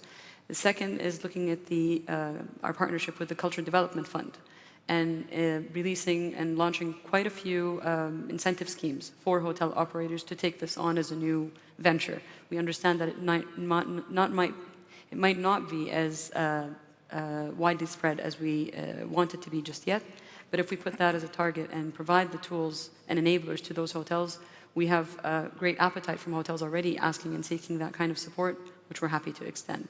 Then come the actual artists, suppliers, providers in the sector, such as the artisanal company or WIRF, or the artists themselves, designers, fabricators, and so on from the value chain of culture and different elements in music and fashion and culinary and arts and so on. And making sure that we're able to connect them with the hotels. So creating the guideline or the database to make sure those connections are taking place, people are able, and hotels are able to reach them easily and then continue from that point onwards and how they choose to integrate. Amazing, providing a lot of opportunities in that case. What do you think, Reem? I agree with her. I think Princess Noura and Faisal and Avlal tried to make this initiative by herself, and she's the one actually, I think that was 4 or 5 years ago, who was trying to connect us with those artists because there's a huge gap It's not only gap between the businesses and the art and craft world, it's also how to do business. So they don't have a proper pricing. If you find any, for example, artist, either he will sell his piece really expensive or very too low. So it's just like creating that community and help them how to do business with the big institute, with the big hotels, and just finding the right formula. And if, for example, why I'm saying this, we usually collaborate with those artists in very early stage of the project. So why do we do that? Because we want the culture to be embedded. Embedded, yes. Yes, we don't want to have like piece of here and there and that's it. So what's the story? Yeah. What's the story of it? So yeah, I agree with what you're saying. And do you have that formula, Noha, to help them create that atmosphere, that storytelling atmosphere that they can do locally? So that formula is actually everybody combined today to work together on doing this. It won't happen from one side or one end. Rather, it needs to happen from all parts of it. 360. The whole ecosystem coming together and working closely to start from the beginning, as Reem was mentioning, and to make sure that as we take it forward, it remains authentic. It doesn't become gimmicky. It doesn't become over the top, but rather really add value the way we want it to be, showcasing our culture, and also making economic sense for the investors in it. It's not a piece of art, it's actually the story of the heritage embedded within the... It's the whole narrative behind it. It's the whole narrative behind it. Amazing. Ibrahim, let me jump to you again. And what is your pledge today to investors and artisans alike about, let's say, the future of cultural craft and hospitality in specific? Okay. My pledge is very simple. And you are live on Shahid and Thaqafiyya and live streaming. True. The Give me your artisanal pledge. products, it's not longer sitting at the margin of hospitality. It will be one of the more important element in its core. And for the investors, I think we discussed with my colleagues about the potential of creating new business lines and revenue streams by adapting these kind of products in an innovative way and not misusing them, as Reem said. And for artisans, it means sustained business for them, fair income, and global exposure. And if you allow me, Yasser, I will tell you an example for the Saudi artisanal company. In the third quarter of this year, only in 3 months, we worked with more than 600 artisans to increase our SKUs products in the market from 200 up to more than 900 products. And that allows us to have new businesses with the government entities and private businesses and even with the NGO. So we are more than happy to work with investors and artisans to transfer the Saudi Arabia artisanal products from heritage assets to a global hospitality advantage. I liked how you looked at Reem as an investor or a client, maybe, a future client, hopefully. We will. This is an investment firm, after all. We're striking deals on stage. Absolutely. Exactly. And that was the pledge, huh? Okay, right. Let's move, or actually, let's stay within the investor side. Reem, let me ask you, do investors value cultural experiences the same way us as guests do? Or is there a gap? Yeah. So I think there is a perception gap here. So guests value curated experience and... Because he's enjoying it. Yeah, exactly. And authenticity. Yeah. While, and actually there is a study that 86% of the guests think that the curated experience, or let's say the authenticity overall, lead to higher customer satisfaction. On the other side... But it leads to higher cost? Here's the thing. Yeah. On the other side, investor really focus, and I'm telling that as an investor, really focus on the return and the scalability of their project. So the moment they build the first hotel, they want to build the second hotel. So they want to make sure that they have the same fit out, same everything. And the asset resilience. So what we do usually is to bridge that gap by demonstrating cultural immersion as a revenue driver. As I said previously, you can generate higher revenue by stronger ADR You can actually having a higher satisfaction rate and brand loyalty. So, and also be aligned with the Vision 2030 that positions Saudi the top destination as a cultural and tourism destination. Okay. Noha, what pledge will you make to ensure cultural investment translates into both talent development and tangible returns? So, let me remind you again, you're on الثقافية and Shahid and live streaming. ممتاز. So, culture is at the heart of Vision 2030. We are opening our doors for tourism. We have high number of visitors that we're targeting to come and visit Saudi Arabia and enjoy their visit.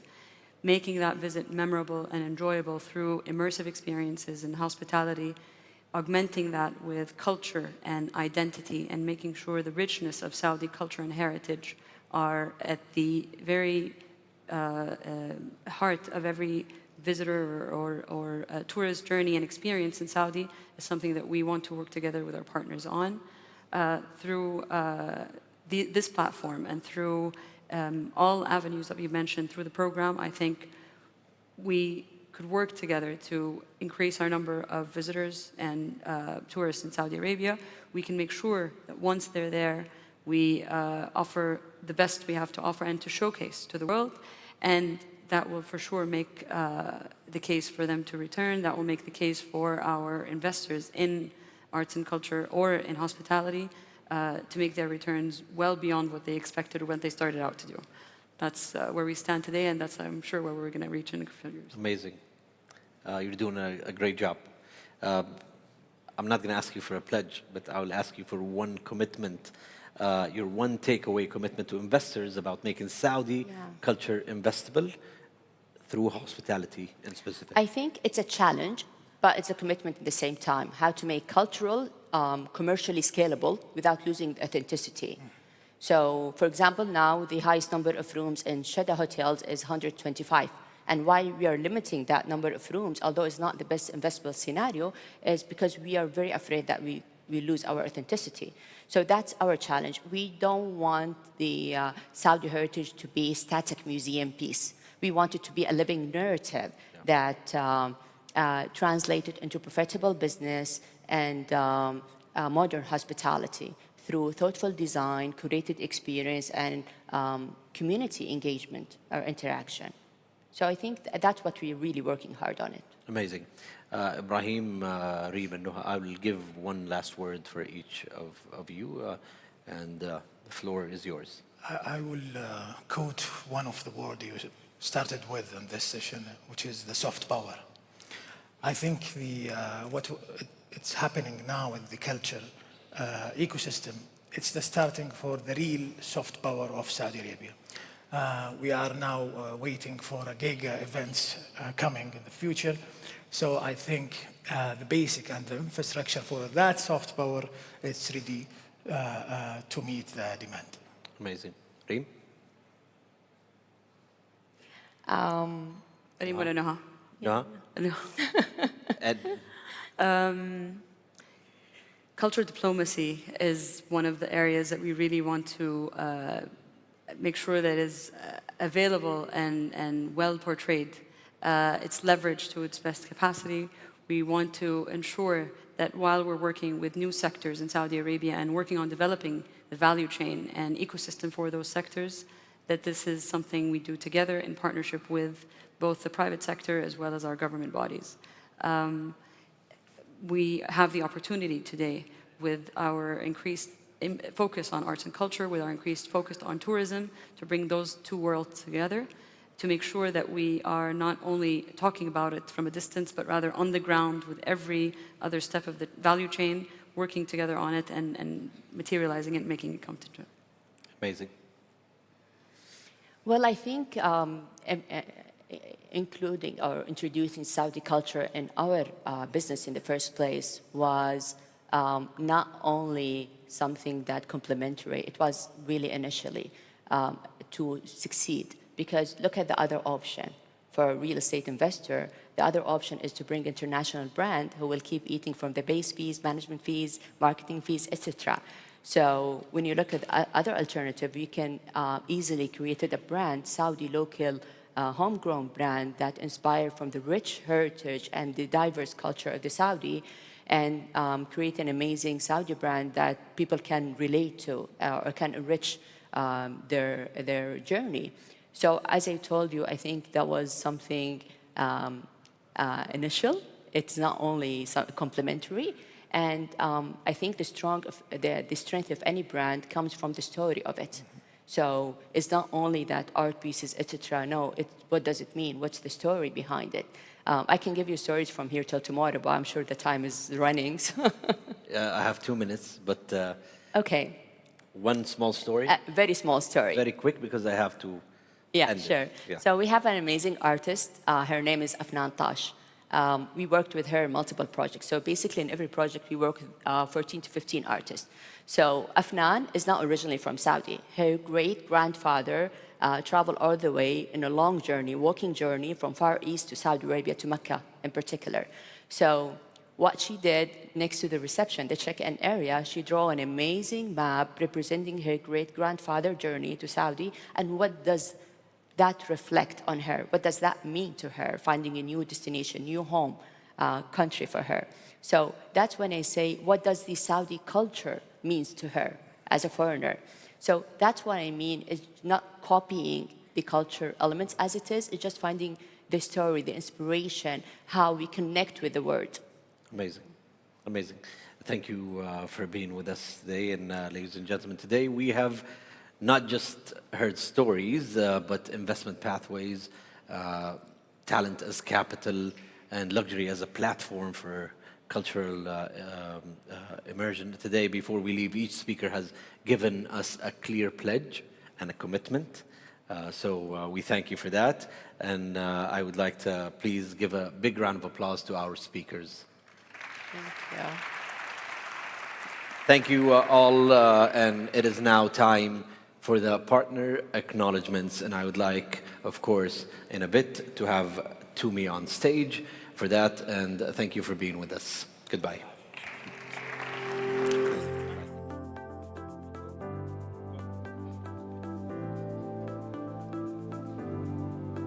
Thank you, Yasser. Fist pump, thank you. You know, when we have events like this, and we're on stage, and everybody's doing everything, and it looks really, really smooth, it's great. But to think about what goes into an event like this is always an important thing to do.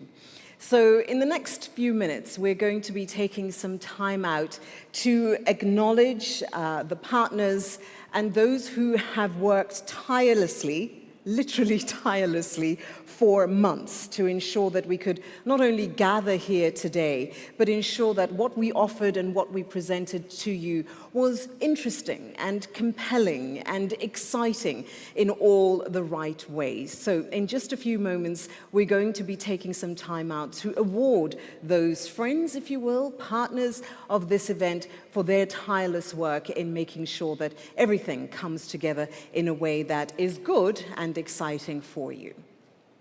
So, as I mentioned, there are a number of partners who make this event happen. There are a number of people who will be representing those partners across 6 categories. And in just a few moments, I will be not only calling them on stage, but of course a very important individual as well to help me in the process of acknowledging them.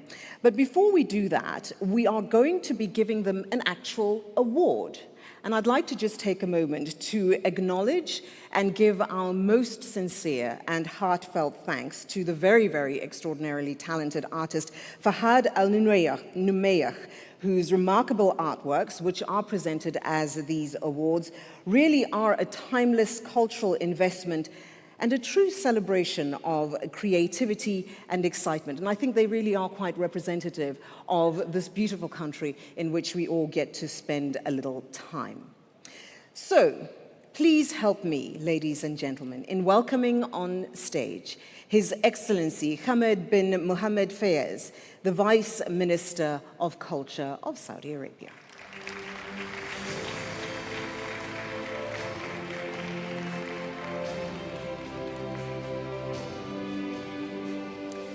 Your Excellency, thank you very, very much. And we're going to go by category, and each representative of the category will join us on the stage to receive the trophy or the award in acknowledgement of their special contribution. So, I'm going to begin. Please, let's recognize, in the first instance, principal partners, beginning with the Cultural Development Fund.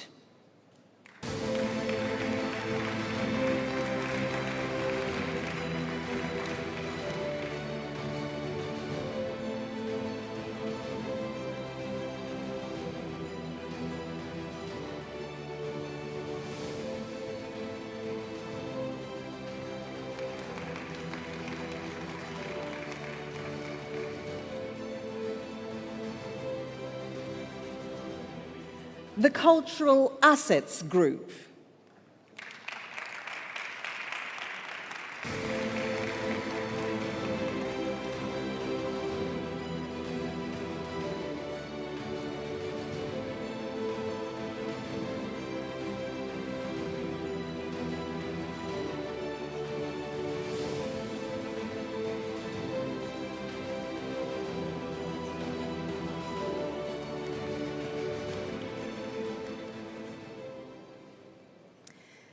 Next, we wish to recognize the strategic partners, beginning with the Ministry of Investment.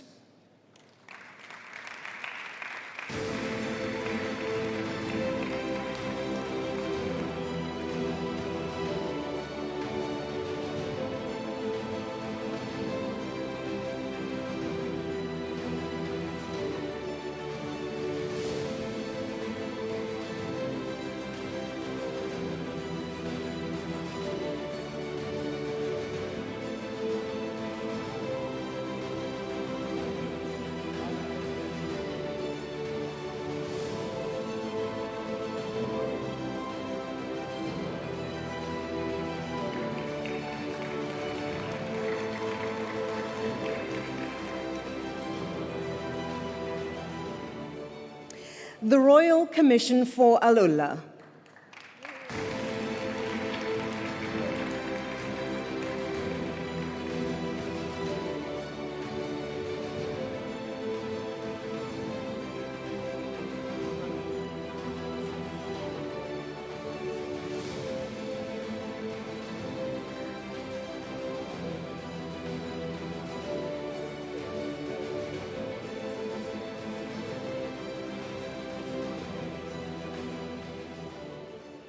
The King Abdulaziz Center for World Culture, or ITRA.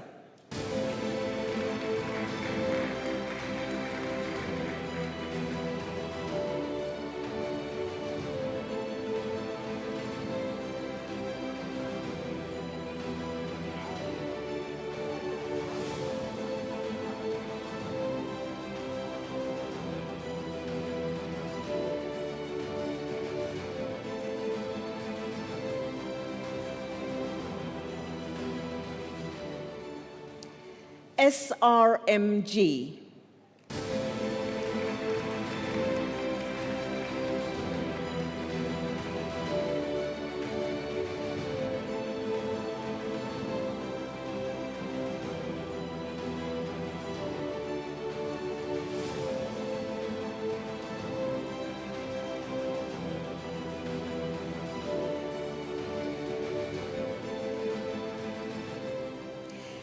MBC.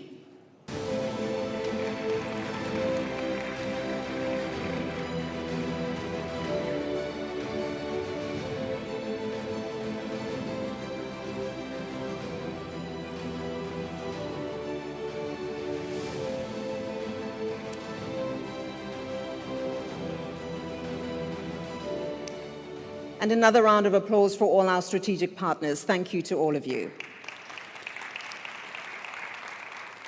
Next, we wish to recognize the cultural partners, beginning with Al Madina Development Authority.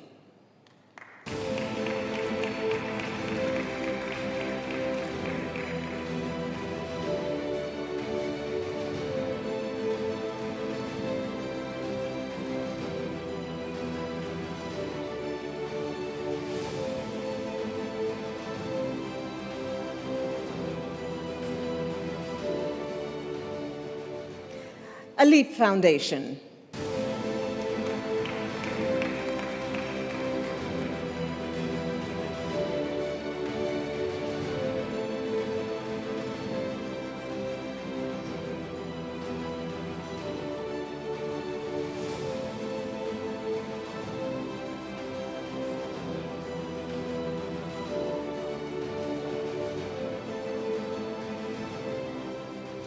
Sotheby's.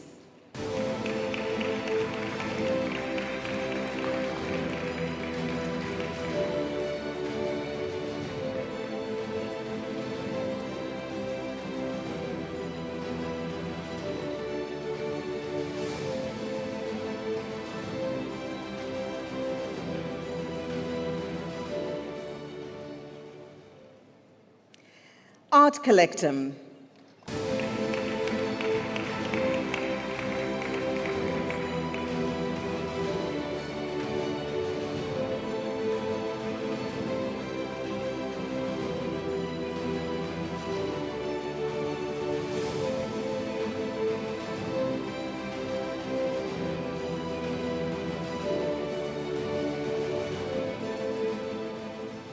Art Jamil.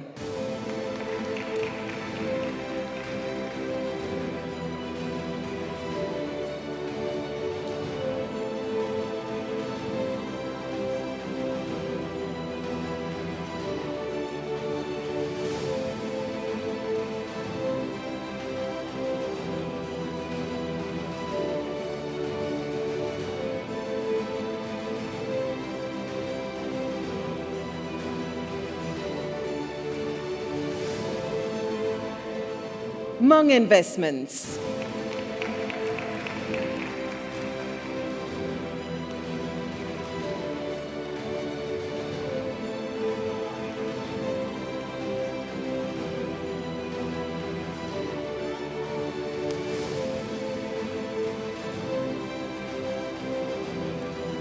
And another round of applause, please, for our cultural partners. To all of you, thank you very much. Next, we wish to recognize our cultural media partner, Al Thaqafiyya.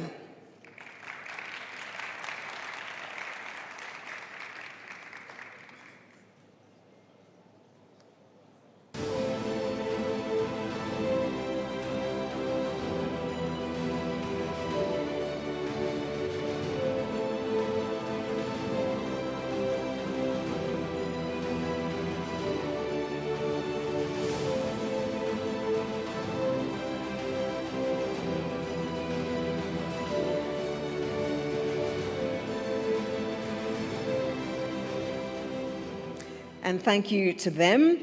And last, but most certainly not least, we wish to recognize our media partners, beginning with China Media Group.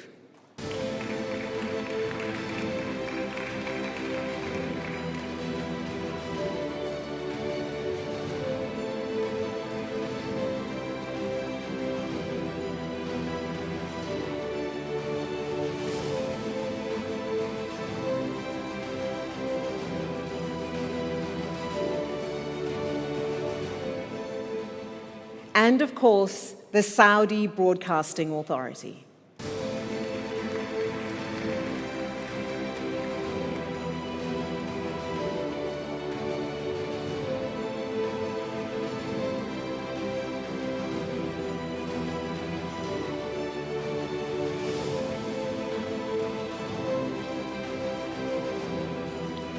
Ladies and gentlemen, please, a final round of applause for all our partners and, of course, Your Excellency for your very kind hand in assisting us recognize all of our partners. We will be having a moment to take a photo opportunity with all of those who have been recognized here today. So I would like them all to join me back on stage, and I'm going to get out of the shot. You stay there, Your Excellency. Thank you.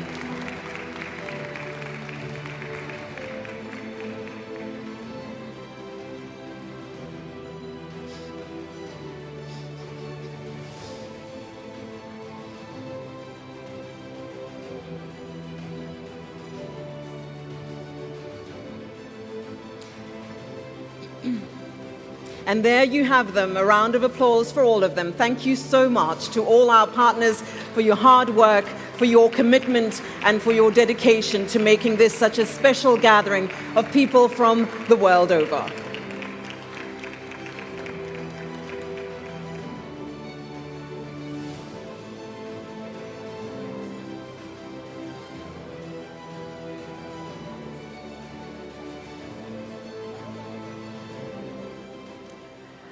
I have to say, I love the way whenever I'm in Saudi Arabia doing these events, there's a special moment taken to recognize the hard work that all of the teams with each individual partner has to do to ensure that the event is seamless, that we all have what we need, and to ensure that it's exciting, entertaining, and interesting for you to watch and engage, and perhaps even be inspired so that when you leave, you feel better able to go and engage and do the things that are necessary, in particular, to grow the cultural and creative industry. So personally, I wish to just make sure that I acknowledge and thank them for their undying hard work, because oftentimes you will never see them, but they are the ones that are behind the scenes. One more conversation before we give you a break to go and stretch your legs and enjoy lunch, but it is going to be a good one. So please welcome on stage William Mullally, who is the Arts and Culture Editor at The National, and he will be joined by his panelists in conversation. A round of applause for them. Thank you.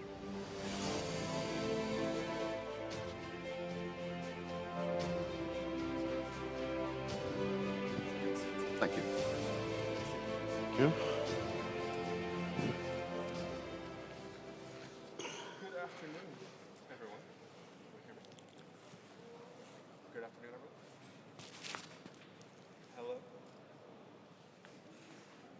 Good afternoon, everyone. There we go. Thank you so much for joining us for a really fantastic session right here before lunch. Because I think if we're talking about Saudi Arabia's unprecedented rise in the cultural space, on the global stage, it's often the gigaprojects that are making some of the loudest noise on the global stage and have done really transformative work, not only for Saudi Arabia, but in terms of how these projects are realized globally. Because oftentimes, projects are built and culture is an afterthought. And what I think is really special about these projects here is that culture is really first and foremost. And so I have really two esteemed guests joining me here, Michael Dyke, the CEO of New Bunaba, and Ryan Fayez, the Deputy CEO of NEOM. So please join me in welcoming my guests.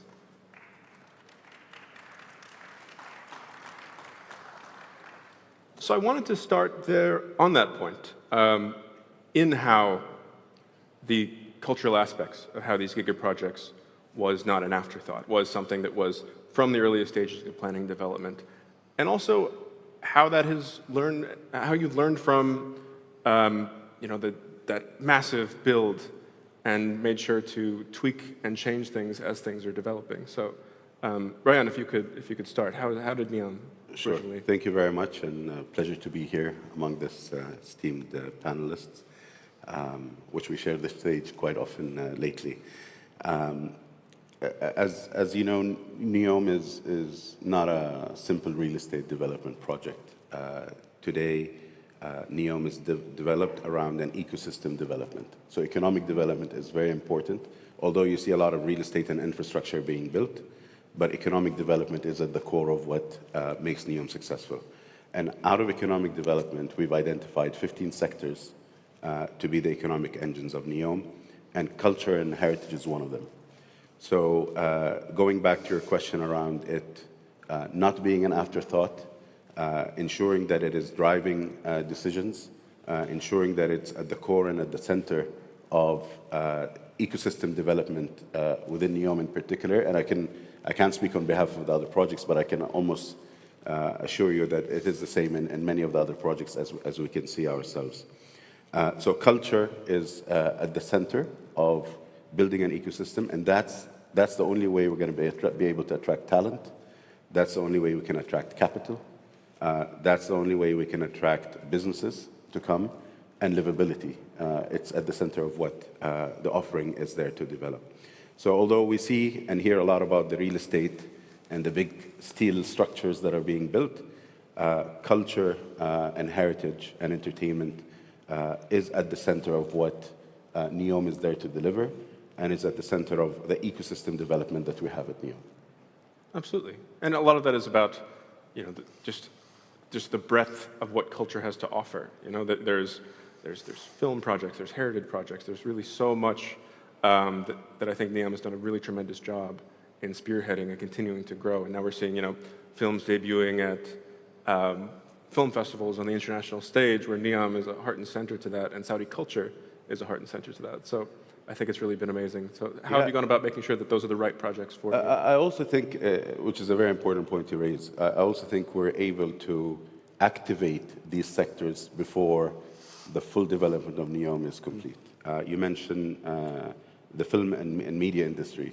We have significant investments made on the ground as we speak in the media industry, where we've hosted many large-scale movie productions in NEOM. We also have a lot of the intangible soft aspects of culture that we're able to activate early on. We have a very successful program, Artist in Residence program. It's a 3-month program where we've hosted 8 artists, 4 Saudi, 4 international, to come and develop inspiration out of what they see in NEOM. We're fortunate with, beautiful landscapes, natural beauty that even before the development is complete, can offer a lot of inspiration to artists who come to NEOM. We also have actually an annual program called the Cultural Leadership Program. It's an investment we've made where we offer a 12-month mentorship and leadership with leading academic institutions on culture. This is not only for NEOM employees. Actually, we've hosted many employees from other organizations in the kingdom.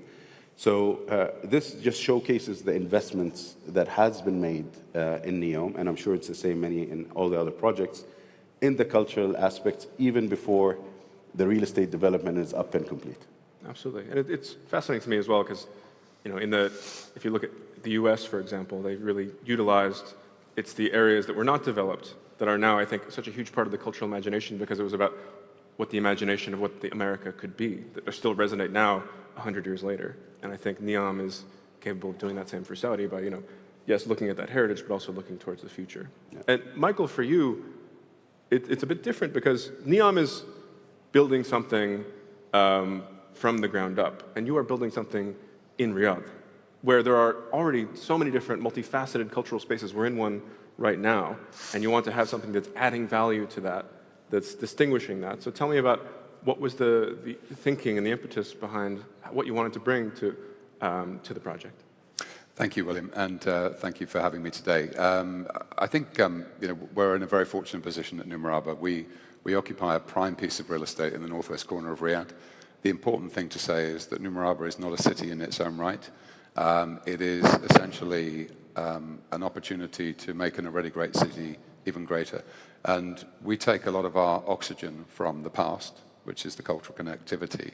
And it's really important to us in terms of that phrase. And we think about Murabba Palace and the fundamental geometry of that. And then what we do is we take that as license to then adapt and create the things that people are familiar with in Riyadh today in terms of the urban density, the typology, the Saumani architectural code and the like. But we give that a modern twist. So basically, we're an intersection between the past, the present, and the future. And if I just explain a little bit more about what I mean, we're introducing... You can speak. Thank you. Okay.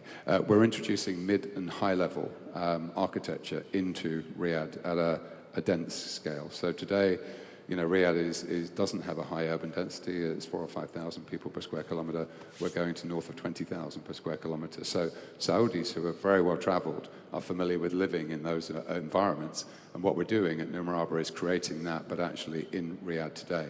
So I think for us, we take, as I say, our oxygen from the past. We create this connectivity into the future. And then when we look at the future and the way that we position ourselves, we are taking 25% of the total land mass and devoting that to green space.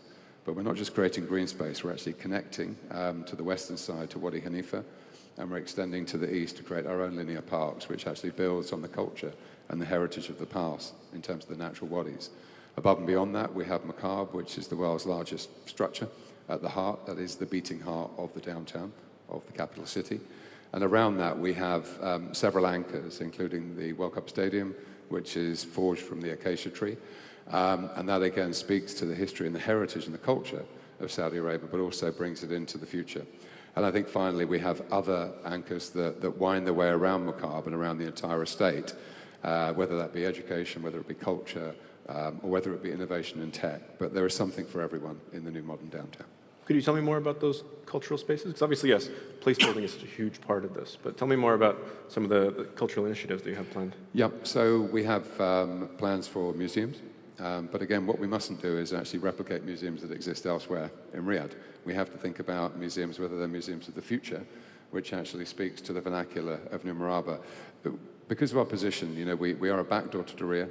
We are a front door to the future of Riyadh as it continues its march north. So the reality is we'll have museums. Equally, we will have innovative educational facilities and a university, which will actually talk to the future culture, where ultimately we're going to be creating roles and opportunities for Saudis to participate in tech-fueled roles of the future, which actually will become the ground bed for, you know, that culture today, but in New Murabba in the future. And there are many other elements too as we traverse the estate. Absolutely. And I wanted to speak a bit more about, you know, looking at this from an investment perspective. So much of investment comes not just because of, you know, numbers on a spreadsheet, but storytelling, you know, narrative building. There has to be something that you, on a human level, feel you can connect with. So tell me about how each of you have built that storytelling and that narrative play in terms of attracting investors, strategic partners. Rayan, if I could start with you. I think I talked a little bit about the programs that we've activated, but what I didn't talk about and actually is the exciting assets that we naturally sit on in NEOM from a cultural standpoint. Actually, this is very timely. Last week, there was an announcement done by the Ministry of Culture around a discovery of a civilization called Masyun in NEOM. It's one of the oldest known civilizations discovered in the Arabian Peninsula, going back to 10 to 11,000 years. We also have the Nabatean way that goes, you know, from north to south and south to north, which, you know, connects obviously all the Nabatean civilization, and that also goes back to thousands of years. A lot of that, in addition to many other assets, as you can imagine, the civilizations that lived in that part of the world existed for thousands of years. So we're able to leverage existing assets, not necessarily something that needs to be built, in order to develop the storytelling that you mentioned around the relevance and significance of that part of the world at some point in time. And in every tourism and investment destination, you will find the necessity of having cultural assets. You will find the necessity of having not only the development assets, but the story of the place. And we're fortunate enough to have that in NEOM in a massive way, with that region being really a very lively and active region thousands of years ago, and now we're actually reliving it now and building the city of the future based on a significant heritage and culture of the past. Absolutely. Yeah, I remember growing up, and this is a true story, my father used to tell me, you know, that there were so many untapped, you know, cultural resources within Saudi Arabia. There were ancient civilizations, these sorts of areas that no one has seen, no one can go there. He would dream that one day we could go together, and it's amazing that they're now being discovered and developed, because it was something that literally I dreamed of as a kid. So it's fantastic to see that. And as well, like, because there is so much discovery in what you're doing, you're able to pivot constantly what that narrative is, because you're incorporating new discoveries. Yeah. So it's fantastic to see. What would you say is the main narrative thrust that you've been building with New Murabba?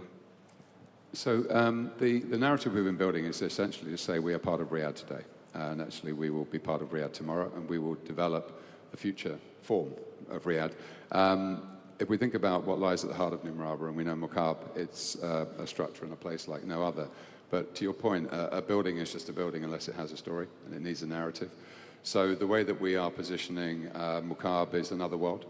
Essentially, when people enter another world, they enter from underneath and they leave the world they know, and they enter into another world. So Muqab of in itself is a tech-fueled experience, which actually is probably the largest scale imaginable of where the physical and the digital converges.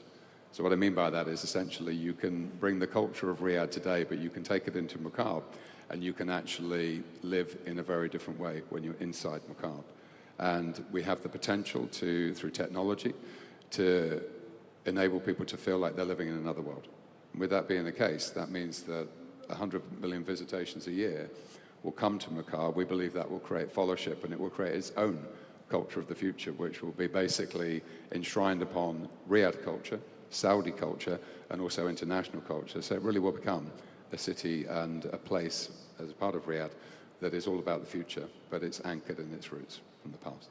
Could you tell me more about those technologies? Because yes, I think it is such a fascinating time for creating immersive cultural spaces, because that it allows you to, I think, engage people in a way that maybe a traditional museum never could. You know, people, I think there was a study that at an average museum, people spent 17 seconds in front of every painting, whereas in an immersive space it can be totally different. So tell me a bit about that. So, I mean, we have 19 technology layers inside Muqab. So bear in mind, we have a dome, which is 360 meters in height and effectively 340 meters in diameter. So it's on a very large scale, and we're the only place in the world which has a skyscraper living inside another building, which essentially is the central tower. So you can put your finger around the outside edge and you can walk for 2.7 kilometers in the first 4 levels of the tier before you hit the midpoint. But you're completely in an immersive world. So the trick is that you can never see the dome, ultimately, because of the type of technology we have in the immersive displays. So if the human eye could see for a mile, it would be able to see and it wouldn't be able to discern the dome. That's the first thing. The second thing is we are investing in innovative technologies to develop real holograms, which of course is easy to say but hard to do, but because we have ambition driven by Vision 2030, that's what we're seeking to do. And ultimately, to bring those two things to life and to create content and narrative, we're using AI to basically inject content and creativity into another world. So technically, as we program what happens inside the dome, you can visit on one occasion and you can be on a search to Atlantis, and another occasion you can be on a search to Pandora, or anything else in between. So it really is taking technology to another level. There are another 16 layers above and beyond that, but those are the 3 primary ones. Now, I'm fascinated to see how the Gig projects are going to be developing.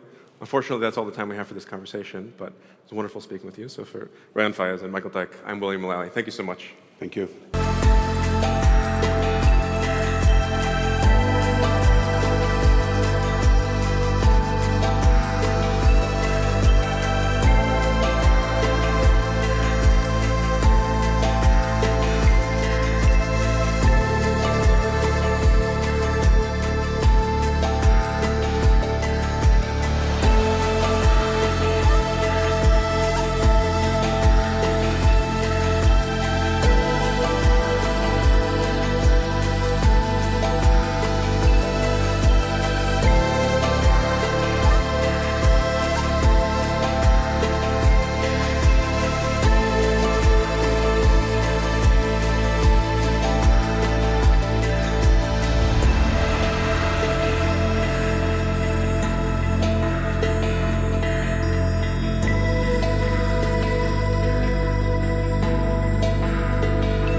Welcome back, ladies and gentlemen, from lunch. I hope you have enjoyed your break and you are having a very good, productive day.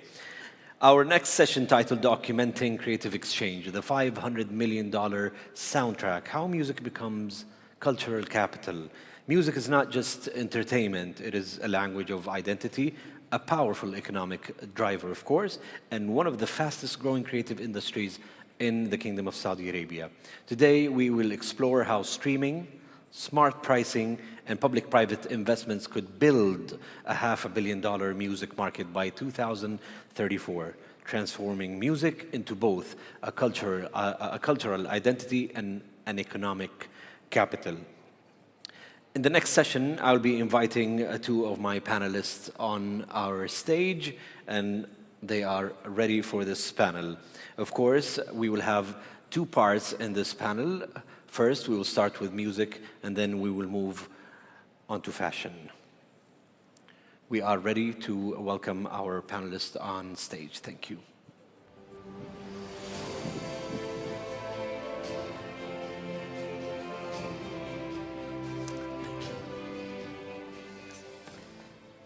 Ladies and gentlemen, it is my honor, of course, to welcome our distinguished speakers, Paul Pacifico, CEO of the Music Commission at the Ministry of Culture, and Will Page, author of Tarzan Economics and former chief economist at Spotify.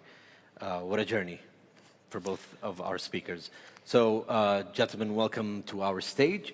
Today, we speak music. And I would like, first of all, to speak about this economic report that we are launching today. And why do we need this report, first of all, and what is it? Yeah, Yasser, thank you. Thank you very much. The report that we're launching today, we had the pleasure of inviting Will to author for us at the Music Commission. It's no coincidence that it's entitled The Foundations for Success.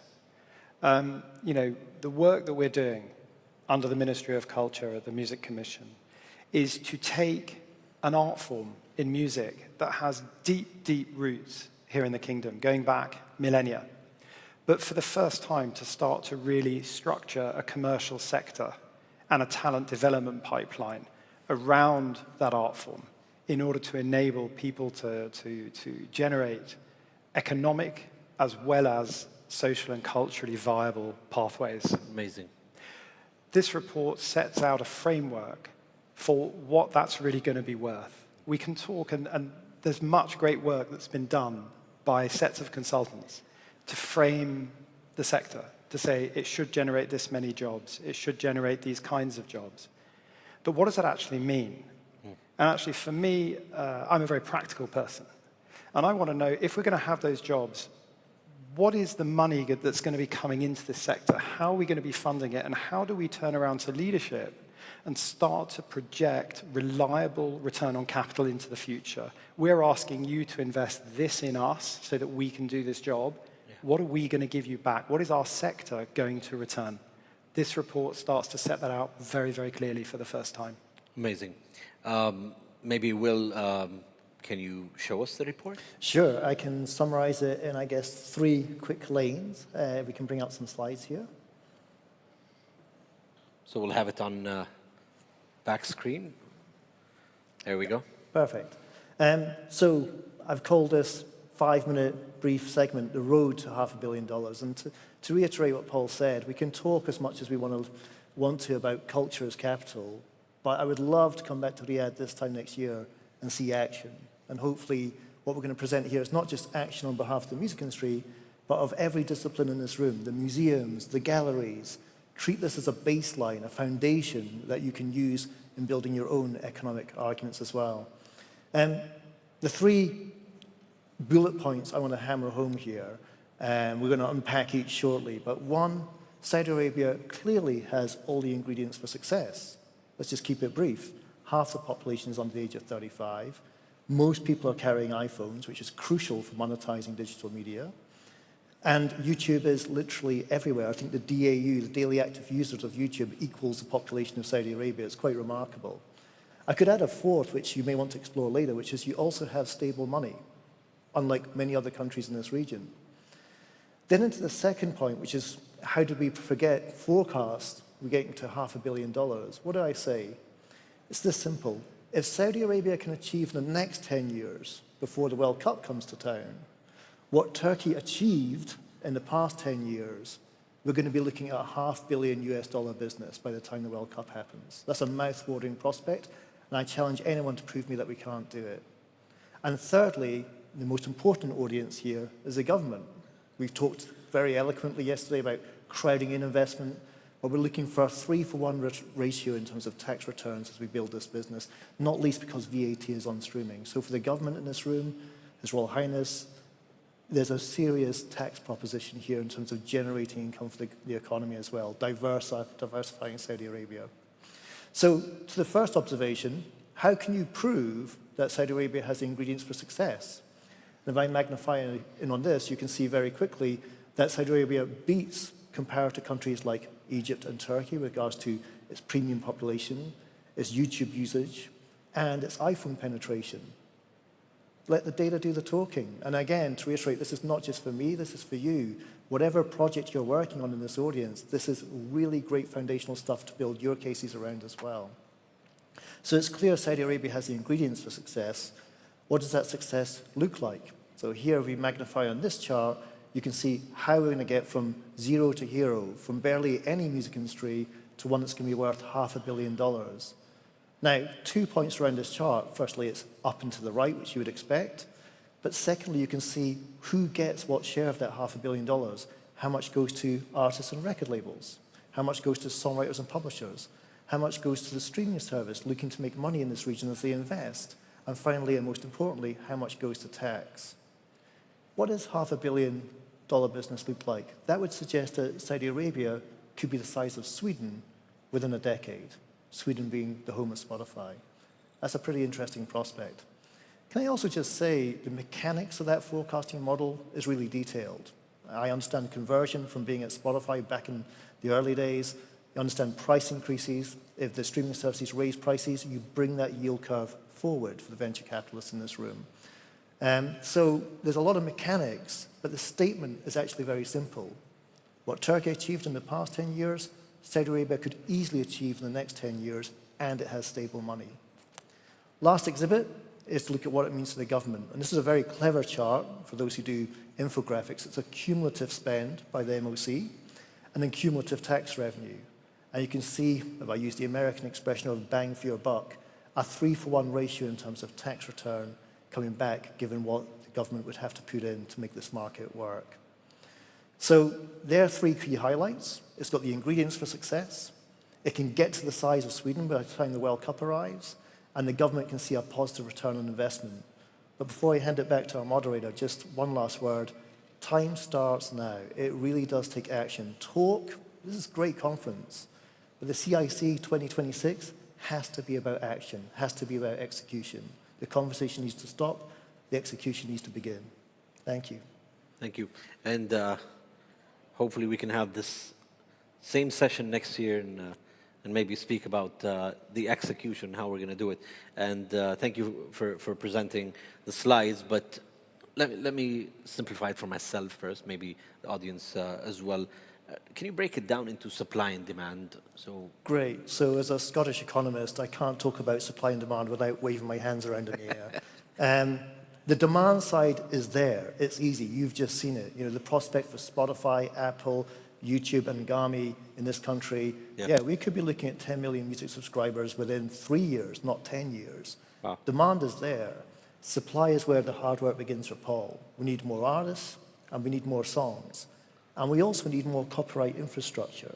There's a Scottish expression which is you need train tracks before you can run trains. Okay.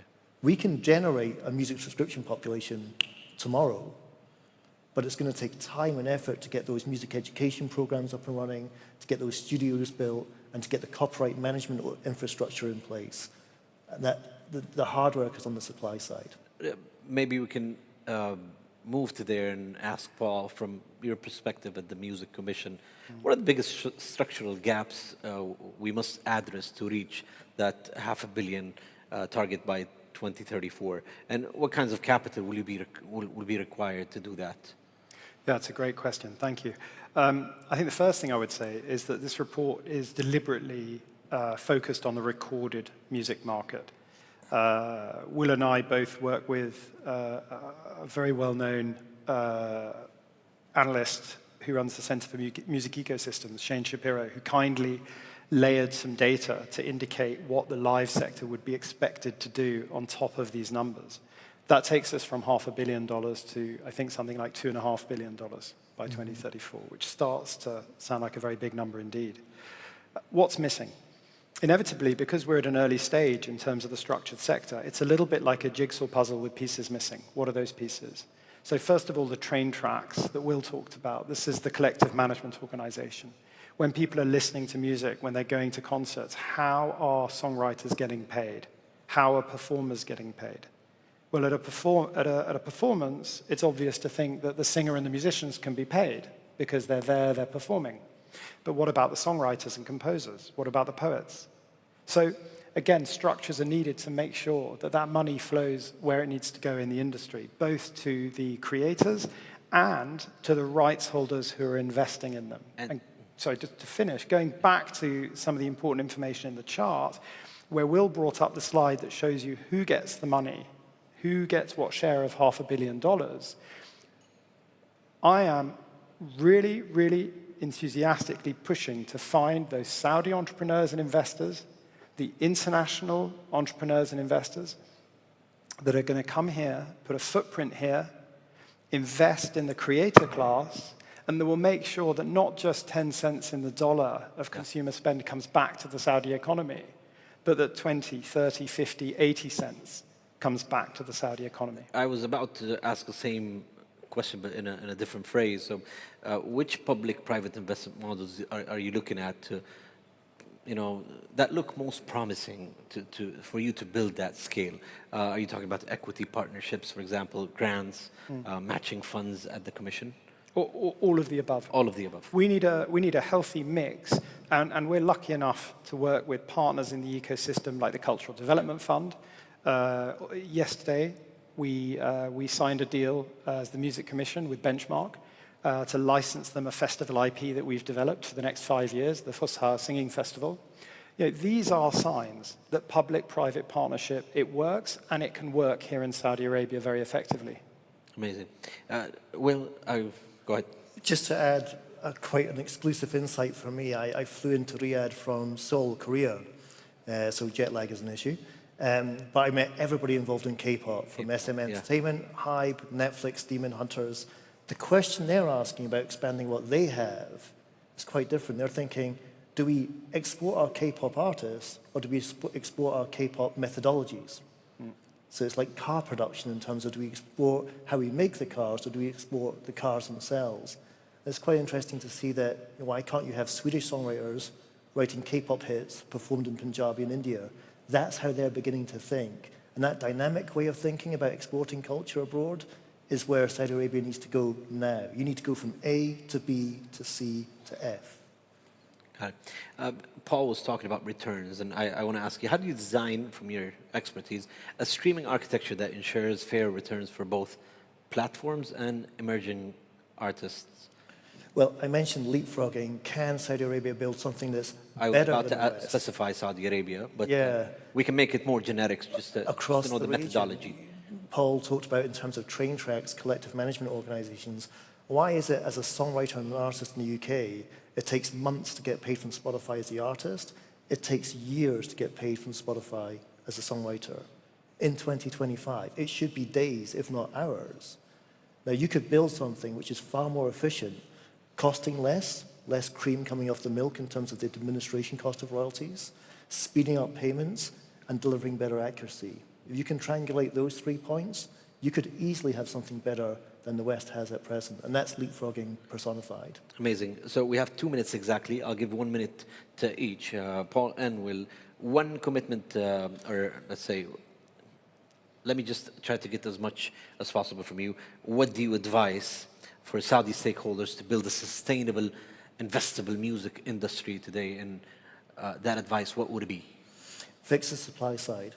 More artists, recording more songs, delivering them onto more streaming platforms, where there's more paying subscribers. If you look at Egypt, about $1 in every $2 in Egypt stays in Egypt. That's the power of their Egyptian music industry. Amazing. There's a great benchmark for Saudi to try and emulate what Egypt has today. Great. And from the Commission side, what one pledge today to strengthen Saudi's music sector, what would it be?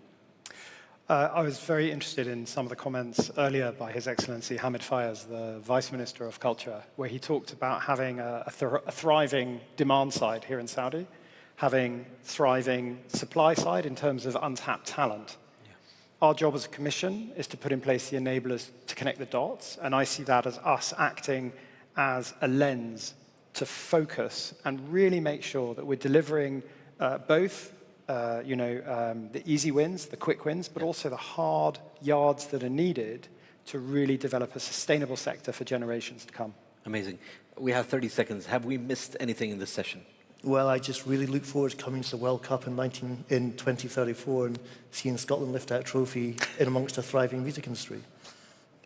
Only to be thwarted by Saudi Arabia. It's going to be a good final. Thank you, Paul and Will.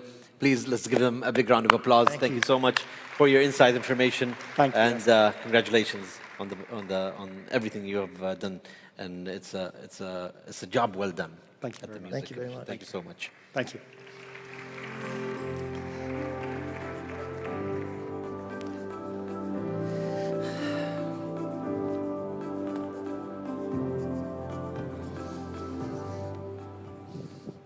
I'm moving from here to there, and then I'm going back again to there. So we thank Paul and Will for those insights into how music can actually evolve both culture and capital.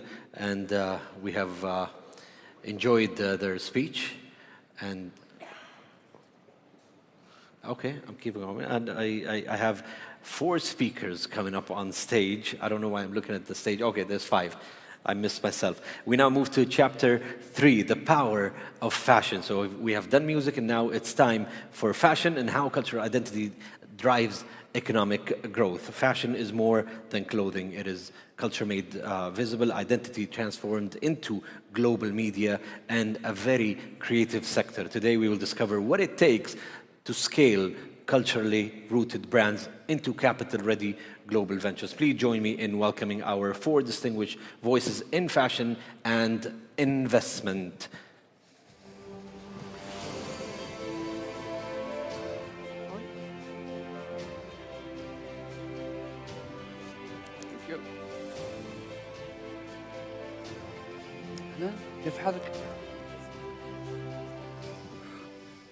So I am joined by amazing people today, and we will speak about something they really love and they have been doing for a very long time. So we'll give it up for Hatem Al Aqil, founder and CEO of Gems of Arabia, and am I going to say it right? Authenticite? أستعلى بالعربي authenticity in English. Authenticity in English, okay. Reem Al Kanhal, founder and creative director of Reem Al Kanhal. Abdullah Al Tamimi, Tamami, founder and CEO of Mirak Capital. And Sarah Shreibi, founder of Maison Sarah Shreibi. Huh? Maison Sarah Shreibi. Maison Sarah Shreibi. Amazing. Let's give it up for them, please. We will start this session. And by the way, as it is, I've been practicing these words for the whole day, but it still comes on stage differently, so please excuse me. Your career began in fashion design, Hatem, and has evolved into building platforms like Gems of Arabia. And how has this journey for Hatem Al Aqil shaped the vision of fashion as cultural capital today? Well, as a Saudi, I've always wanted to articulate my fashion, my style, what I'm doing. And the whole idea behind my brand is to create this synergy where we celebrate Saudi creativity. Yeah. When I started, it was about making a point that Saudi fashion can also hold its own in international levels. So we're talking about being seen at Saks Fifth Avenue, being seen as Boutique One. And from there, it just started. And I realized with Gems of Arabia, which is my media platform, I wanted to also articulate that Saudi heritage can also be explained through stories and narratives, not just fashion. And from there, we started creating collaborations with international brands, activations. We have a long-standing relationship with Harrods, a 3-year relationship. where we take creativity of Saudi Arabia and we film episodes in places like Beit Jukhdar, Beit Nasif, Middle East, through the lens of an international brand. And to me, this is what inspires me the most. My journey started where Ithra asked me, Hatem, we want you to do an exhibition. I was still a designer, and I'm like, but why me? They're like, because you have an eye. I guess that's another way of saying how old I am.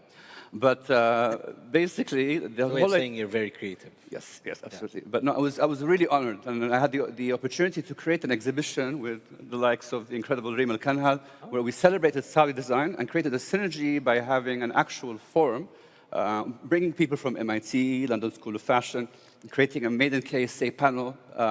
We kind of, it's almost like we had manifested all of these elements of showing the creative side of Saudi Arabia. So from there, I realized, you know what, I love this. Amazing. So I kind of decided to take another route with fashion. And what was that route? Really start consulting and working on creating collaborations with local and international entities. Especially the luxury market now is much more sensitive towards what's happening in KSA. Brands are finally starting to take us more seriously. Before, pitching was impossible, and now it's actually a whole new narrative. Amazing. They don't just want Saudi, they want to know the grassroots of our society. They want to know who are the people that really resonate.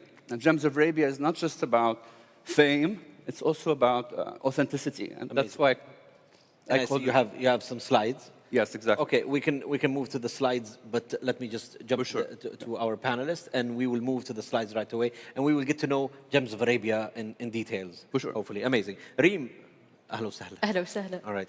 Reem, what type of investor support or funding structures do you believe are most urgently needed for female-led fashion brands in Saudi Arabia today? I think we need more of angel investors. This term I learned a few years back when I met HRH Princess Rima bint Bandar. She was so supportive. Like, I think it was more than 12 years ago when we had this meeting and she was giving me this advice. And that's when I learned the term angel investor. So sometimes when we start, like as fashion is young in Saudi, and it's a new industry as to become an international fashion designer also, not just local. So in order to reach all platforms and to reach everywhere, you need investors. Yeah. And if you're a creative person, the language of finance and numbers and all that is not your language. So you need lots of help in this sector. Of course. And the term angel investing is, are you referring to a group of investors with each small amount of investment? Is this what you're referring to? Angel investing is probably investing with more of a small amount rather than a huge amount into the business. And when you say startups today, you mean female-led fashion brands that are just starting now as entrepreneurs? Is this what you're referring to? I'm referring to the start, when we first started. When you first started, okay. Yes, this wasn't there. Even when you go to investors and try to convince them to invest in fashion, they won't listen because they think fashion is not something serious to invest in, put their money in. Exactly. Okay. So that was a struggle. And this is where you find the angel investor where he's willing to put some small amounts, maybe take the risk and so on. And keep your creativity and allow you to do what you do freely as well. No one will nag on top of your head exactly. all day and where's my money? Exactly. Exactly. All right. Abdullah Tamami, أهلا وسهلا فيك. You are an investor, an angel investor or an investor? We need. Definitely not an angel investor, Okay, so an investor. What criteria, Abdullah, do you use to decide whether a creative brand is truly, let me put the term, investment ready? Sure. So let me maybe start with the announcement we made yesterday about the new fund in fashion with the Cultural Development Fund. We announced a 300 million Saudi Riyal fund, and it's targeting the fashion industry with all its facets. When we look at what we look for with this fund that was supported by the Cultural Development Fund and the Ministry of Culture is growth stage companies what we call private equity companies, so maybe more mature than what we were discussing, in terms of size, in terms of sales, in terms of customer base, coverage, etc. And also we look at companies that are digital first, so they use e-commerce platforms, omni-channel platforms, a mix of e-commerce and retail, as well as companies that are quite creative, but also for the investors that we have both public and private, it has to be lucrative, it has to be sustainable, it has to be return-driven for the long term.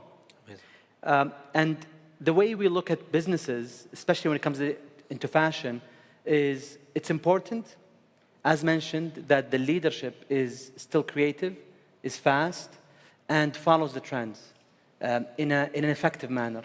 Some international top-tier brands today, they refresh their collections every 3 weeks. And that is highly, highly fast.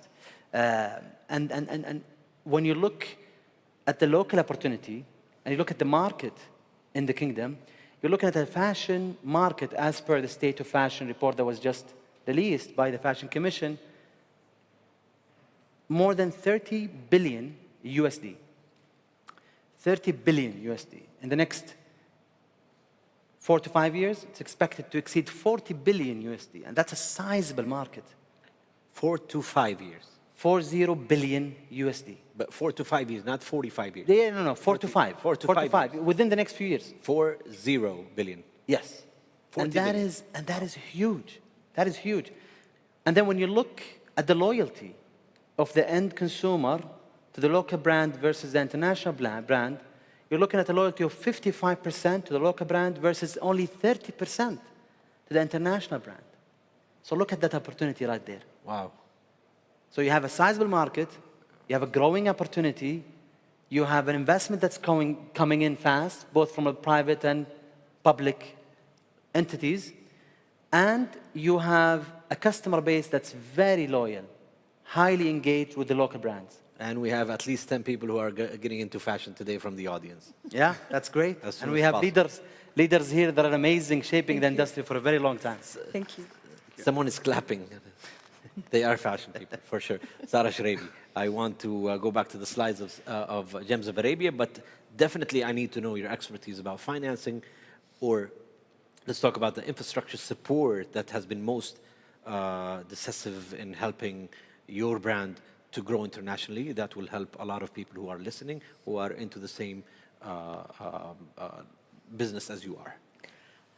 First of all, I would like to present myself. I'm Sarah Shrabi. I'm the founder of Maison Sarah Shrabi, a maison that I created around making Moroccan contemporary craftsmanship, Moroccan craftsmanship as an heritage, as contemporary legacy.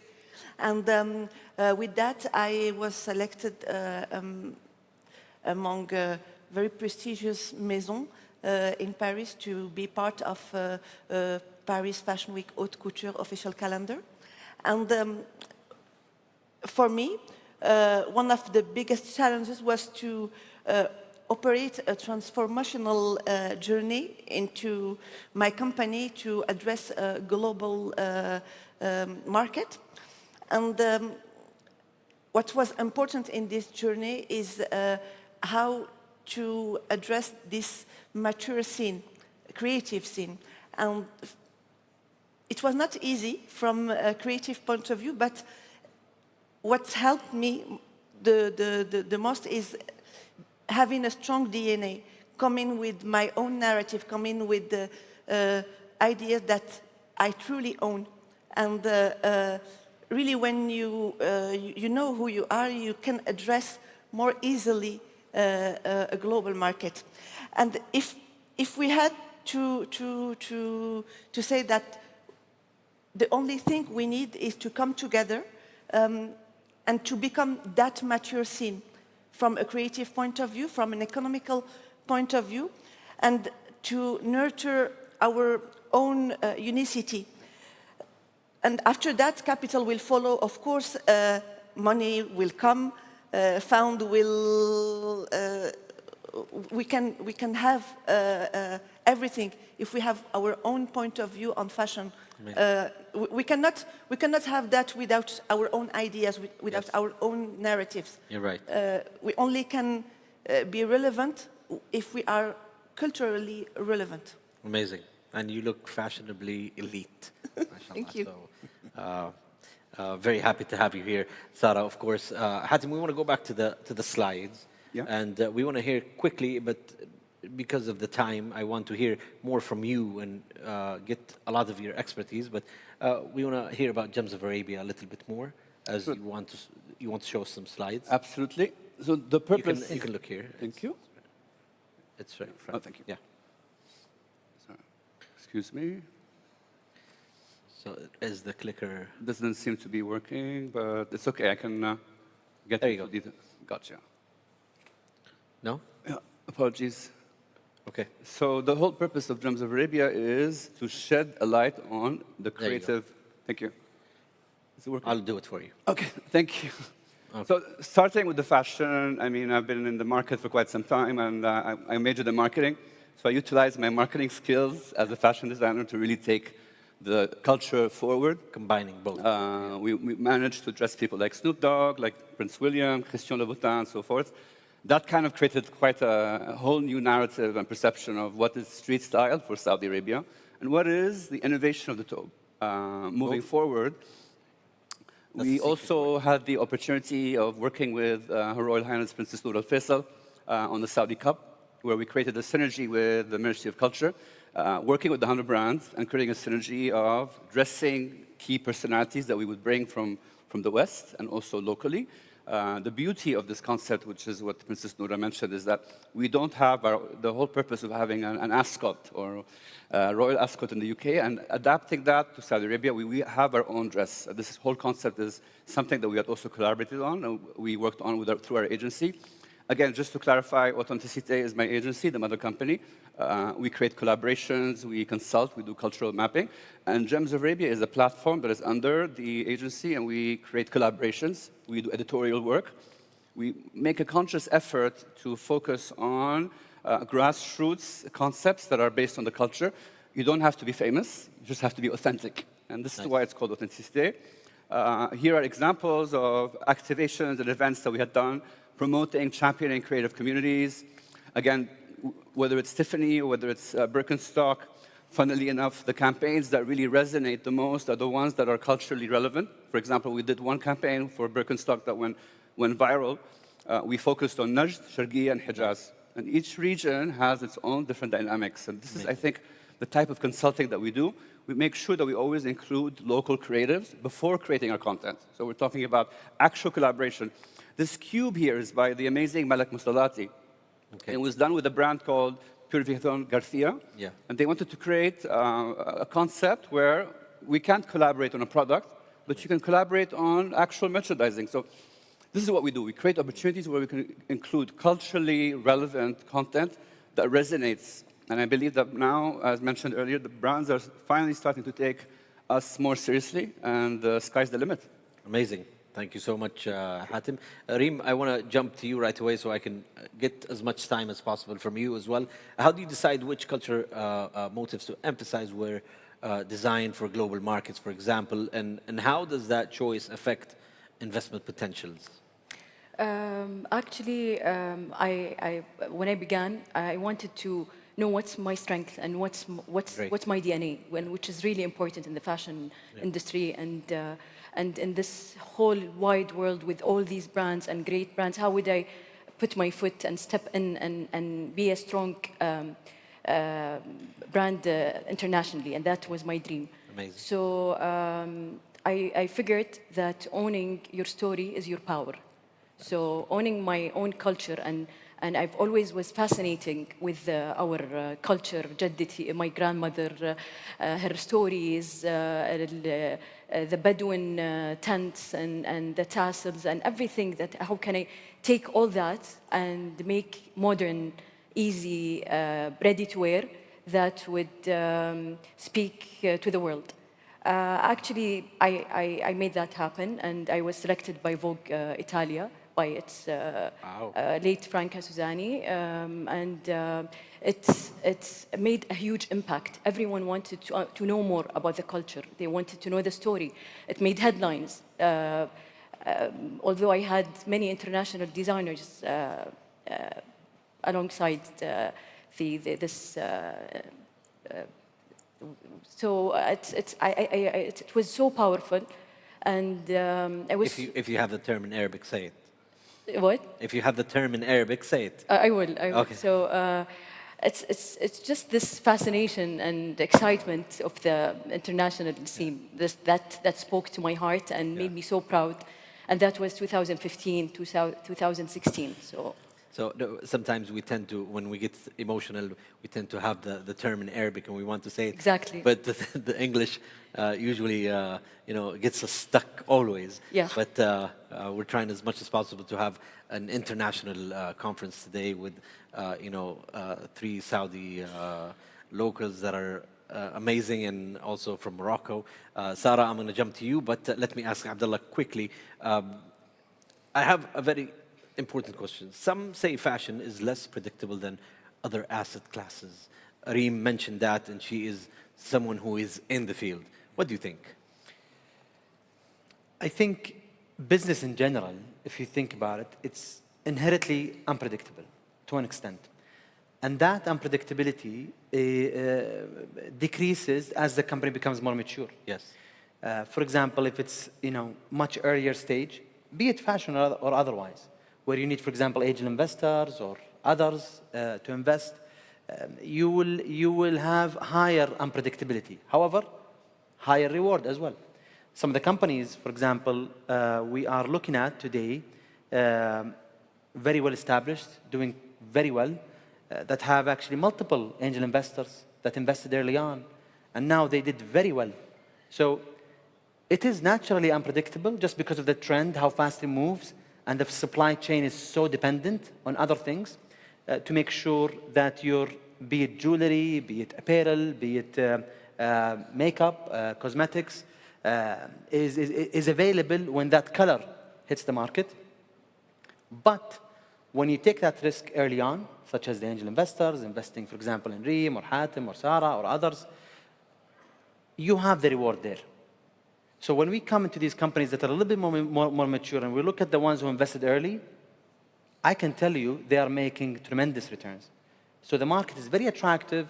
The unpredictability is similar to the other unpredictability we see in other markets. We invest in fintech, in gaming, in e-commerce, in many innovation-driven and creative-driven markets. Yeah. I can definitely tell you that the unpredictability in fashion is not a deterrent.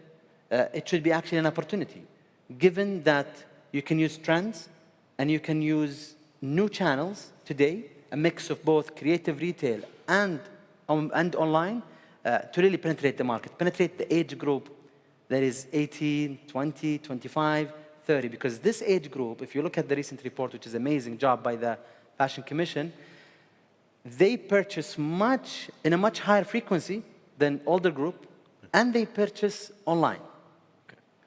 And they combine the experience of online and retail to have an omni-channel approach. So we're very excited about the industry, and honestly, seeing such creatives gets us more excited. Amazing. Of course, let me remind you that we are being watched. We are live streaming, and a lot of people from outside of Saudi Arabia are watching this cultural investment conference, and also on Shahid and Al-Thaqafiyya. Sarah, Abdullah mentioned something about risk, and it is very important for me to ask you this question. First of all, what have been your biggest operational challenge? And another thing is, from a designer's view, do you share Abdullah's perspective when it comes to his concerns about risk? Or do you see that investors missing part of the picture today? Well, I think one of my biggest challenge, especially when I decided to go more global, was to operate this transformation of my company to do the job of not just being a creative, but also being an entrepreneur. Sometimes it's difficult for a creative mind to do that, but by the end of the day, we all have to be conscious with our KPIs, and creativity is not the only thing when you do fashion. It's also about profitability.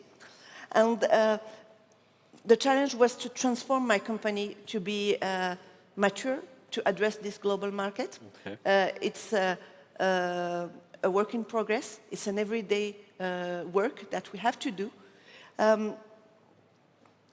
What about investors? From organizational point of view, founding risk to scale in the most beautiful way to bloom. And this is the most beautiful part of this journey as a creative mind. Amazing. Okay, great. Maybe I wanted to know if investors are missing the picture today when it comes to Sarah or any of the fashion-led brands today, in let's say in our region. Abdullah, maybe he's concerned about a lot of risk, but he has the guts. Yes, he has the guts today, and he's showing it. But a lot of other investors are concerned, and they are scared of this, maybe this market specifically. What do you say from your perspective? From my point of view, how do you invite investors today to actually invest with we you? have the chance in our region to be like more free than in Europe and in Western countries. We can do things and test and learn. Okay. And this is something wonderful. When you are an investor, when you are creative, to test and learn, we can go small and the reward can become bigger and bigger, as you said. You can invest at all the stage of a company, and it will be very, it will support communities, it will make the business grow. Amazing. And it will become bigger and bigger and bigger as long as you believe in it. Okay. And I don't think investing can be done without believing in something. Yes. Let me just say something real quick. I know time is short. I have 50 seconds, and I want to still get one word from each one of you. So go ahead, Abdullah, please. So I think one of the key elements to make people even more excited about fashion is knowledge. Knowledge. Yeah. For example, today, if I ask the audience how many do they think fashion-based companies in the kingdom are public, they'll probably maybe will have to think twice. But now we have more than 3 public. There you go. And that you cannot say about many industries. So, and many of them are still growing, doing very well. We had one in cosmetics, in e-commerce, like Nice One, just going public, and then Jim is the other one, and then we had others going public or already public. So that shows the return. I think knowledge, spreading the knowledge and how active and return-based the industry is will get people even more excited. If I may add, sorry to interrupt, but I think that understanding of the craft and craftsmanship is very important. Ashi is where he is because he worked with Elisa for many years, apprenticeship, understanding quality. Those are certain things, the elements that we need to fortify for our market in Saudi. Okay. There's the lab, there's the Ministry of Culture, there's a lot of great initiatives, but we're still not there when it comes to production and scaling. Part of the reason why maybe I slowed down my fashion is because I'm not a trained fashion designer. I took it as a hobby, and then I went for it. But had I trained, had I learned how to cut a pattern, had I learned the process, I would have maybe been able to take it further. Great. So craft is also very important, and having that sense of credibility where we are manufacturers is an area that needs to be focused on as well. I wasn't successful in managing the time in this session, but I have given them 3-4 minutes earlier in other sessions, so they might... you know, they will accept it from me. One more minute. I want to hear from Reem. One pledge. Go ahead. Okay. I encourage investors to be more, to speak to designers more and understand more, as we need more stronger infrastructure in Saudi that will help many people that have they have skills in tailoring and all that, and it could be also it could build homes as well, like giving them jobs, and it's a wide sea of opportunities that would help us as designers and help the community as well. Amazing, amazing. Thank you so much. And to conclude, speak to them, please. Investors, if you are seeing us right now, speak to people in this industry. They are willing to open the doors, and they are waiting for you to speak to them, and we will end here. Thank you so much. And I will promote them. You will? I will promote them all. You will promote them. Great. We have the full package here today. All right, let's give them a big round of applause, please. Thank you so much. Thank you. Thank you. Thank you. Ladies and gentlemen, please welcome Cynthia. Okay, all right. All right.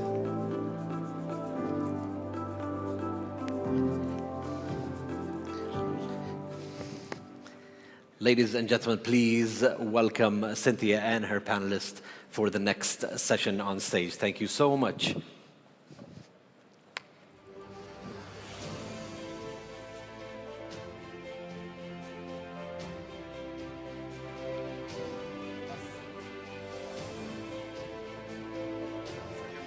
Can I have my clicker, please? The clicker, my clicker. Yeah. Hello. Thank you all for joining us today. Thank you for sticking around. Thank you to my panelists here for joining me. We have such a range of expertise. These are great people here, folks. We're going to hear a lot about the broad themes of this conference from people who really have hands-on experience building companies, building art exhibitions, launching groundbreaking products and services. So we're just going to go down the row here and let everybody kind of explain what brought you here. What skills, what experience do you have that made you come to this conference? And because my pronunciation of Arabic is not very good, I'm going to let each panelist introduce themselves so I do not butcher their names. And we're going to start here with... Aya. So thank you, Cynthia. No problem. First of all, thank you, everyone. And I'd like to thank the Ministry of Culture and the Events and Festivals team for having us here today. It's such an important conference to be convening about today. So my name is Aya Al-Bakri. I'm the CEO of the Dir'iyya Biennale Foundation. As a foundation, we oversee and put together the Dir'iyya Contemporary Art Biennial in Jax district in Dir'iyya, and the Islamic Arts Biennale at the Western Hajj Terminal in Jeddah at the King Abdulaziz Western Hajj Terminal Airport. And we oversee the Jax district in Dir'iyya. That's quite a bit, and we're getting those visual cues queued up as soon as I get the word. We're not quite ready Okay, yet. I hope All right, so. let's go. Next to Aya is?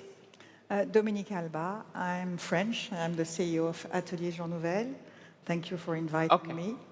And Atelier Jean Nouvel is a very big French company working all over the world. Perhaps you know about the Louvre Abu Dhabi, or the Doha National Museum, or the Institute of the Arabic World in Paris.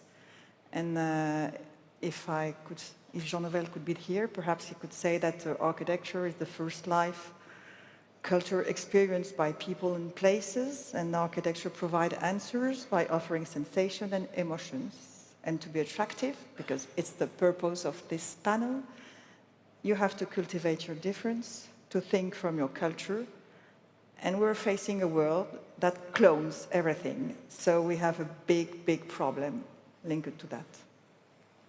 All right, next two. Thank you very much. Thank you, first of all, for the Ministry of Culture and the events team for bringing the CIC conference, the first edition of the CIC conference. I'm Abdulaziz Al-Slim, co-founder and the Chief Executive Officer of the Cultural Assets Group, which is an integrated ecosystem of cultural and creative companies and subsidiaries.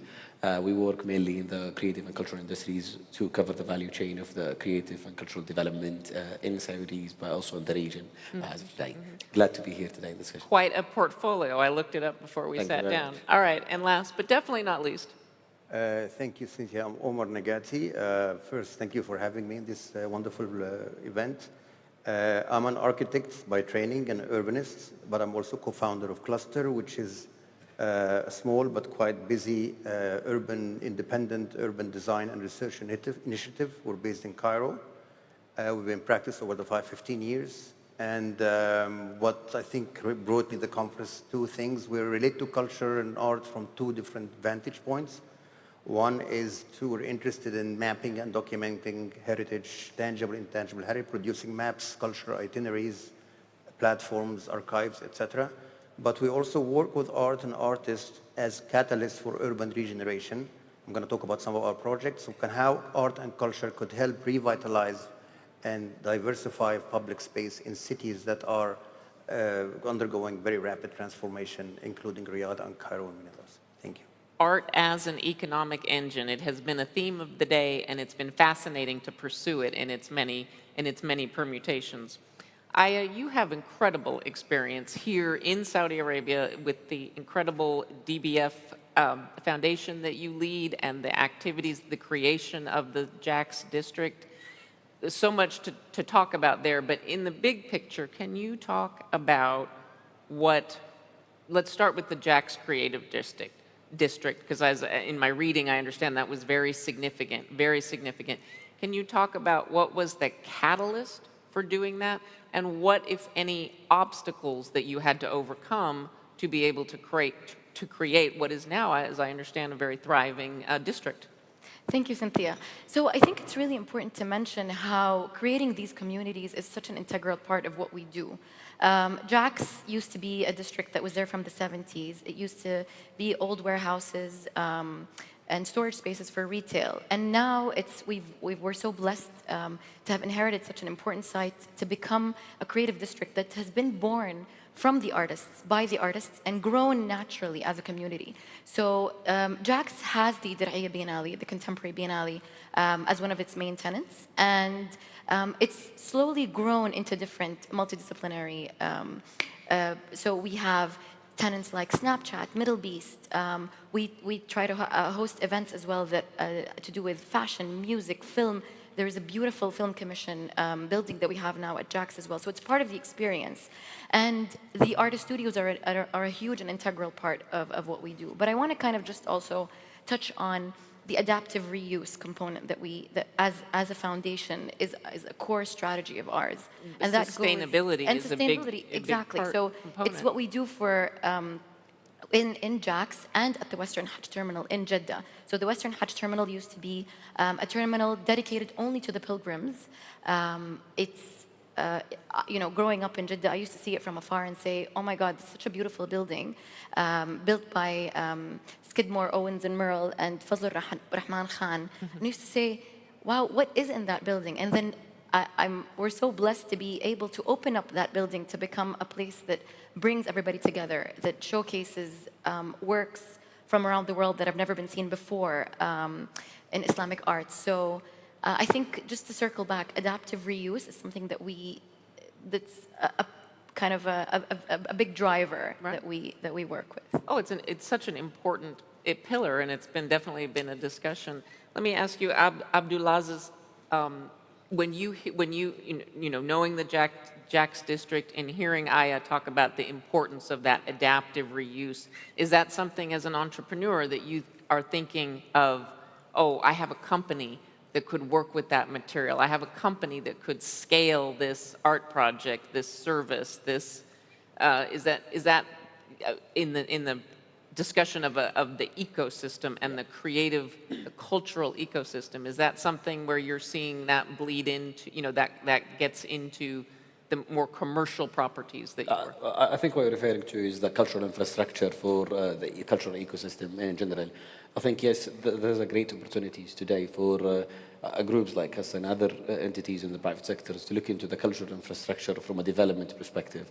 I think we've seen so far within the MOC initiatives and other initiatives related to cultural development, a very good portfolios of cultural infrastructure that have been reused in terms of the development itself.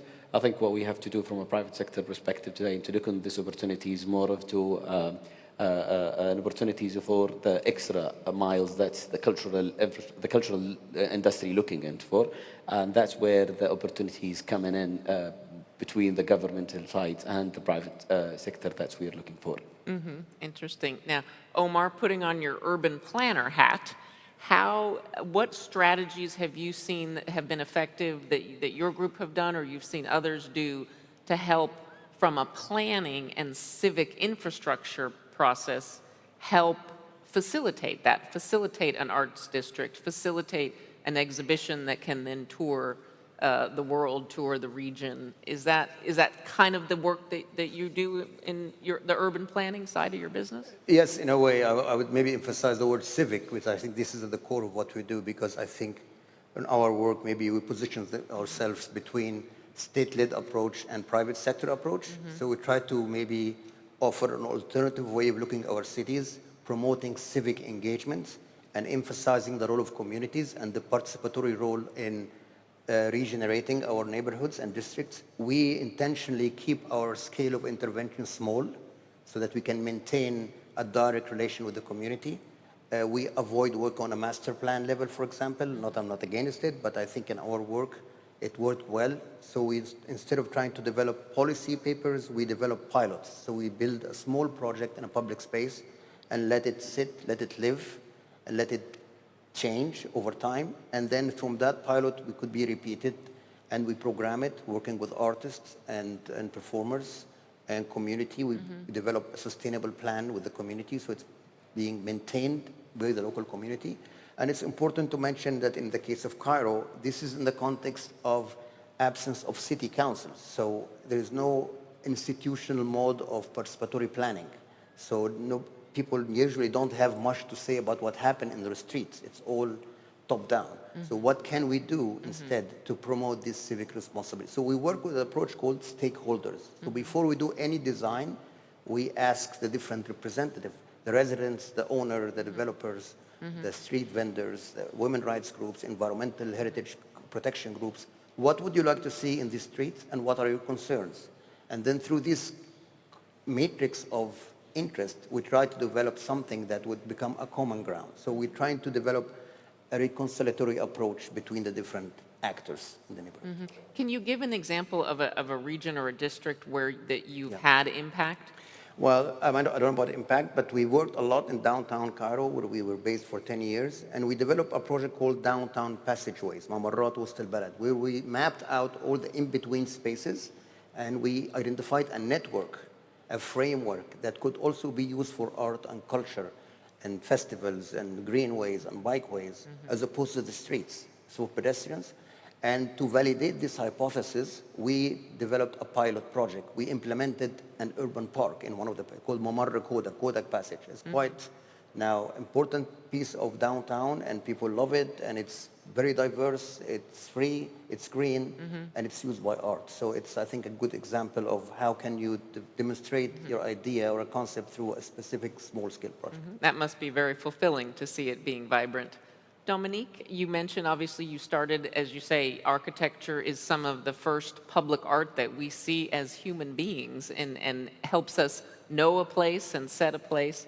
Can you talk, I know you're working on a very big project here in this region right now. Can you talk about balancing heritage and cultural roots with being, I mean, I've seen incredible buildings here in Riyadh that, are very modern, but still reflect that, you still reflect that, the traditional feeling. How do you balance those?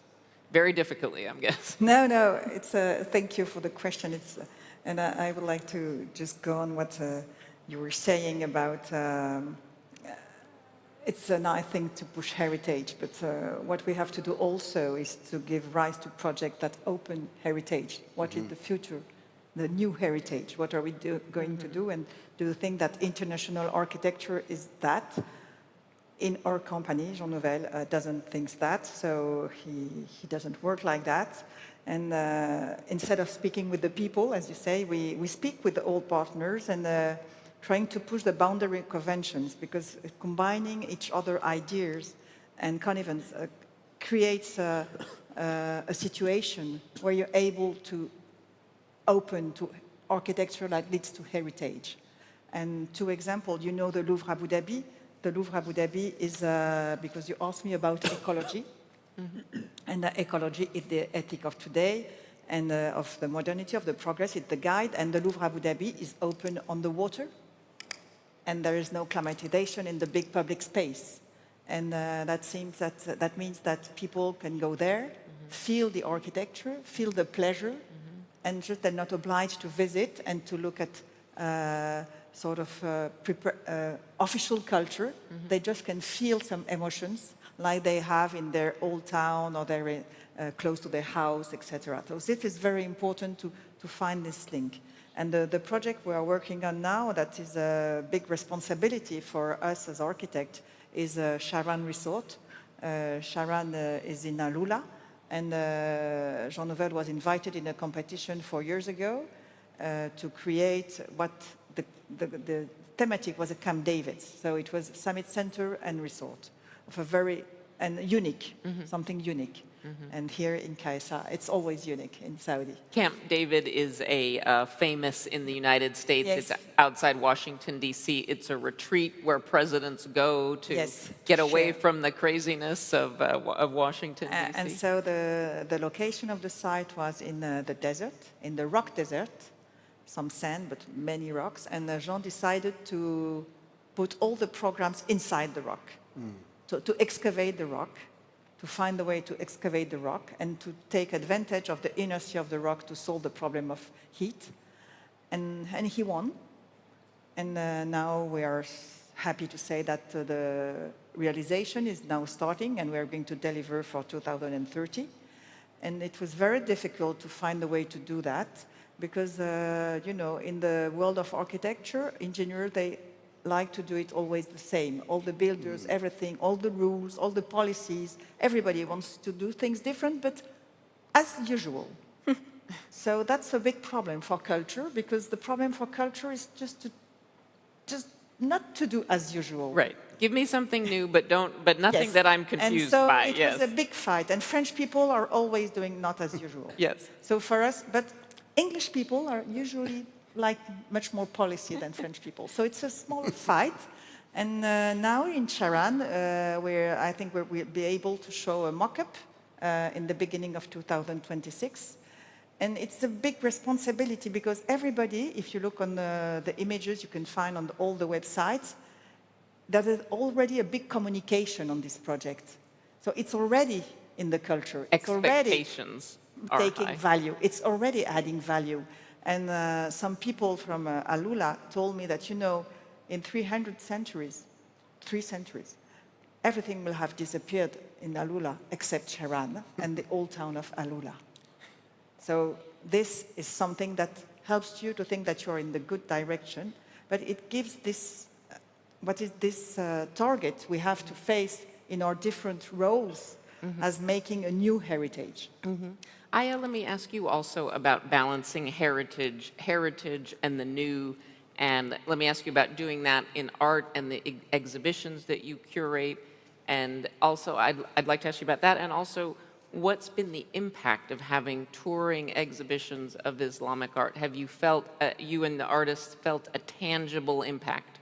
So, I mean, I feel like impact is in everything that we do. So in terms of the exhibitions that we do in either the Dir'iyya Contemporary Biennial or the Islamic Arts Biennale, and I would love to see if I can have some of the images. I am sorry to say, Aya, okay. they do not have them back Okay. there, so we No apologize problem. a little bit I would of have a loved to. miscue I would there. have loved to share the experience. You with will have to everybody. paint Those with have- words. Those have not been able to visit, but. In short, I think for the Islamic Arts Biennale, the interesting part is because it's one of its kind, it has this interaction and this conversation between historical objects and contemporary works. And within that context, we also have been working with really talented and artists, whether it be artists or architects. So whether it be the Saudi architecture firm Scene Architects or the exhibition design and the scenography by a well-renowned firm OMA under Rem Koolhaas. So it's kind of in the experience and everything that we do. And then in the exhibitions, we obviously work with bringing historical objects that have never been seen before, such as the Kiswa ever leaving Mecca for the first time in our latest edition, which is the fabric that covers the Kaaba on all four sides. That must have been, you must have had to have conversations, you must have had to make people comfortable, it will come back, it will not be damaged, like that alone must have been a process. I have to say, we're so blessed that culture is a priority in the kingdom today, and with everything, with all the support that we have from His Highness the Minister of Culture and His Excellency the Vice Minister Hamid Faiz and His Excellency Assistant Minister Rakan Al-Tog and the rest of the board, we've been able to do so much and showcase such important works and bring them and make them open and available for everybody to see, Muslims and non-Muslims at the Islamic Arts Biennale, which becomes gives everything a whole other meaning in what we do. Especially now, yeah. it's so important when there's so much conflict between cultures, that anything that can share the beauty, share the experience, the heartfelt. But I have to say that there's been such amazing audience and there's been so much demand and such amazing audience interaction with the works and with the exhibitions that for the first year, we had received 600,000 visitors in our first iteration of the Islamic Arts Biennale, which makes us one of the highest visited exhibitions in biennales in the world. So I'm really proud to say that it was a beautiful and pleasant surprise for us. That I was going to say that was beyond your expectations. I mean, for us, and we were asked to actually postpone or keep the exhibition on for another month, and you can only imagine the operational challenges that we had to face to make that happen, but we were able to. And obviously for the next iterations, we're going to make sure that the exhibition is long enough to be able to receive all our guests from all over the world, our local audiences as well, have our public programming, do education for us, and learning and programming is equally important to the exhibition itself. So it's part of the experience. And we want to be able to always have our partners that we work with, whether it be Saudi and getting all our guests to Saudi, whether it be the Saudi Bank Saudi Al-Faransi that have been with us from day one, and Lexus. So it's become a part of the process, and I'm sure it's going to keep growing, hopefully. Gotcha.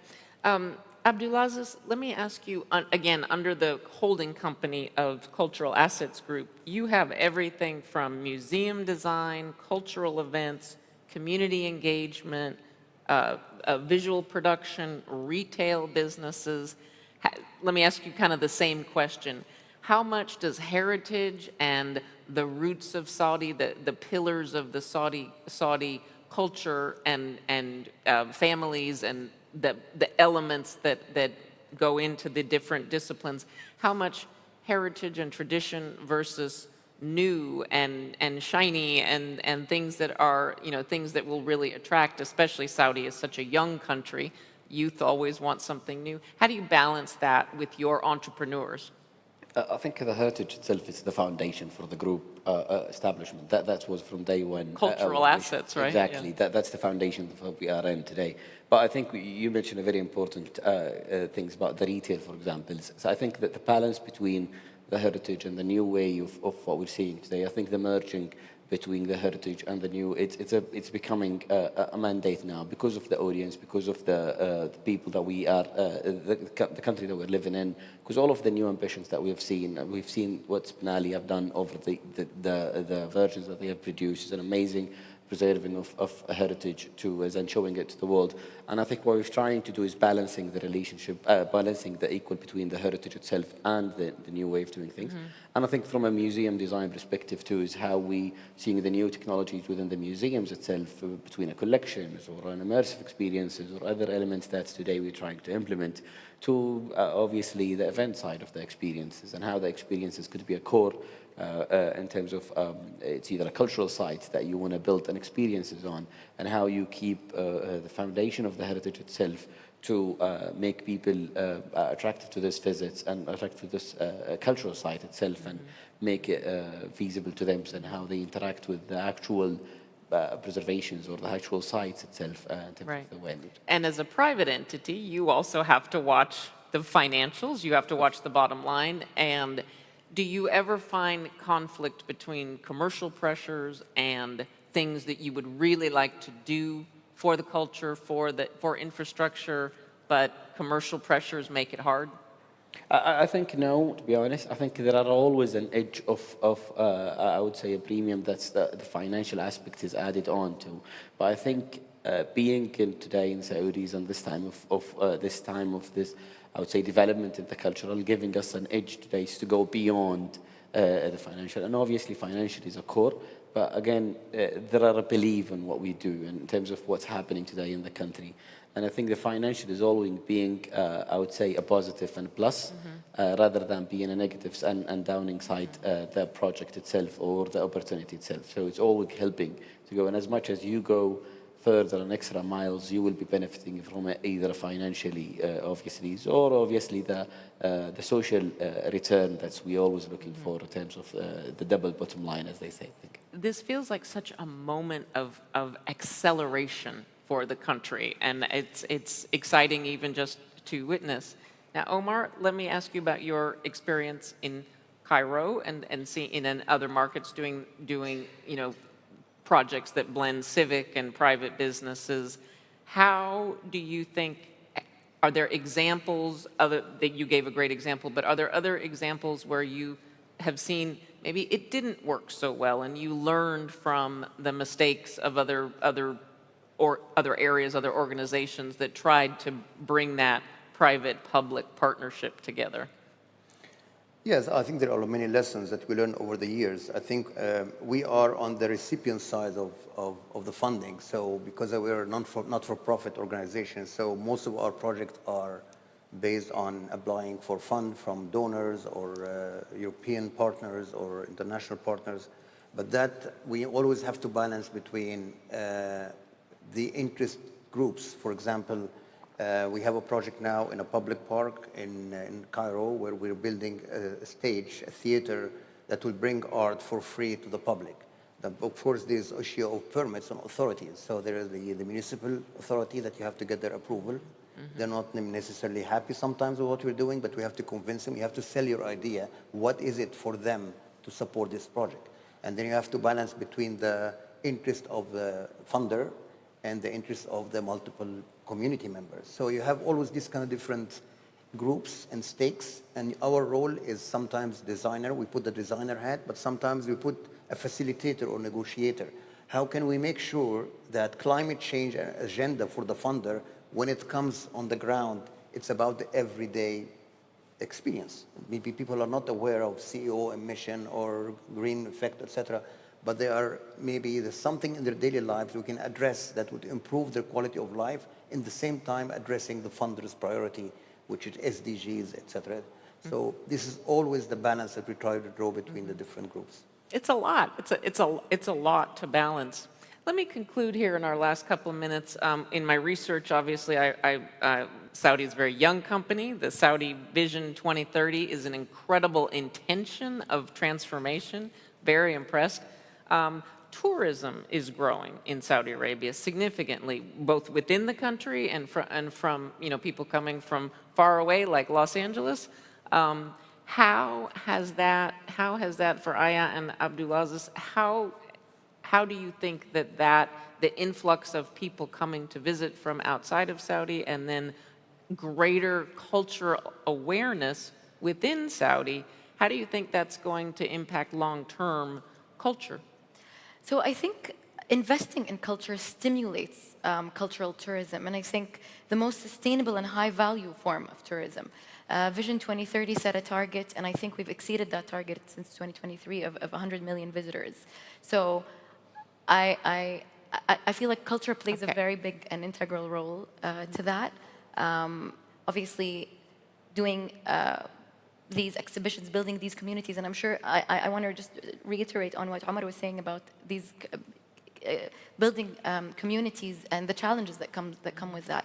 You have so many stakeholders, you have so many people that you want to work with, you have so many people that you want to make sure that this space grows naturally. But again, just to answer the question, I feel like culture is the best way and the best form and driver for tourism. Abdulaziz, how is that influencing your companies? Yeah, no, I think tourism offering today in the country is massive. We've seen multiple resorts and other activities, but I think cultural tourism is becoming more and more into the countries. But again, as I mentioned today, regarding the communities, we've seen now multiple initiatives within the region of Saudi Arabia in general.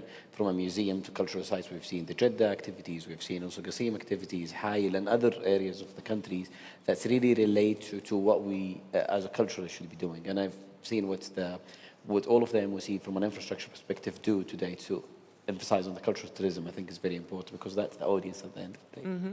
Oh, absolutely. Well, this is a panel of builders. Thank you so much. This has been really enjoyable. We're going to, again, thank you for your contributions and your insights. We are going to bring out our next panel. Thank you so much for being game for my questions. Appreciate it. Thank you, Cynthia. All right, Everyone. see you later at the conference. Okay, thank you, everybody. Don't go anywhere. Okay. Show you the spot, please. Okay.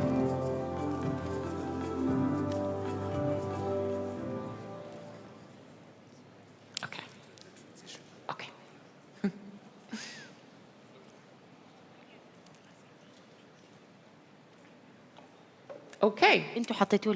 We are bringing out our next panel is, I had to have notes, I can't remember all this. Okay, next panel is Cultural Festivals as Catalyst for Dialogue and Development. That sounds like a good topic. All right, we are going to start here, bringing out the panelists. We have Antonia Carver, Director of Art Jamil. Okay.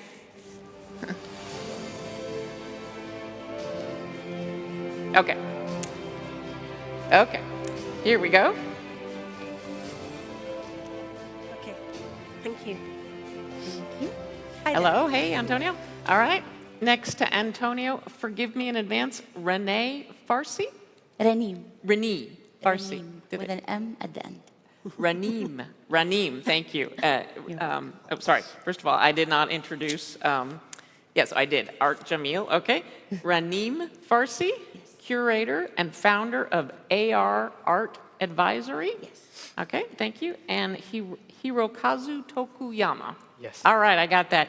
Curator of the Mori Art Museum in Tokyo. Once again, we have a great range of experiences for a good conversation here. So let's start. The topic here is cultural festivals as catalysts for dialogue and development. Let's talk. Why don't we start here with you, Antonio? Let's talk. You have done. You've done big exhibitions in Dubai. You've done numerous projects. I understand you've done projects with the Metropolitan Museum of Art, partnerships along the. Let me see if my research was right here, but. Can you talk about what, your experience with developing or even advising on projects that were, all art is, of course, an interpretation of the world, but what has been your experience in terms of, in your role as through AR advisory in... Right, that's Raneem, but yeah, no, I'll maybe just kick things off and then we can... absolutely. Excuse me, sorry, I confused the companies. Sorry, you are Art Jamil. Yeah, so I'm director of Art Jamil. And we're a foundation based here in Saudi. We have a museum in Dubai, Dubai's Contemporary Art Museum, and then here in Saudi, Hay Jamil, which is the kingdom's first bespoke, multidisciplinary creative hub. Opened at the end of 2021. And then we also work internationally, so you're right, we have a partnership with the Metropolitan Museum of Art and also a long-standing partnership with the V&A in London, which is home to the Jamil Galleries, named after the Jamil family, and also the Jamil Prize, which is the world's prize for artists, contemporary artists and designers who are inspired by Islamic culture and design and history. So we work in multiple different formats and different places. I think, going back to your question about kind of ecosystems and what it is to sort of think about the arts in terms of kind of building up these kind of complex ecologies, if you like, as how we, build a mature scene, then, we can think about the kind of art world at large, and all of us are part of this kind of incredible peripatetic world where we meet up with each other here and there, and we have a kind of global community in a way.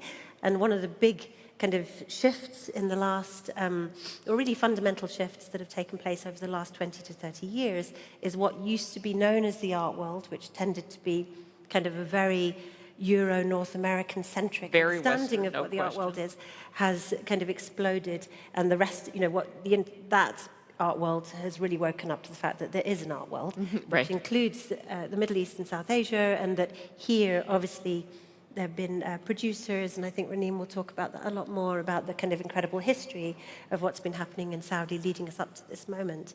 But then, you know, those kind of ecologies then sort of break down to what we think of in the kingdom itself. And obviously over the last couple of days, we've been talking a lot about what a commercial art world looks like, what return on investment looks like, and then thinking about the commercial and government. And I think where we sit is really in this kind of third space of civic society. We're involved in the world of philanthropy. The Jamil family are very well known as philanthropists as well as business people. They're just celebrating 80 years of business and 80 years of philanthropy, which is incredible. And we think about this kind of ecosystem here in the kingdom, what it takes to kind of really create a kind of balanced art world that includes this third sector, which is all about, when we think about return on investment, we think of the return being, you know, a kind of fulfilled use. It was really interesting and I thought very inspiring to hear His Excellency, the Minister of Investment, and for someone coming from investment, talk about the arts as a way to achieve a fulfilled society. And his question of kind of, are we fulfilled? Right. Was really pertinent to this. Certainly the riches of the art, and also the riches of what it brings to a community. Yeah, well, we tend to think about it on a much bigger scale than that. We think about kind of, you know, this return on investment being multi-layered across many fields, including youth, talent development, the kind of critical soft skills you need for the future, but also how do we build a society that's discursive, where people have a sense of stake in their future. Yeah. Hirokazu, I want to ask you about all of that with the Mori Art Museum, but before I get to you, I want to go back to Raneem and ask you, I know that you've been involved with some big public artworks, some sculpture projects. Can you talk about, from your experience, how those literally spark dialogue and even spark development around, you know, certain communities? Do you have experience with that? First, I must say I'm blessed to be part of that kind of development in the kingdom, and it's not a one-man show with environments like that where the community becomes an integral part of the exhibition, whereas you need to ensure that you're not imposing, whether it's imposing the sculpture itself within the landscape, or you're imposing that kind of, you know, genre of artworks amongst a community that is yet to understand what is public art installations. So there are, you know, multi-steps. Its plurality is key in the sense of, you know, including the right architects to work with you, including the right engineers to be able to monitor wind reports of previous 10 years, etc. So there's, you know, multi kind of faceted process in which we take to accomplish what people see as a beautiful public art, ginormous exhibitions. For instance, you know, we spend more time negotiating sandstorms and, you know, wind reports as much as practical realities, as much as we spend time where, you know, placement of the artworks aesthetically will make space. And in that, it becomes more challenging because the flow is also at stake, because you want to allow the visitor to have their own connection with the narrative that you're trying to put forward. The environment, I wouldn't say constraint, because we adapt and you don't compromise, you adapt in such situations where you look and you see where you can adapt this work to have, you know, a conversation with another, you know, landscape that's there, and you're not easily moving things around as you would within walls. And grand exhibition could also be within walls and still have that kind of experience. So you're really orchestrating a full platform in which you cannot identify the beginning and the end. You leave that to the viewer, and that becomes, you know, your biggest challenge as a curator, and you need to let go. And that's the biggest challenge personally. You know, as curators, we micromanage, but then that becomes your biggest challenge, is to just let the viewer be and let them accept what they see as is. So, like the artist does, right? When the artist is done. Hirokazu, you were nodding your head. Does this sound very familiar to you? Yeah. Oh, in terms of your experience with at the Mori Art Museum, in terms of sparking dialogue and bringing people together to think about, important issues? Well, the Mori Art Museum is a private the museum and owned by, we are part of the company called Mori Building, which is one of the major developers in Tokyo. So we are part of this commercial complex, and we are located on 53rd floor of like high-rise building, and we are literally kind of suspended above Tokyo. So You're an oasis of art, right? Yeah, so it gives us like really a unique position that we always have to think about like a community around us. At the same time, like we always think about how does it work for the audience, coming from New York and Berlin or Saudi, and how does it work speak to the people who just, take a train to the museum. So like we have diverse, the community, diverse, the agency, like the audience. And, this is, we are open 2003, and we have 2 decades of experience, and we're still asking the same question that every exhibition we curate. So like, there is no like a clear answer, but the most important thing, as she said, the artwork is most important, the great part of our practice. So like the main goal is how we can amplify the impact of diverse artistic expression we kind of found in the world, and also like how we can make it accessible to diverse audience we have. So, If I may add it, I think it's very interesting.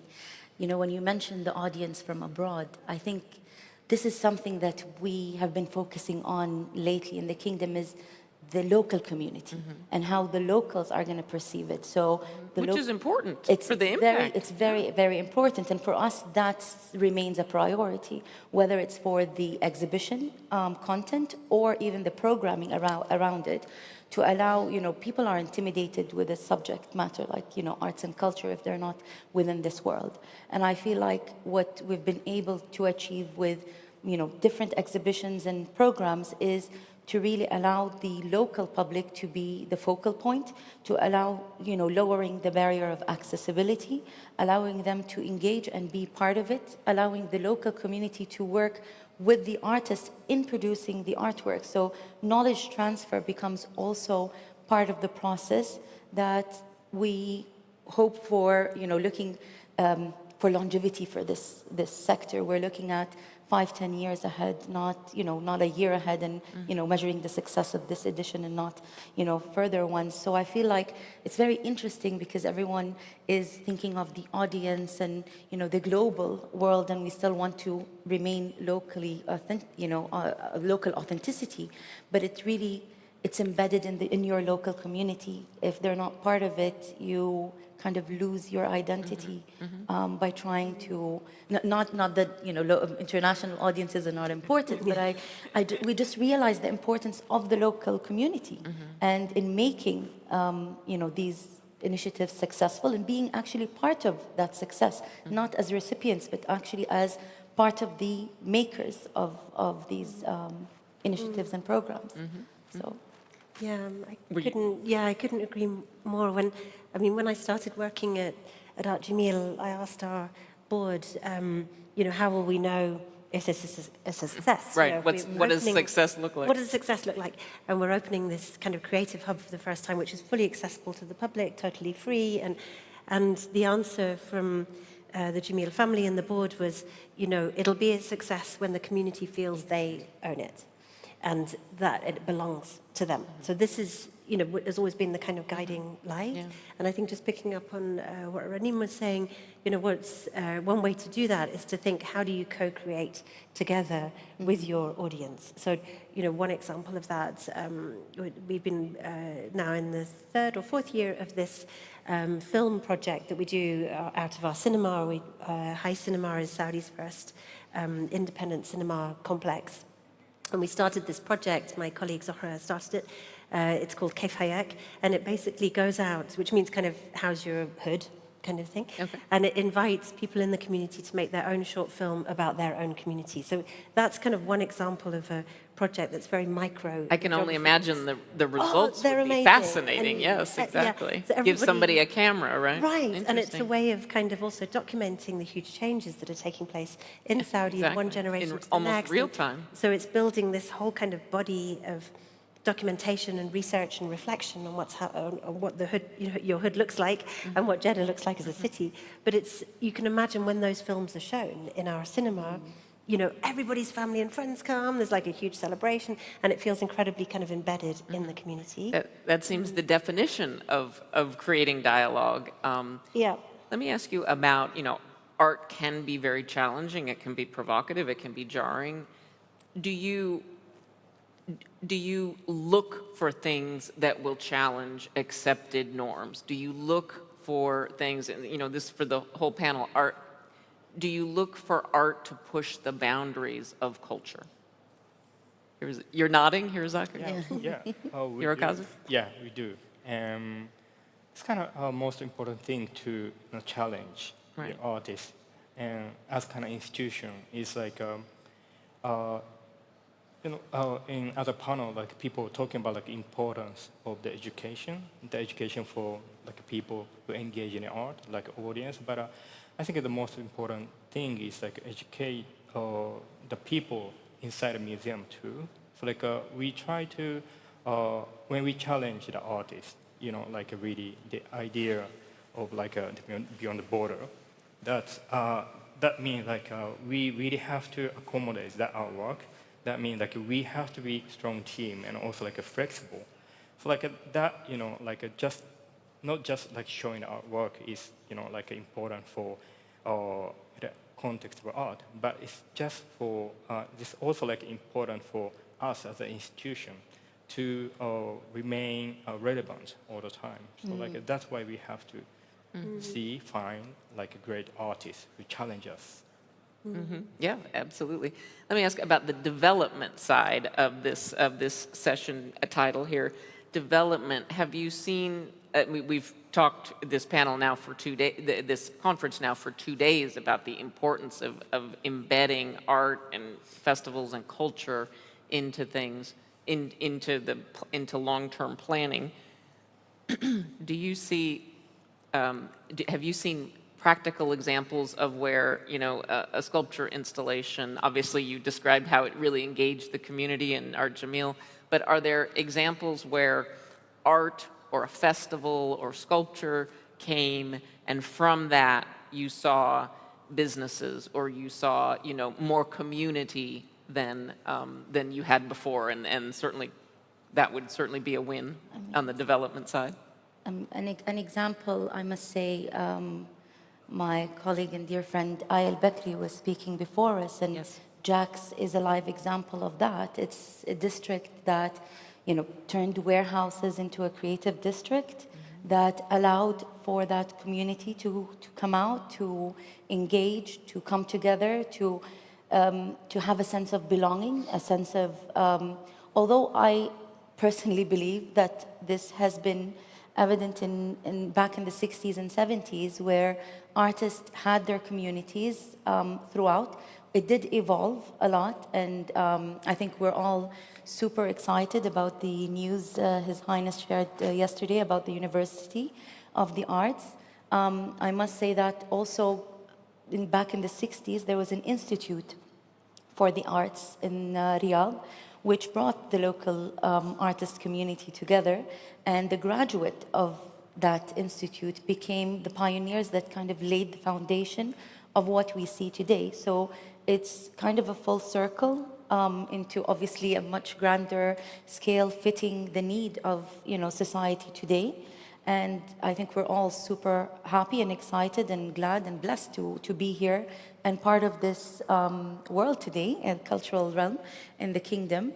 And just like, with Jax and with, other entities as well that are trying to build the communities for the people to feel that they have a platform to engage, produce, and become. who they are. Interesting.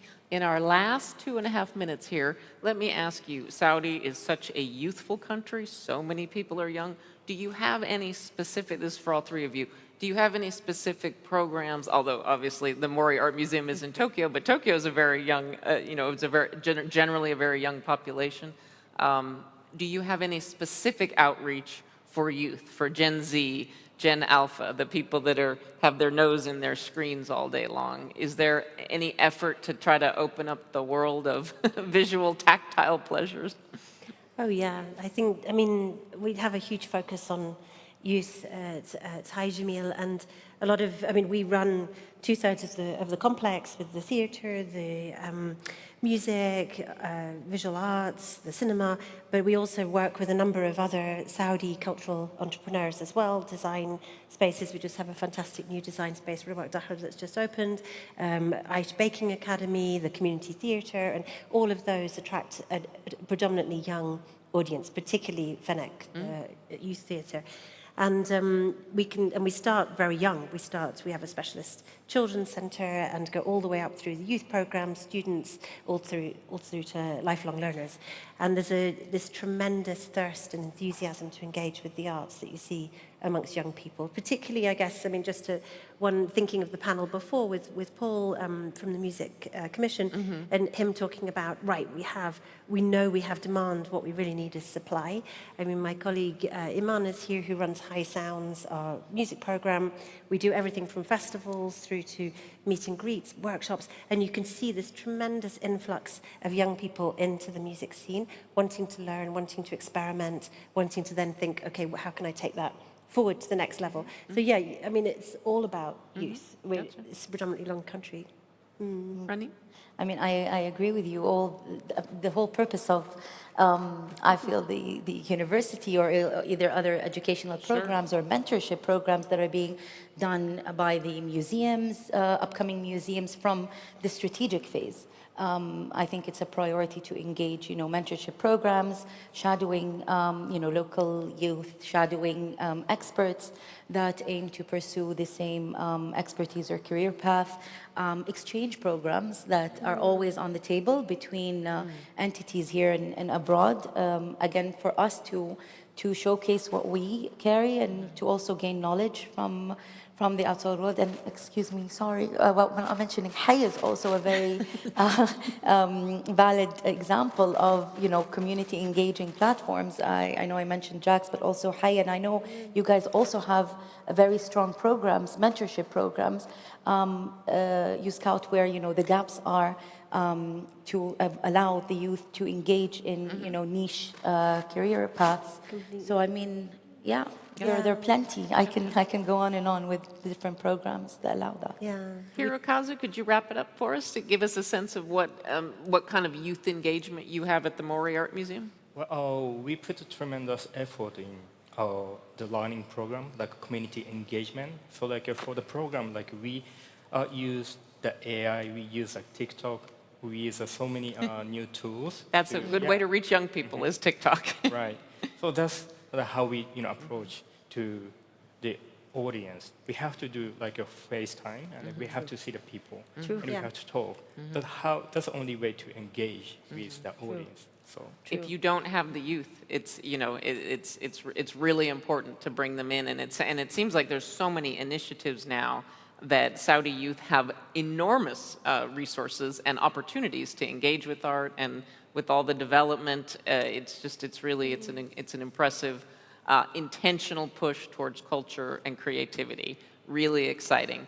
Well, thank you very much for doing this rapid fire. We're going to move to our next panel here. Thank you so much. Thank you. Thank you. Thank you. All right.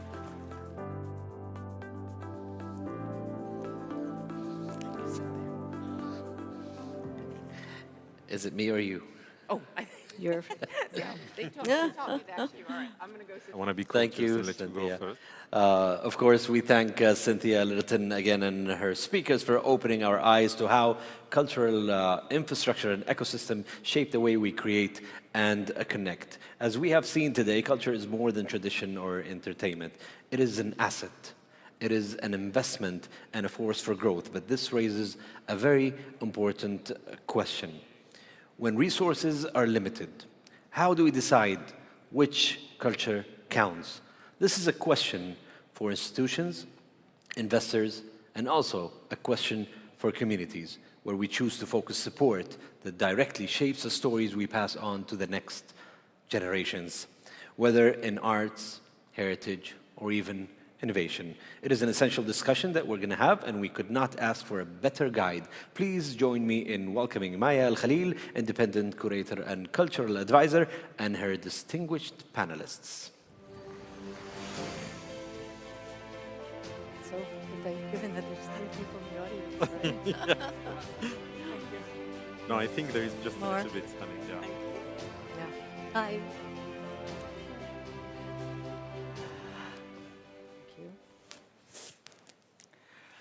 Good afternoon. Over the next 35 minutes, actually 40 minutes, I'm going to claim this 5 minutes, our session will consider a fundamental question: which culture counts? Decision-making and public investment for art and culture and heritage. When public funds are allocated, choices must be made: historic preservation or contemporary expression, local emerging artists or global names. These decisions reflect deeper narratives about identity, belonging, and national priorities. Our speakers today bring perspectives from global museums, art markets, heritage work in the Horn of Africa, and national collections in the UK. Please allow me to introduce our speakers. Jennifer Stockman, MOC Museum Commission, on the board of the Museum Commission, President Emeritus of the Guggenheim, collector and film producer. Professor David Joslet, Arthur Kingsley Porter Professor and Chair, Department of Art, Film, and Visual Studies at Harvard University. Dr. Tilly Blythe, on my left, Executive Director, Collectors and Curatorial, Imperial War Museums. Dr. Rida Moumni, Chairman of Christie's Middle East and North Africa. And last but not least, Dr. Sada Mire, Associate Professor of Heritage Studies at UCL. So first, I'd like to explore the paradox of value. Cultural value can be financial, emotional, historic, or geopolitical. Some forms endure, others shift. My first question: which tensions emerge when we try to define cultural value? Jennifer, from the Guggenheim's global expansion to your work in Saudi Arabia, what's the central tension when funding decisions must satisfy a global outlook while remaining relevant and supporting and committed to a local audience? Well, that is absolutely the critical question that needs to be asked every time, because if the focus is on one or the other, it's doomed to fail, from our experience. When I say our experience, talking about the Guggenheim, the Guggenheim Bilbao, I'd love to just talk about for a minute, because I think it's been so extraordinarily successful, and people even refer to it as the Bilbao effect, where other places in the world want to imitate almost what Bilbao has managed to achieve. And I think one of the reasons why they're so successful, with, by the way, 1.3 million visitors annually, which is more than New York these days, is because they have managed so beautifully this community focus and global prestige shows, which is not easy to do. But there are, at least in every show, Basque artists, participants. If it's a show like, if it's the pop show they had, for example, they would be sure to have, and if it wasn't a Basque artist participant, they would be sure to have educational programs, tours in Spanish and Basque, very cognizant of the local community. And as a result, it's a local museum. People congregate there. It's a meeting house, as well as a international tourist destination. And Abu Dhabi, which is opening in probably 2027, but the building is approaching completion this year or next year, is aiming to do the same thing. Having a major Islamic focus, regional awareness, focus on Emirati artists is absolutely, since day one, part of discussions. Discussions started almost 20 years ago, and that was always a great consideration. What does the community, now it's not a big community in Abu Dhabi, but it's the region that the Guggenheim is really considered. So it's really a balance. It's figuring out what that perfect balance is. And the successful institutions are able to achieve that balance. Of course, with the new Grand Museum in Egypt, it's different because they have the treasures. There's no need to have global shows or everybody, you know, they're expecting 5 to 8 million visitors a year just because of the heritage of the museum. So there's always unique situations to consider. Yeah, so Jennifer spoke about a balance definitely between local ambitions and between global ambitions and local resources. David, you've written on museums as tool of soft power and economic development. Now, who really decides what is culturally valuable? Is it the government? Are they the curators? Is it the market? Yeah, I mean, I think this is an important question to root in the idea of the art world as an ecology, actually, because there isn't one, you know, kind of all-powerful decision maker who's standing in some kind of platform in order to make these decisions. I think the most important thing and the place where decisions begin to be made is in art worlds themselves, among artists who are their first audiences and critics, etc. And what's important is there to be, for there to be a really lively set of activities on the ground so that different positions get debated and some emerge. And then from that kind of baseline level of creativity and debate among makers and critics, museums and other forms of authority, the market, etc., begin to pick and choose, and those positions get argued at a higher level, let's say, at a higher level in terms of a broader public. I think one of the, you referenced some of the work I've done on museums and power. I think one of the ways that museums can position themselves in a place of authority is by creating a sense of a regional identity. I looked at this in Singapore, for instance. Singapore came up earlier today as a model that in some ways is analogous to the situation in Riyadh. And what the National Museum in Singapore did was create a narrative that hadn't really been made on a global level yet about the history and genealogy of East Asian art.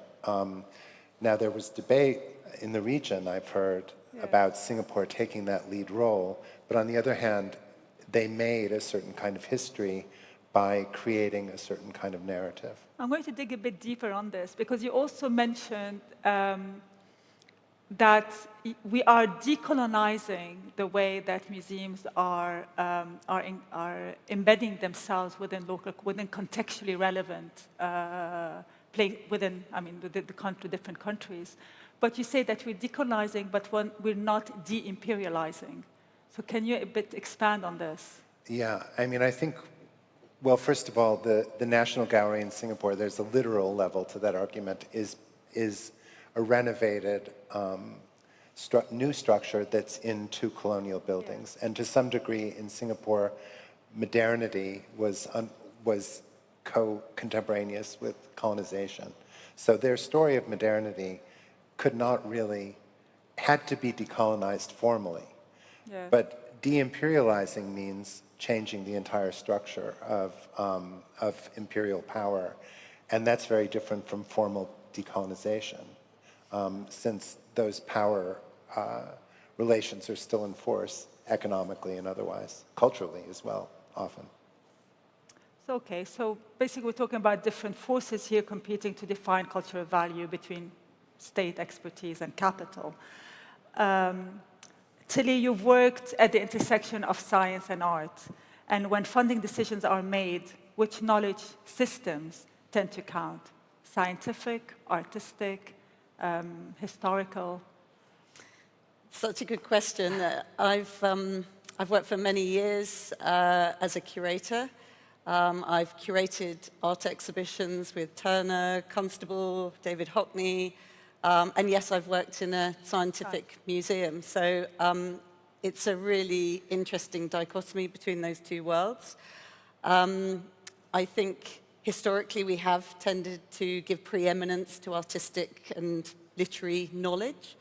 And of course, most famously, this is something that C.P. Snow wrote about with his Two Cultures lecture in 1959, where he said that we were, why was it that people were expected to understand and have read Shakespeare, and yet they were not expected to understand the second law of thermodynamics? That it's not expected that you would have scientific knowledge and understanding, but it is that you are able to debate art and literature. It's a fascinating area, but to me, ultimately, there isn't really that much difference between those two worlds, and we shouldn't see them as very different. In fact, historically, a place like the V&A and the Science Museum in London were all set up to preserve the industrial arts. The two things were seen together. They weren't split, and I think that's a much more healthy dynamic for our world. And of course, it was Albert Einstein who said that the imagination was more important than knowledge, because he thought that knowledge was limited, whereas the imagination can embrace all over the world. So I think actually we should see the arts and as science as powered by the imagination. But actually, I'm going to address something else, because we have a tendency of also funding in terms of, or supporting more expressions that are supported by certain systems that we know, that we can measure, whether Western empirical science-based knowledge, or whether audience numbers or metrics that we can compile. But there is also maybe other approaches that are sidelined, for instance, indigenous knowledge, for instance, knowledge that is contained in communities, the vernacular, these things that you've addressed when you were at the Science Museum, when you brought in also that less maybe, or less known forms of it was very much the way that I saw that we should think about how we curated exhibitions there.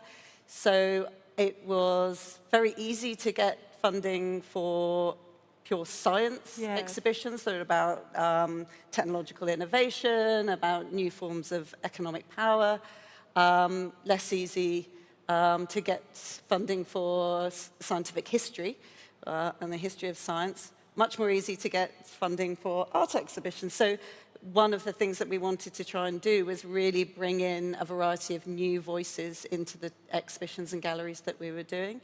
So at the heart of my practice has always been participative work, making sure that you bring in other voices into that curatorial practice. So working very closely with other kinds of groups, be that community groups, be that people who haven't been recognized in those types of histories of science and engineering in the past, and to make sure that their voices are really heard in what's presented.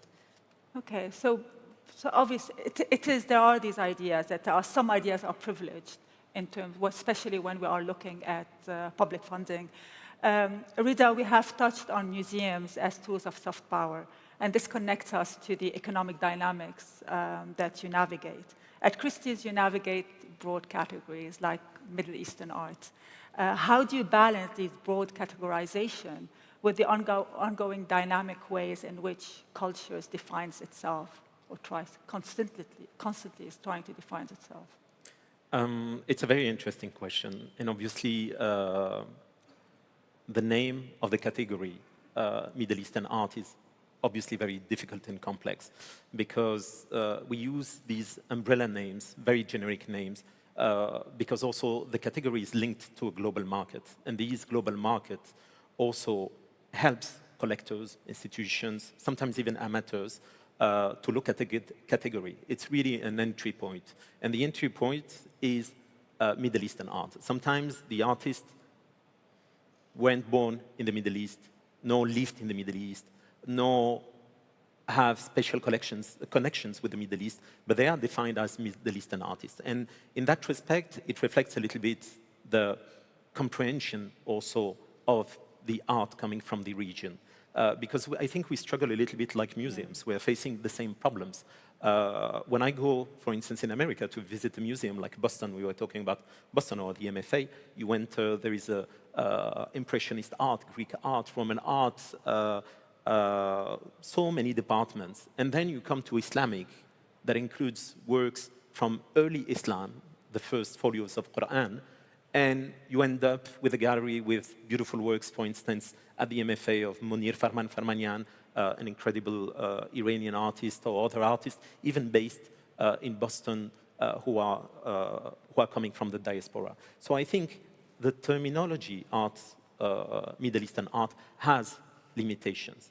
But at the same time, how to reinvent it, how to give a name to a proper category that needs to expand, obviously, because it goes from Mauritania to the eastern provinces of Iran, that includes also Turkey, so many other countries, the Gulf, North Africa, Egypt. It's very, very complex. But at the same time, in my role, during a period that sees also a very strong dynamic in collecting, but also in the contemporary art scene, my role is really try to explain, I mean, my role and the one of the team that works with me, to try to explain the complexities of the art scene. Try not to let the market define what we are selling or what is presented, because as you know, and you came to our exhibitions, we are also doing summer exhibitions that highlight artists from the Middle East. The last one was on Marwan, an artist coming from Syria, moved at his 20s to Germany, lived for 60 years,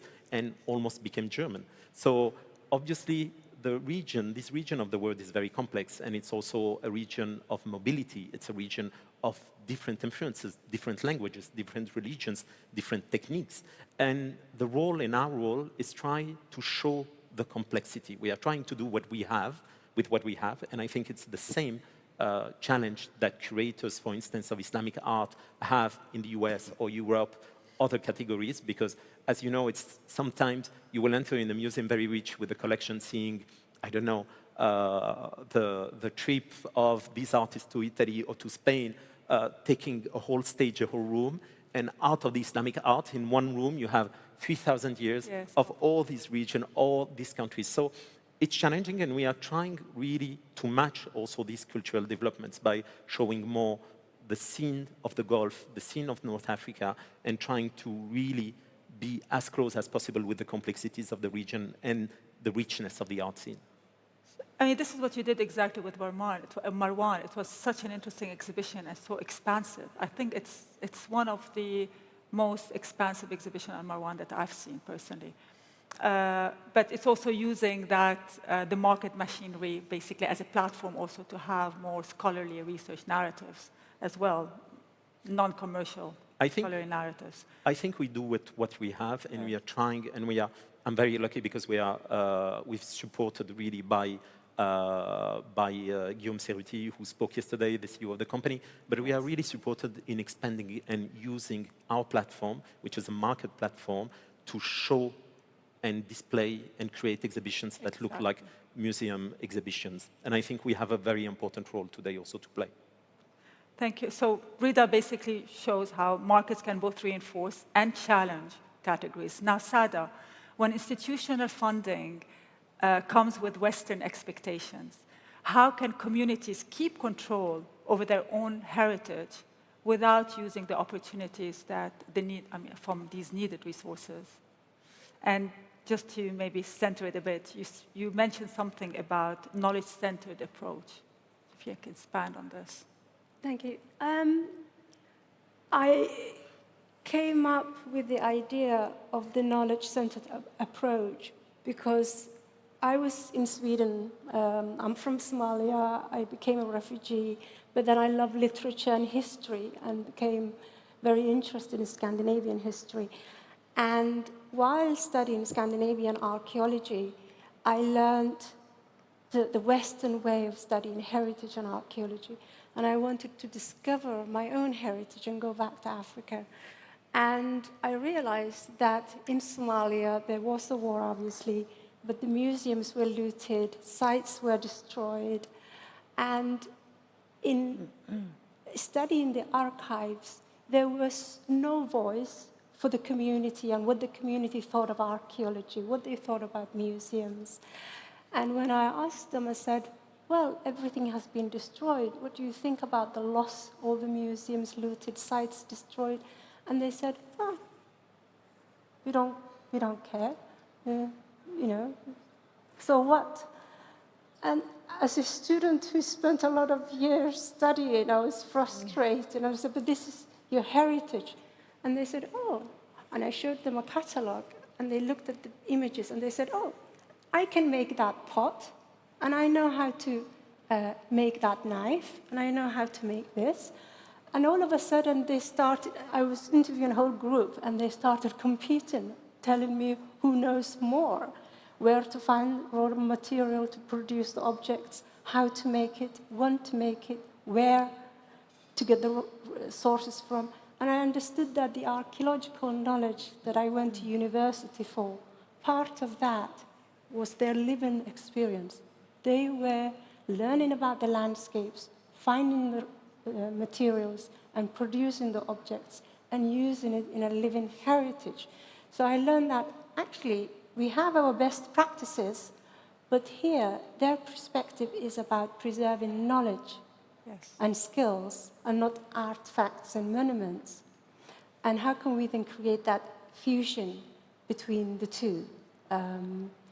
Us expanding our knowledge about archaeology and working with communities, and them learning from us as well, and we learn from them. But in the case of Somalia, I was privileged enough to study Somaliland archaeology. They had no resources for archaeology. Archaeology, they thought it was something for wealthy people, wealthy countries. Yet they have a huge untapped archaeological resource. So over the years, we managed to hire the community to actually be the custodians of the sites, and basically ask them demonstrate their own skills, comparing the excavated artifact with the artifacts that they are making. So building on their own strengths rather than alienating them. So community authorship, knowledge sovereignty. We've mapped out now some of the paradoxes of how cultural values is determined. Now let's turn a little bit to be more practical, and how do we make these decisions work on the ground? Jennifer, in your film, The Price of Everything, and your philanthropy, how do you navigate funding established, secure culture versus supporting new risk-taking art? That's a wonderful question, and one that every museum and collector has to constantly think about. You know, the safe way to collect and think about culture is work that has been at auction, that has a record, that has long provenance, publications, that's tried and true. The riskier work would be unknown, basically, young artists, emerging artists, and it depends on how much the institution can bear the risk. Because there's no guarantee of, you know, some of these younger artists succeeding. And it depends what the goal is. I made The Price of Everything because I wondered what the difference was between cultural value and market value. To me, that was fundamental, and they should be the same, but yet they're very different. There is an area that combines them, where that's sort of the sweet spot of where an institution could buy something that will be important, you know, for a very long time, and has historical importance, but also maintains its market value. You know, that's hard to find because often the market, and you're the expert on the market, not me, but if there is any expert on a market, but it's in the art world, we have found that there's a lot of speculation. And all of a sudden, an artist will go sky high and get very popular, and people collect it, and then a year, 2 years later, the prices just drop, and people get angry about it. And partially it's because they didn't do their research. You know, they sort of decided to buy with their ears and not understand the real importance and the cultural value of the artist. And why it had that artist has lasting power. And making the film made me realize that there's all kinds of collectors, and that's what makes this art world so fascinating. The speculators, which I used to think, terrible to be an art speculator, just be a market player. That's not really respecting the art. But I've learned to appreciate that they have a place in the art world and not judge them. And they're kind of the gamblers, if you will, of the art world. And then the institution, on the other hand, has to preserve the cultural value. Most curators, and Maya, you would know better than anyone, never should consider the market value when deciding what show to make or what art to buy. I mean, you have to get insurance appraisals and whatnot, so you can't be immune to the market. But that's not the reason you make the decision. So there's all these segments of the market that make it work together, make the whole, and make the system, the ecology work. But also, we're talking about targeted strategic philanthropy, because also with the endowment of the curator at the Guggenheim, what you're allowing also is an example of long-term support, but also so that these curators do not have to worry about how to fund their, and can have more liberty and more freedom to concentrate on giving voices. And philanthropy is a wonderful thing, and I know it's been talked about for these 2 days. Yes. And it's something that might be somewhat new here in Saudi, and it requires a lot of stewardship. It just doesn't happen automatically. The museum directors, the heads of the institutions have to work with potential donors for a long time and really make them feel at home and important. I mean, there's all the naming opportunities and the other honors that go with it, which are important. And give a possibility for institutions to take risks when they're more accountable for their budget. But sorry, I'm just going to, because I'm quite, yes, I've got conscious of time, I'm going to move to Rita. Looking ahead, should public investment go to acquiring masterpieces that generate these headlines, or building infrastructure for the next generation? I think there is no question. Jennifer was talking about balance at the beginning. And the question is, where is the balance, especially in this region that is fascinating? Because you need masterpieces to attract visitors. Yesterday was shown a really beautiful work that was displayed at La Bourse du Commerce that attracted so many people who took pictures that went viral. Today, young generations visit museums with their phone. It's not like as we used to be with a small catalog, with a few catalogs, reading in the galleries, trying to understand what we are seeing. I think the world changed a lot. There is this conception of art, but also through digital, that brings public also to the museum. So you need masterpieces. You see it, for instance, at the Louvre Museum with a new project. People will go directly to the Mona Lisa and leave the rest of the museum, or visitors coming be in the space. So masterpieces are very important for the life of a museum, for explaining also a history, because they are part of a heritage.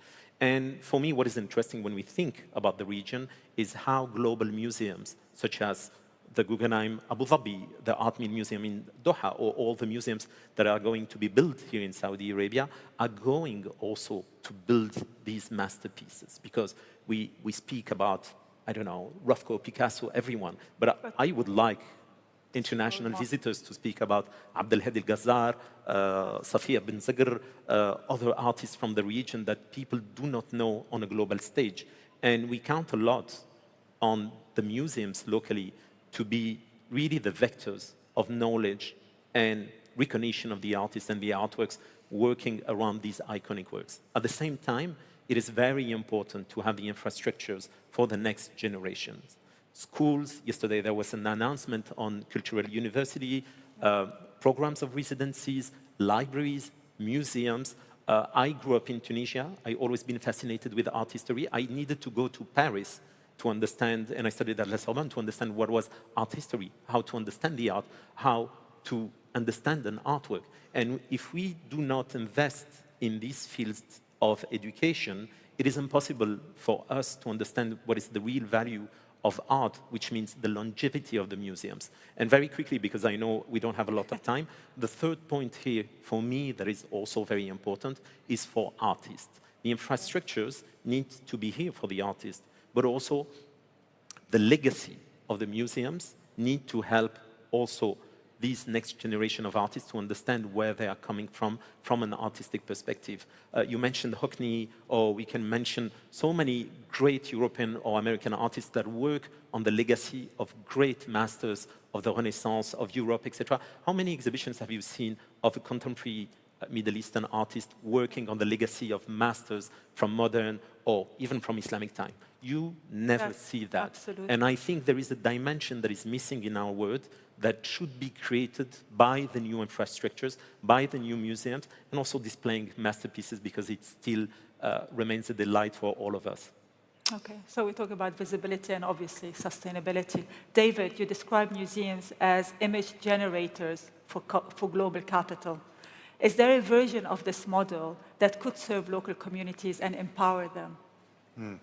Well, I mean, the issues of museums as kind of image generators has come up. The Guggenheim Bilbao, for instance, created an image for Bilbao that it didn't have before. I mean, and people taking photos in museums, artworks generate more artworks.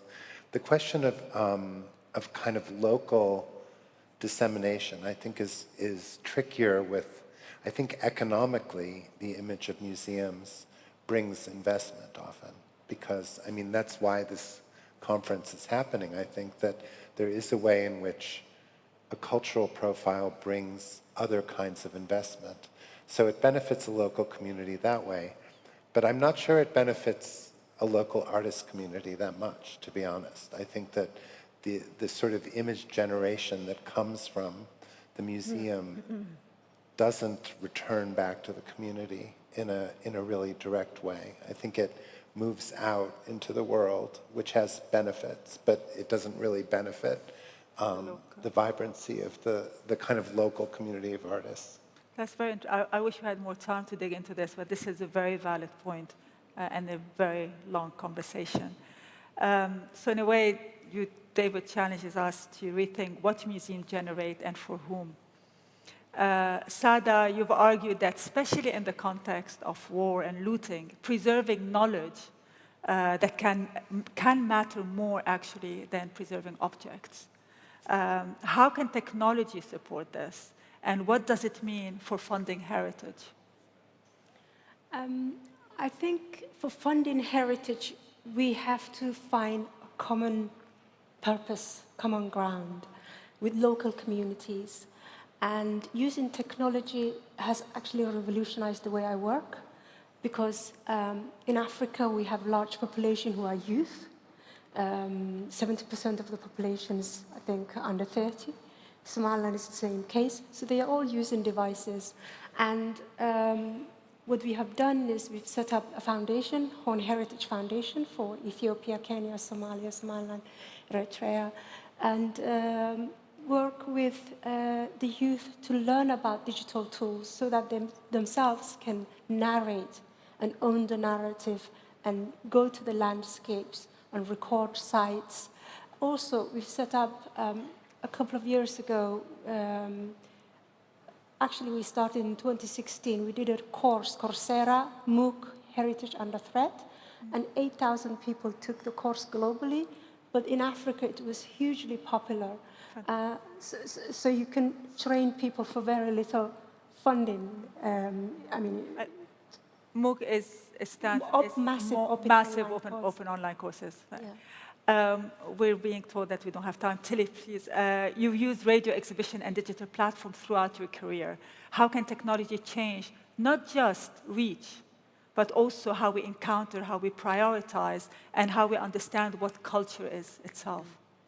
It's a very interesting and important question. I think there is a kind of mini revolution that's happening within museums, certainly within the UK, where technology has been used previously for storytelling. You know, how do we tell brilliant stories in whatever media we might want to use? Increasingly, through immersive experiences and things.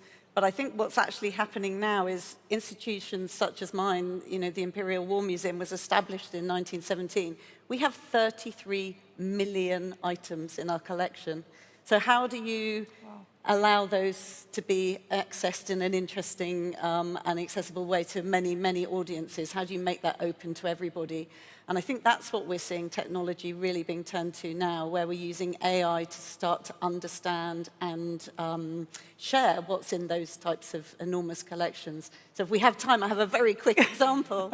We've just done a project with Google and with Capgemini where we're looking at 20,000 hours of oral histories, and we've had all of those transcribed using their AI, and that's now going to be searchable so that you can actually search through all of these accounts of conflict and war since the First World War in many more interesting ways than you would have previously been able to. So now you can ask, what did a soldier feel like? And you can find from all of those 20,000 hours, all of that kind of more emotional content. So I think that just totally unlocks collections such as ours in a way that just hasn't happened previously.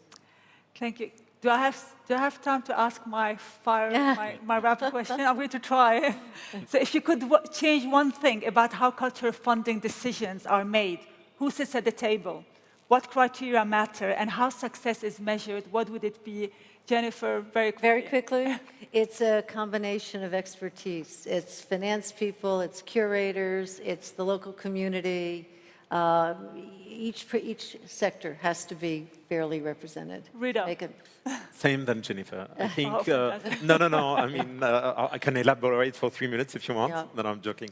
No, more seriously, I think the funding, usually, depending on the region, is always coming from one main source.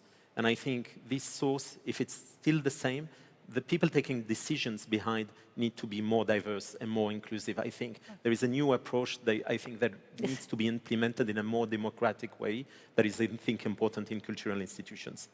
Okay, I'm so sorry I'm being asked that I need to cut it. I would have loved to hear from the rest of you. Thank you very, very much. Thank you for our audience. Thank you. Thank you. Thank you. Yeah. Good job. Good job.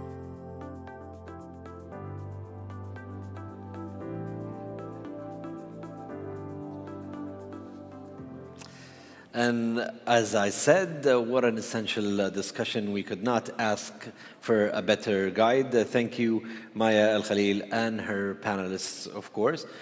Before the next conversation, we would like to enjoy a short film from the Red Sea Film Festival that will definitely set the scene for our next panel with Cynthia Littleton. Please, let's watch.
Thank you. Hello, everyone. Thank you so much for sticking with us. We know it's getting late in the afternoon. There's a lot going on at this event, and that was quite a teaser reel for the Red Sea Film Festival. So actually, why don't we start on this end, since I want you to all, since the audience knows I do not trust my Arabic pronunciation, so let's go down the row. And please introduce yourself and just give a little bit of information about the organization that you work for and what it is that brings you here today. Thank you, Cynthia. I'm Shivani Pandya Malhotra, the Managing Director of the Red Sea Film Foundation. We have 4 different pillars that we run. So we have the Red Sea International Film Festival, we have the Red Sea Labs, Red Sea Fund, and the Red Sea Souk. So there are 4 different pillars under the foundation, and we can talk a bit more once we get the conversation going. And again, really impressive stats. Great way to start. All right, let's go. Hi, Mohamed Hoja, CEO of Backyard Symphony. Simply, we blend art with technology to provide experiences. It's easier said than done, no doubt. But my name is Basma Boudo, and I'm the co-founder and CEO of Anbuku, which is a creative and cultural consultancy. I'm here on this panel because I also co-founded and directed Saudi Design Week, Saudi Design Festival, as well as some Saudi pavilions in Venice Biennale, as well as London Design Biennale, and so forth. Great perspective for the panel. Thank you. All right. My name is Nada Hlabi. I'm the General Manager of Middle East Foundation. It's the nonprofit arm of the Middle East Company. We are, as a foundation, we're responsible of building the music industry based on humanity and innovation. Great. Thank you all for being here. An incredible panel of people with perspectives, and we were just having a good conversation backstage. So I want to pick up where we left off. There, everybody here knows that there has been so much incredible transformation, so much intention around arts, culture, creativity in Saudi. Very exciting, very palpable feeling to be here. I throw it out to anybody who would like to comment about. It's been many years now of building, and as you look into 2025 and 2026, can you take a moment to reflect on what you have each individually, what you've been able to achieve in this incredible moment of transformation? I want to start with you, Nada? Yes, of course. So we had this conversation as well in the backstage. Just about 5 minutes ago. Yeah. So, and I was telling you, let's talk about the future, and it's a very exciting time where we are now. And as Middle East, we started in 2019 as the first festival in Saudi, and I would say now it's the biggest festival in the region. We have around 400,000 people, around 3 days. And for us, when we started, it was like a cultural movement. It was a dream for us to have a festival in our home where we actually go and attend our favorite artists and go back home, which is like something we were dreaming of. And now we have future. Now in 2025, we have several events. We have musicians on stages. We have, I would say, different kind of venues as well where artists can go and perform. As a company, we started as a festival, and when we developed the festival, we realized there are more things that we can do and develop. And one of the things we kind of I would say, realize that we need to support our talent here. And for us to develop the talent, for us as a company to grow, we need to support the local talent. And to support the local talent, we developed XP Music Futures. XP is our education platform, is our platform to connect with the music industry, to develop it in the region. We look at the ecosystem from different pillars, from developing the talent, to developing the scenes around it, to developing the policies and regulations. And also we develop all of that, keeping the artist and human in the center. With that, with developing the XP Music Futures, with time, we realized when we started, the narrative has shifted. When we started, we were I would say, the global, international audiences were hesitant to come.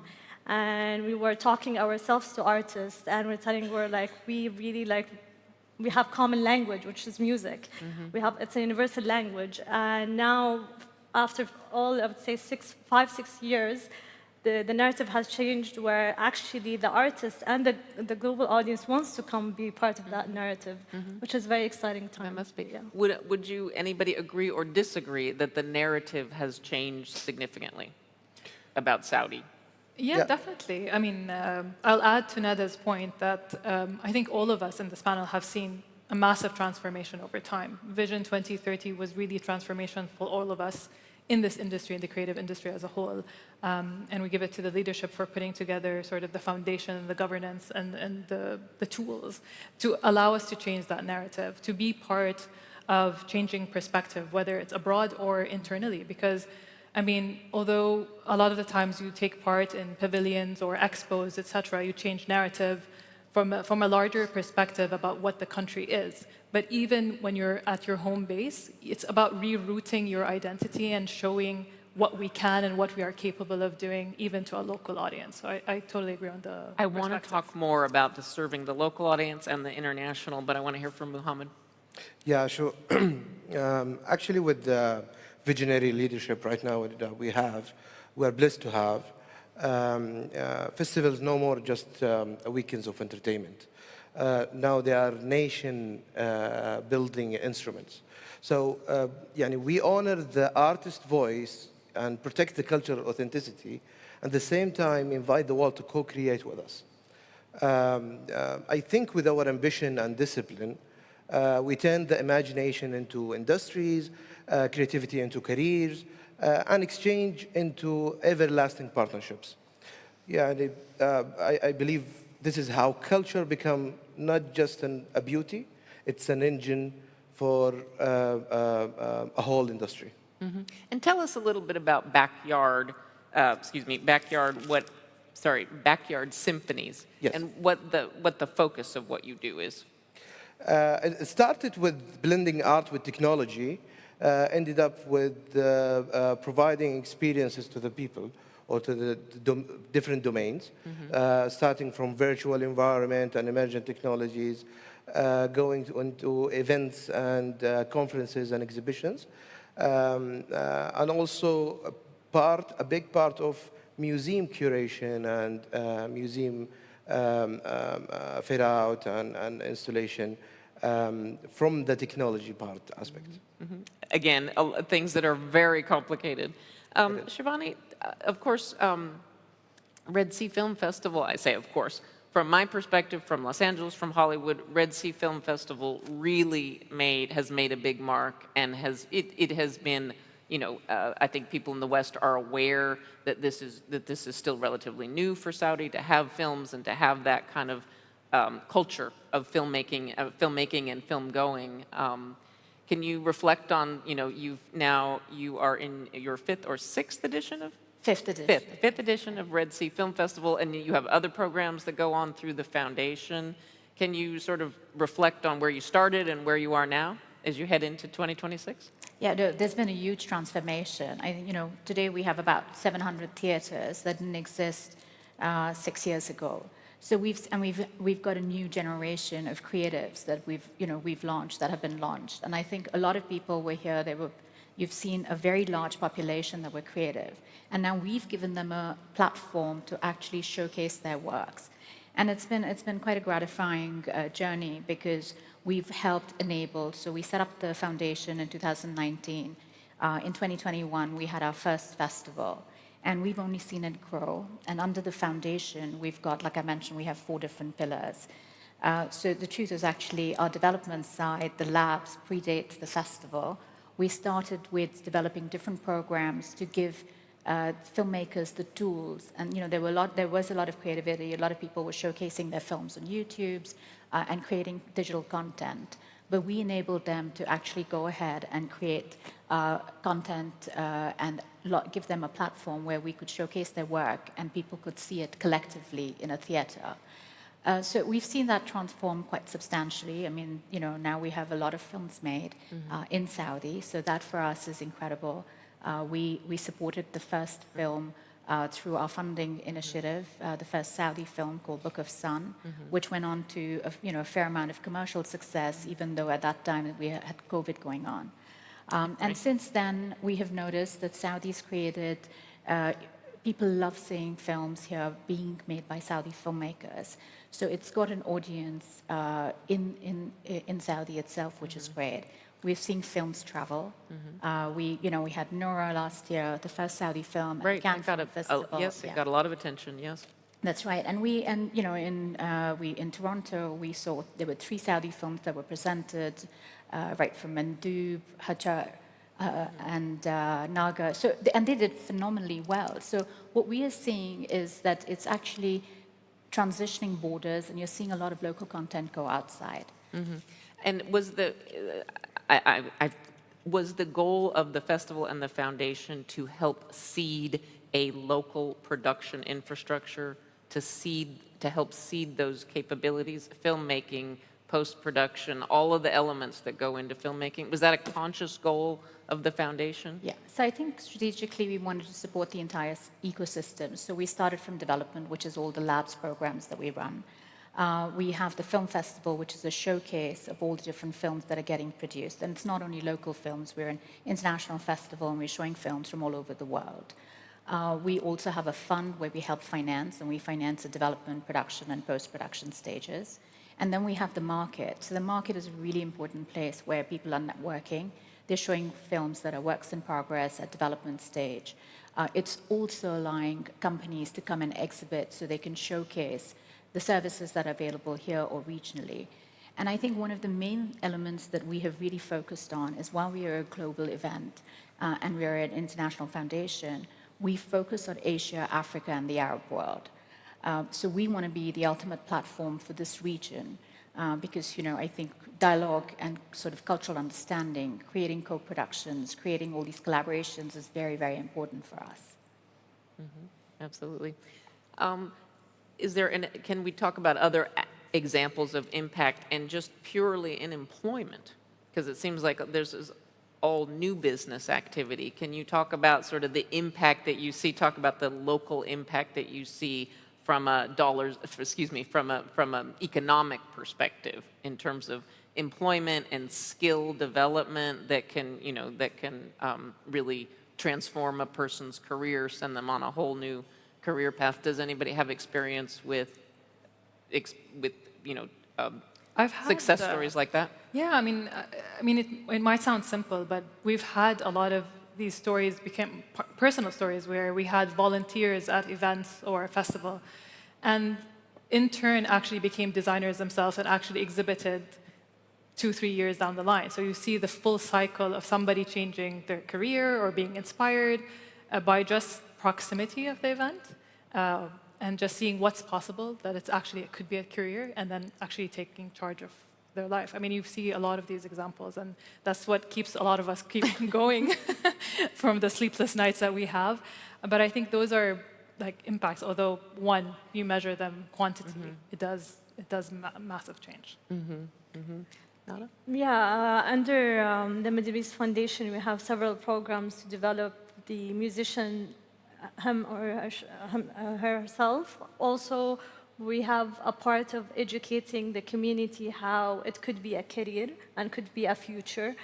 As well, there is a musician and there is a whole team around that musician. So we have several programs where we develop the artist management program for anyone who's interested in developing artists. And we have as well Hunna Mentorship is dedicated for women in music. And this is very important for us because especially in the MENA region, still being a woman performing on stage, still I would say it's not an easy task to be in. And we create this safe environment where women can sit and share their learnings and develop from each other. We do, since I would say the music and entertainment has been an industry here, there's a lot of jobs and openings that has been created. And you see, we're still developing, and what I would say, we hope eventually in many years where all the different, I would say, competencies are from Saudi, which is hopefully yet to come. Well, the talent and the energy is clearly absolutely here.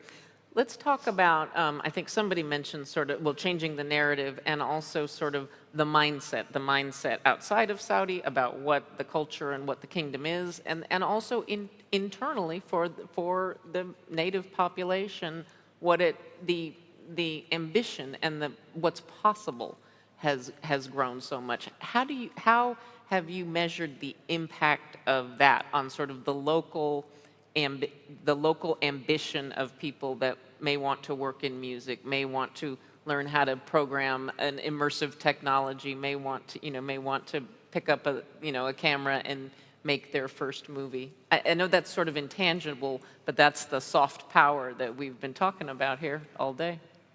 Yeah, no, I think, I mean, like you said, I mean, culture and film for me is one of the strongest soft power anybody can have, and especially having a film festival.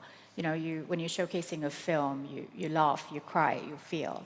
And that's something that you evoke. And I think that sort of, in a very simple way that sort of translates into trying to lure in people.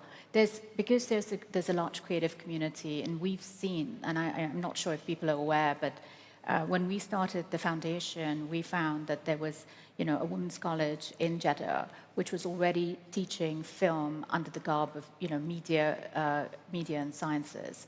So we found a lot of filmmakers already there.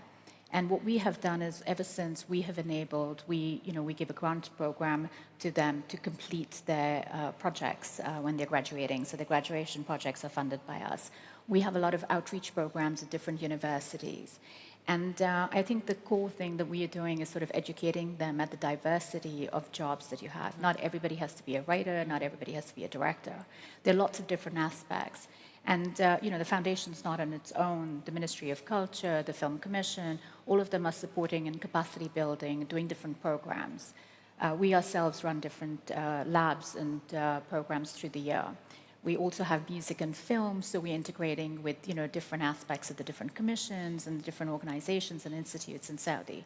So it's been a trajectory where we've seen a lot of people come through. We're seeing more and more interest. I think you talked about volunteers. We've seen a lot more volunteers come in. We just did a 48-hour challenge. We have, young filmmakers that are wanting to, or not even filmmakers, they're just users of phones and cameras wanting to understand the industry. So we've had a fair amount of interest, and I think it's great to see the results. It is intangible, but it is tangible at the same time. We're seeing, more people attend the festivals. You're seeing more people attend Middle East. So it is. There's lots happening. There are a lot of people coming through. And I think in a few years, you'll see a dramatic change. Already it's changed over the last 5 or 6 years. And I think it's just here to grow. Absolutely. Mohammed, can you talk about on the technology side, are there advantages in Saudi, that there skill sets, or are there things that you can bring to the table? And then also at the same time, are there obstacles? Are there things that people need more training for, need more familiarity with? I know everybody is wired with their phones, but I'm curious about, is there a technology gap that you are overcoming? There is, because the technology is evolving very fast. But we have been in this business for a decade and a half. So 15 years taught us many levels of challenges. So, but I have another perspective to that subject is when the challenges on the table or in the business, it's opening new markets from different perspectives, opening new markets for career development, for talent development, opening markets for IPs, opening market for SMEs, subject matter experts, and also SMEs as a startups and a solo business. So I believe what's happening in this movement, it's a blessing, it's a golden age for local here in Saudi Arabia, is there is a platform, visionary leadership, and a platform that enable all the creatives to fill the gaps and know what's the gaps, because we all headed to one vision, we all headed to one goal. So with cultural diplomacy that enable the creative individuals, I believe we can define what's gaps that need to be filled, And I think our role as a company or our role as a professional in our creative industry is to fill that gap where the programs can uplift the skills and maybe knowledge transfer from a global scale or professionals like we learn the graphics from the Far East, but at the same time we learn how we use the technology in film industry maybe from the Western. So I believe what's happening here is combining and starting from where others stopped or where others already in current situation. So there is so many challenges, but we're running fast. So and once we are running fast, so we need to adapt what's happening internationally. And when challenges are here in our industry, here it comes with all opportunities that we can fulfill by our creative individuals. Basma, obviously design has, design is everywhere, and design is not, is the incredible architecture that that I've seen around. How would you say that having the festival and the different competitions that you've had, how has that changed or impacted the mindset of what's possible from people that are coming through, especially young people that are maybe picking up a drafting pen for the first time or however they come to it? Yeah, and I think, I mean, I joke that we all are multi-hyphenated because we might have very different backgrounds. You might be a science background, you might be an engineer, and then decide, I want to go into design. And I think festivals and different touch points make it more tangible for someone in the audience to be able to push themselves, whether they're applying to actually be part of the festival, so you push them to curate themselves, to put what's out there, to think about it, because you can't just exhibit. Right, and they can see the bar is high, right? The bar is high, and we are picky, and we want to see what we can push you. And I've always, I mean, throughout my career, I've been very lucky to really push the status quo, to not take no for an answer. So even with design, and as you said, design isn't everything. It's kind of very hard to kind of say this is design or this isn't design. Right. It's really interesting to see when you kind of root the audience, the local audience, of what is possible. And like everybody said in the panel, creating a workforce of like, okay, there's a designer, there's also somebody who's prototyping, there's production, you have to look at it from a commercial perspective, you have to look at the entire stream. And you're just one blip, and then you have to kind of build your infrastructure. And these festivals are platforms for discourse, they're platforms to build connections, and build your journey alongside with it. Interesting. Excuse me, Nada.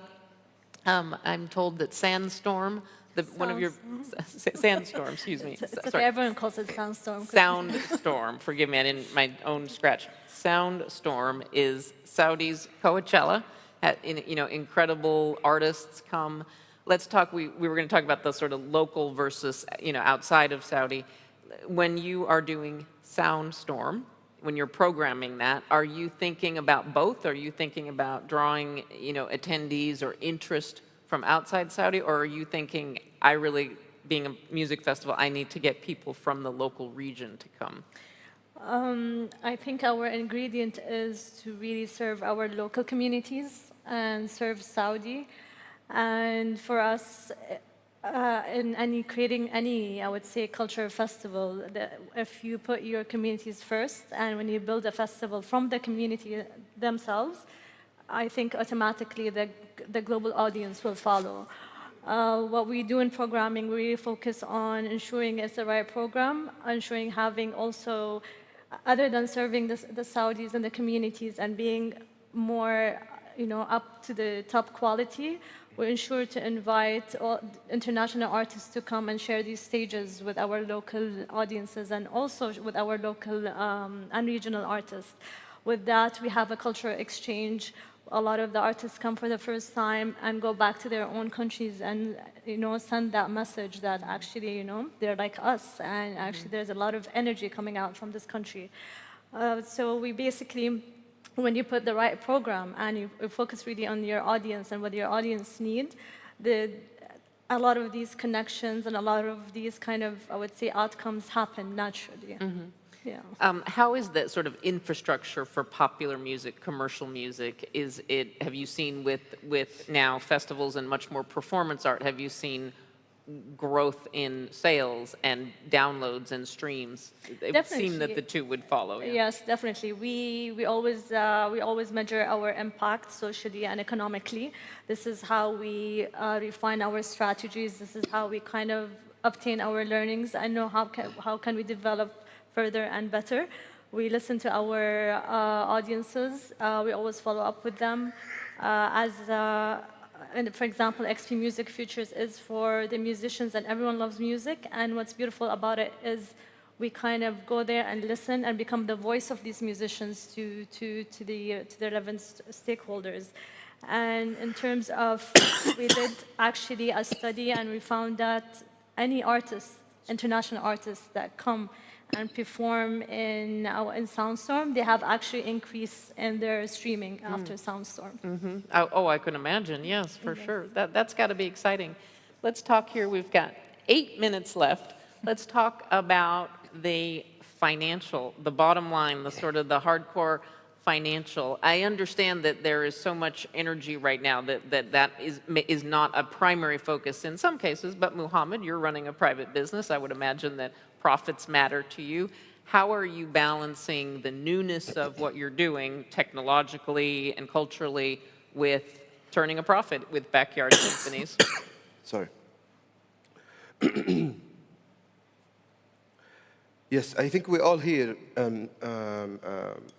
not only to show the beauty of our culture or show the beauty of the culture and forget about what's the engine and the fuel of these institutions and organizations who can enable creative individuals. So truly how to balance between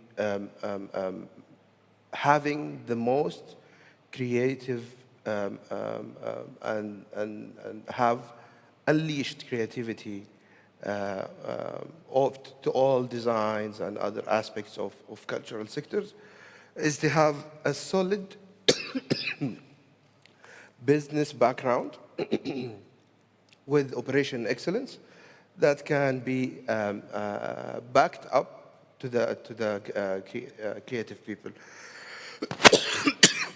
I apologize. No problem, no problem. I'm going to ask Shivani, you hold that thought, and I'm going to ask yes, thank you. Do you have water? Do you need water? Okay, yeah. Gotcha. Shivani, you've talked about, obviously, the emergence of filmmakers and going to other festivals. Are you seeing, a career track now that was available for, I know we've talked about the impact of jobs, but are you seeing a career track for people in Saudi that they just didn't have before?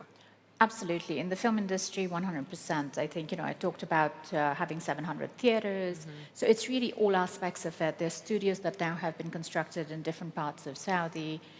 We've got, I hear that, the educational institutions that are going to be being set up to start teaching film. There is, and I think when, something that Basma said really struck home to me, when we were meeting people earlier, they were all engineers, they were architects, and they all wanted to become filmmakers. And that's something that we all saw, and I was, be really surprised because it was really new. And they're like, Shivani, we didn't have any option earlier. We had to study whatever or what our parents asked us, or these were the, courses that were available. And today there are more media courses available, even with the scholarship programs that are being provided in Saudi. They've really opened up a whole lot of different sectors. So from all aspects, we are one element, the Red Sea Film Foundation is one element of the entire ecosystem in Saudi. There's so many other things that are being developed at the same time. And it's definitely a career option. It's something that we are seeing in a very short space of time.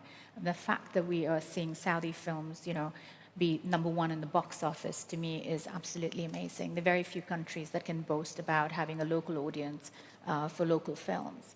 And we're moving forward. There's lots happening. And I think everybody's trying to support all the different elements of it.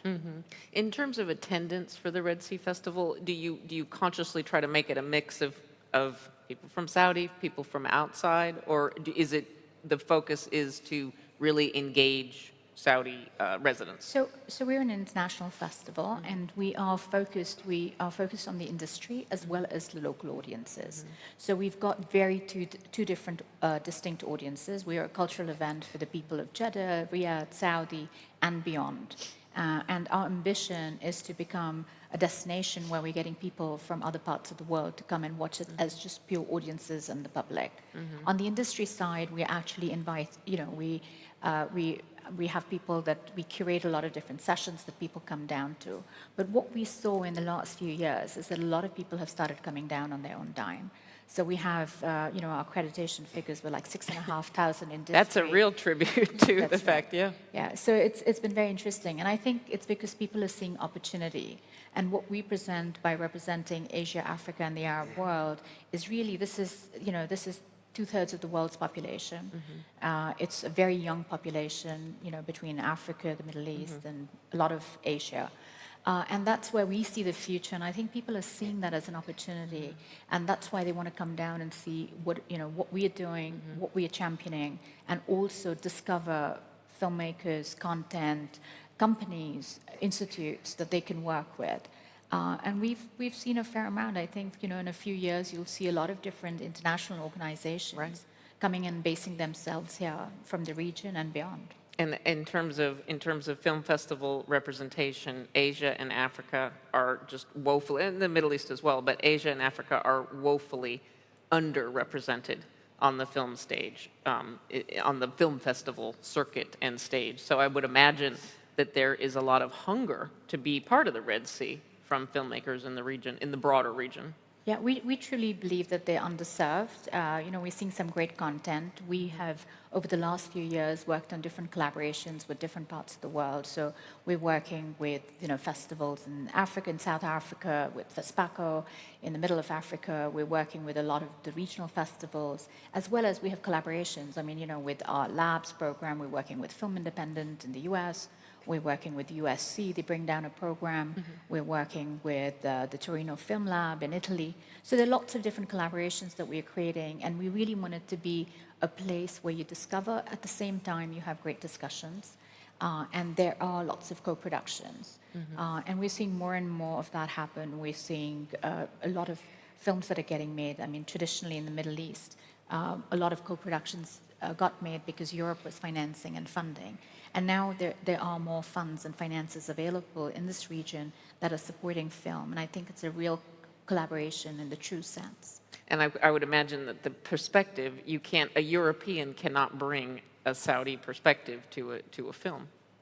No, not at all. I think where the opportunity lies is that you've got local stories coming out, and whether it's coming out from Saudi or it's coming out from the MENA region or Africa, what we're finding today is that people are very interested, and we're finding a lot of producers. We're finding a lot of different institutions that are offering, they're offering different facilities and services. So today you're going to find that you'll have a Saudi film traveling to Taiwan and doing their post-production there, going to Europe doing their music and scoring. So it's really, it's something where people are coming to scout, and I think we're becoming a place for discovery for them. And that is a form of cultural exchange, just as it would be if artworks were traveling to a museum. It's very interesting. 100%. Yeah, I think it's for us. It's truly the conversations that you see are great, and I think it's not only the industry. I also see it with the public and the audiences that are coming in. They are the questions that are asked, the discussions that take place. We show over 100 films from 60 to 70 different countries. We have the filmmakers there. It's contextualizing. And we've talked a lot about Korean cinema, and I'm hoping that one day Saudi cinema will have the same impact and effect. Right. And it's audience development as well as industry, and supporting both the aspects together. It's a lot. Muhammad, I'm going to give you the last word here, and I'm going to ask you, since part of you are in the tech business, tell us something that you're excited about for Backyard Symphonies, something, and we don't have much time, but just anything that you're excited about coming up, something looking ahead for your company. Actually, we have been blessed to have running a center of future art. So what's exciting is still continuing blending the human creativity with technology, and have more technology displays that showcase how creative are the human and or the human creativity with different aspects on different angles and different mediums. I think the exhibitions of the RIA Art Futures is the most exciting projects that going recently. Gotcha. Well, thank you all so much. Appreciate your time and your insights. We are out of time. Thank you. Thank you.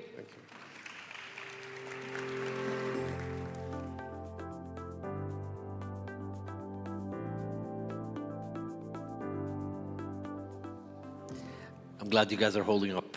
All right. So we thank Cynthia Littleton and her panel for such an inspiring discussion on how cultural festivals are shaping dialogue and development.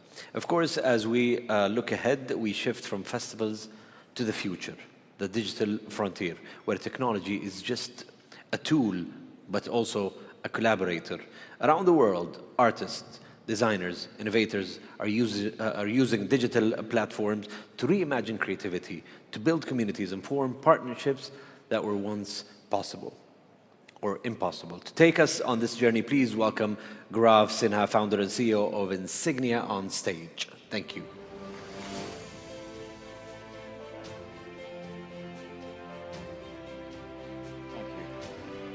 There we go.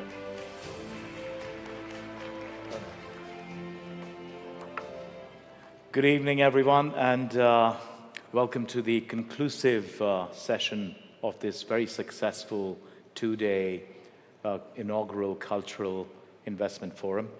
It's a pleasure to be here, and we want to talk about digital renaissance, a new age of creative collaboration. And let me begin with a provocation. One could say that digital culture is as old as humanity. We tend to think of it as something new, yet if we pause for a moment and turn to the root of the word digital, we discover something older, something profoundly human. Digital comes from the word digitus, which is Latin for fingers. Fingers are the primordial digital device. Anthropologists remind us that our digits, our opposable thumbs, are the very instruments that allowed culture to emerge. With fingers, we could grasp a stone to shape it into a tool, beat a drum, summon a rhythm, wield a brush, and even carve scripts. Fingers are the primordial digital device. Our hands were the first keyboard, our thumbs were the first cursor. So if culture has always depended on digits, on fingers, then surely culture has been, in some sense, been digital culture, which means that what we call digital culture today, which is bound by algorithms and interfaces and social media, might more accurately be described as something else, and maybe I prefer to call it coded culture. Is that playing? Yes. I say this to make a bold claim. The current phase of digital culture, the culture of code and computation, is simply the latest manifestation of a longer story. It is a new chapter, not a new book, because just as the hand once chiseled a stone and later turned the page of a manuscript, today it taps the glass of a screen or types into a field of code. The essence is still the same, but the gestures are new, because culture is written by the tools of its age. This reframing matters because when we see today's digital as part of a continuum instead of a rupture, we begin to recognize that culture only advances when we are willing to shake off the bags or the baggage of rigid categories. to think with independence, and if I may use a word that always causes a little bit of discomfort, agnostically. To think agnostically is to think beyond boundaries.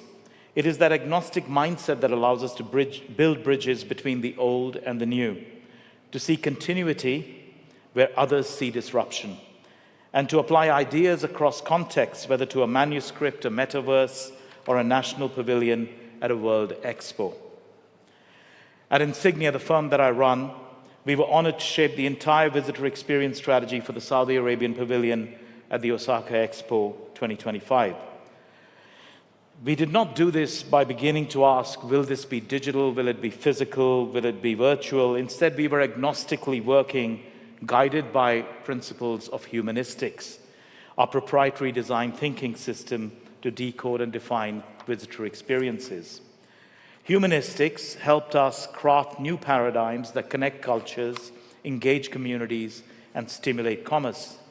And it was particularly important in Osaka, where Saudi Arabia and Japan have profound affinities, such as traditions of hospitality, reverence for craftsmanship, and respect for heritage, yet also remain defined by distinct cultural signatures. The experience for the Saudi Pavilion was anchored in the master theme of an epic journey of new discoveries. The theme embraced the full spectrum of digital culture, both technological and tactile. It found expression across every touch point, from immersive films, interactive media, and AI-enhanced storytelling to traditional digital components, the hand tracing of Arabic calligraphy, the textures of finely crafted merchandise, and the result was a singular arc where code and crafted culture amplified one another. Coded culture has no borders. It would be disingenuous to suggest that there are no distinctions between the past and present. The technological manifestations of digital culture has qualities our ancestors could scarcely imagine. When culture is coded and streamed, it can be co-created across continents. A Saudi calligrapher can sketch a single stroke that in an instant can be transformed into an interactive installation by a coder in Korea. Musicians in Lagos, in London, LA, can improvise together in the same digital studio with their beats layered in real time. So filmmaking, theater, design, and education are now all conducted at planetary speed and scale. What once took decades of travel, diplomacy, or migration can today unfold in the instant of a keystroke. But culture will always be about human connections. This session that we are going to host now, and I'm going to quickly introduce and bring our panelists on board, the session will explore how digital platforms, real-time collaboration, and immersive storytelling are breaking down barriers and forging new partnerships, how they are bringing together cultural heritages, and how, as investors and institutions, we can support this shaping of a truly borderless cultural economy. But in our enthusiasm for the new, we must remember something timeless. Culture, whether digital in the sense of fingers or digital in the sense of fiber optics, must always have humanity at its heart. When we lose that human essence, culture risks becoming spectacle without substance. Think of NFTs. Once hyped as cultural treasures, some worth millions, now they languish as curiosities of speculation. The irony is almost poetic. Pronounce NFT as an acronym rather than an initialism, you arrived at neft, which in Arabic means fuel. Yet today, NFTs seem to have entirely run out of gas. I would like to now introduce my panelists. In every arena of cultural exchange, the challenge endures, and to ensure whether culture is coded or carved, streamed or sculpted, it continues to reveal our shared humanity. And on that note, it is my privilege to introduce the voices at the forefront of this dialogue, leaders who are helping to redefine how digital culture and human collaboration intersects. I'd like to now welcome to the stage Chris Cummings, Laura Albury, Bjornson Christensen, and Roy Amit to please come on stage and join me.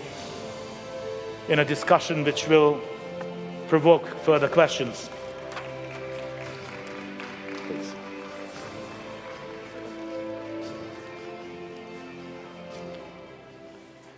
Gentlemen, thank you very much, and welcome to the panel.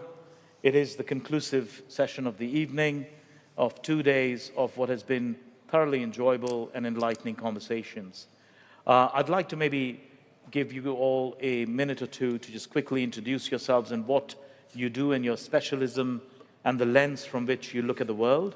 And then I have a few questions that I would love to, ignite as a conversation between us. Please, over to you. Amit. Well, thank you so much. I'm Lor. I'm the co-founder of Spin, and we're building the physical and digital infrastructure for culture.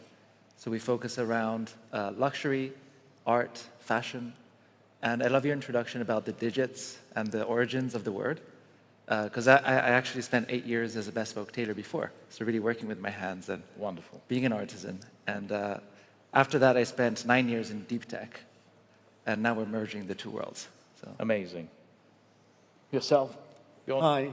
Laure, please go ahead and introduce yourself. Roy from the Bibliothèque Nationale de France, and we develop partnerships in order to create new values from our collections and assets.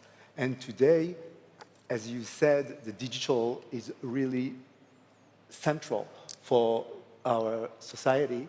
And by digitizing our assets, we create media assets and digital assets that can be better or more diffused, distributed, reach larger types of public, and today also can be recreated by creative and artists.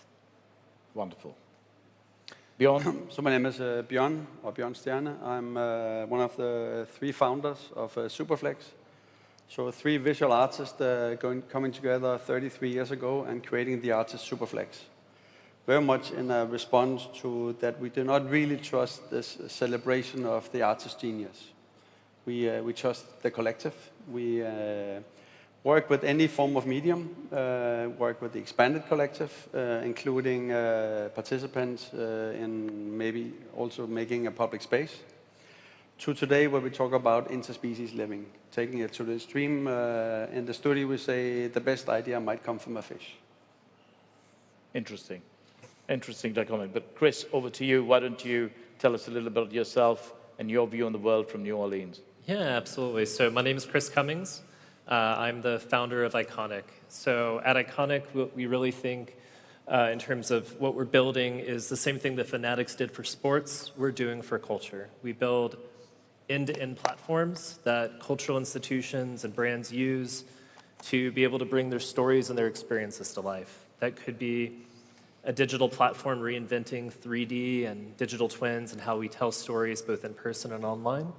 It could be reinventing through limited editions how a cultural institution can engage global audiences and drive fundraising, not in the store, but across the entire world at the same time. And I think the big thing for us is just platform itself means that the technology gets better every day and it's shared by all of our clients. And so every day you see it do something new it didn't do before.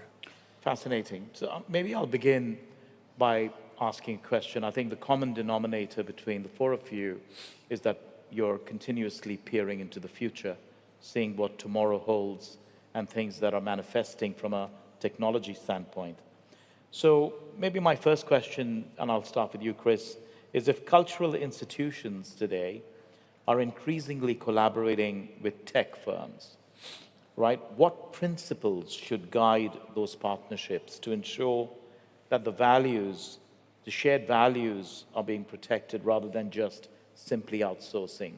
So how does that relationship, let's say, work between a cultural institution and a large tech company, whether it's digital infrastructure or whether it's a media platform? No, it's a fantastic question, and there's a lot of ways in which you can see this go wrong. I think in general, a technology company or really any company working with a cultural institution needs to understand the values and the mission of that institution. There needs to be a level of transparency and accountability that there's more transparency and accountability in culture in general than there is in a for-profit business.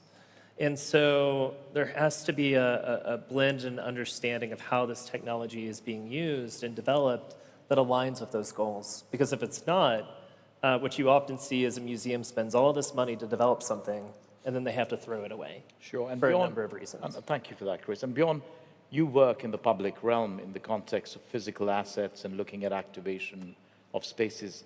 From your perspective, you know, how important is the digital collaboration space, and how would you, for the sake of this context, define collaborators for you? Like in the context, you have a wide span of things. So when you say collaboration in this new era of the digital renaissance, what does that mean to you?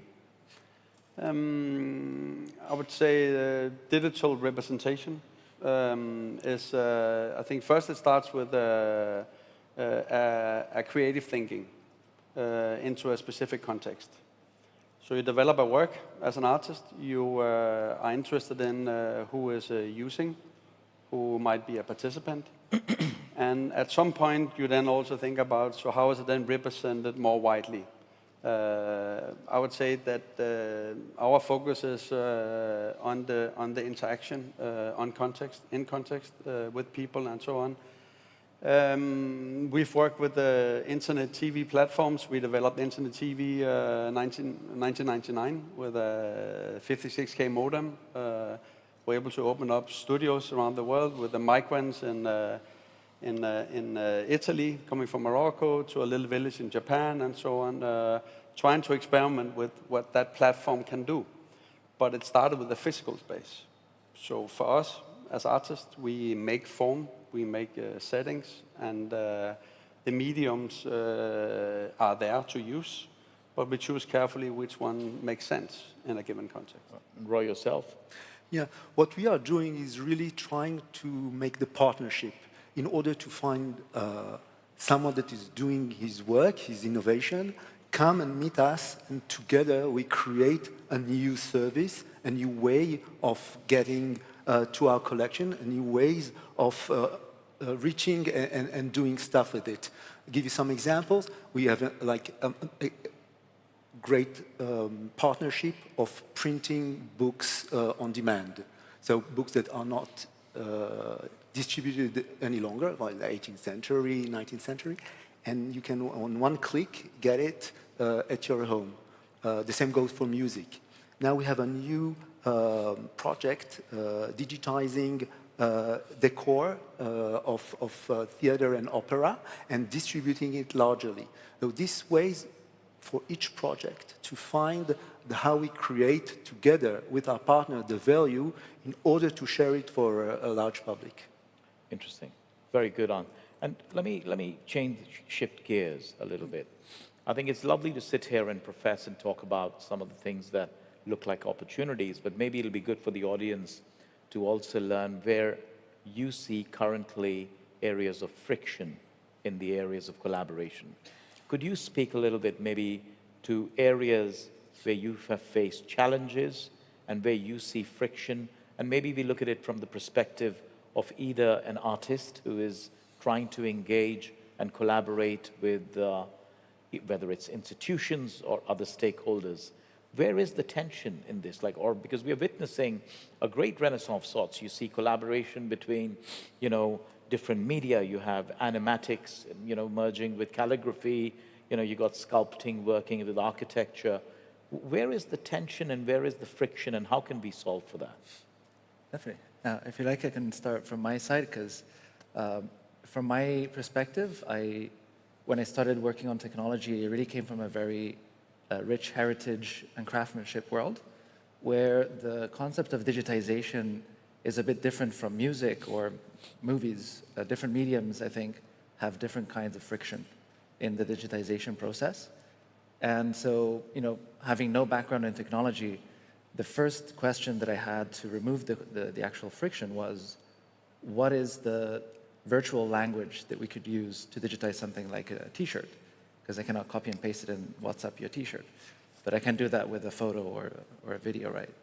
And so for me, it was, personally with my co-founder Liana, was to understand what are the protocols and formats that we could actually use. And blockchain came out as the winner, as the standard, in the sense of how to verify the authenticity and trace its whole journey, for one simple reason, because you cannot copy and paste a Bitcoin. And so that, let's say, non-fungible aspect of the blockchain become the underlying technology on which then we built all the other elements. That solves the friction of authenticity and ownership.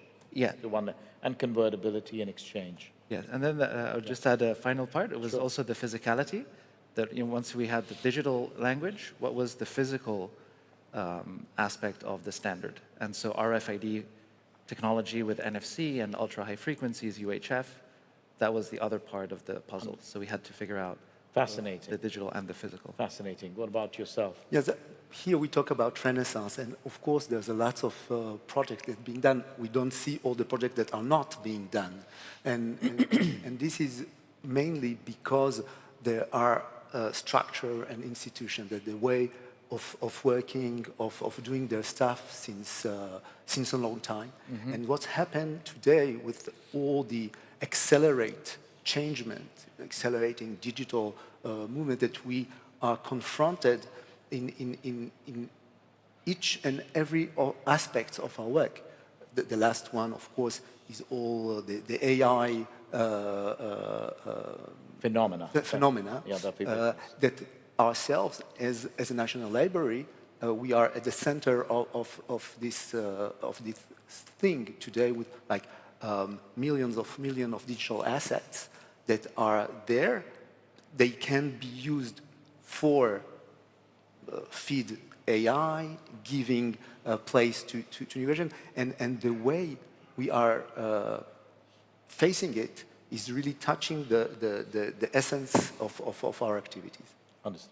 Bjorn, what are your thoughts? I'm happy that you mentioned friction, because in the studio, our mantra is we thrive in friction.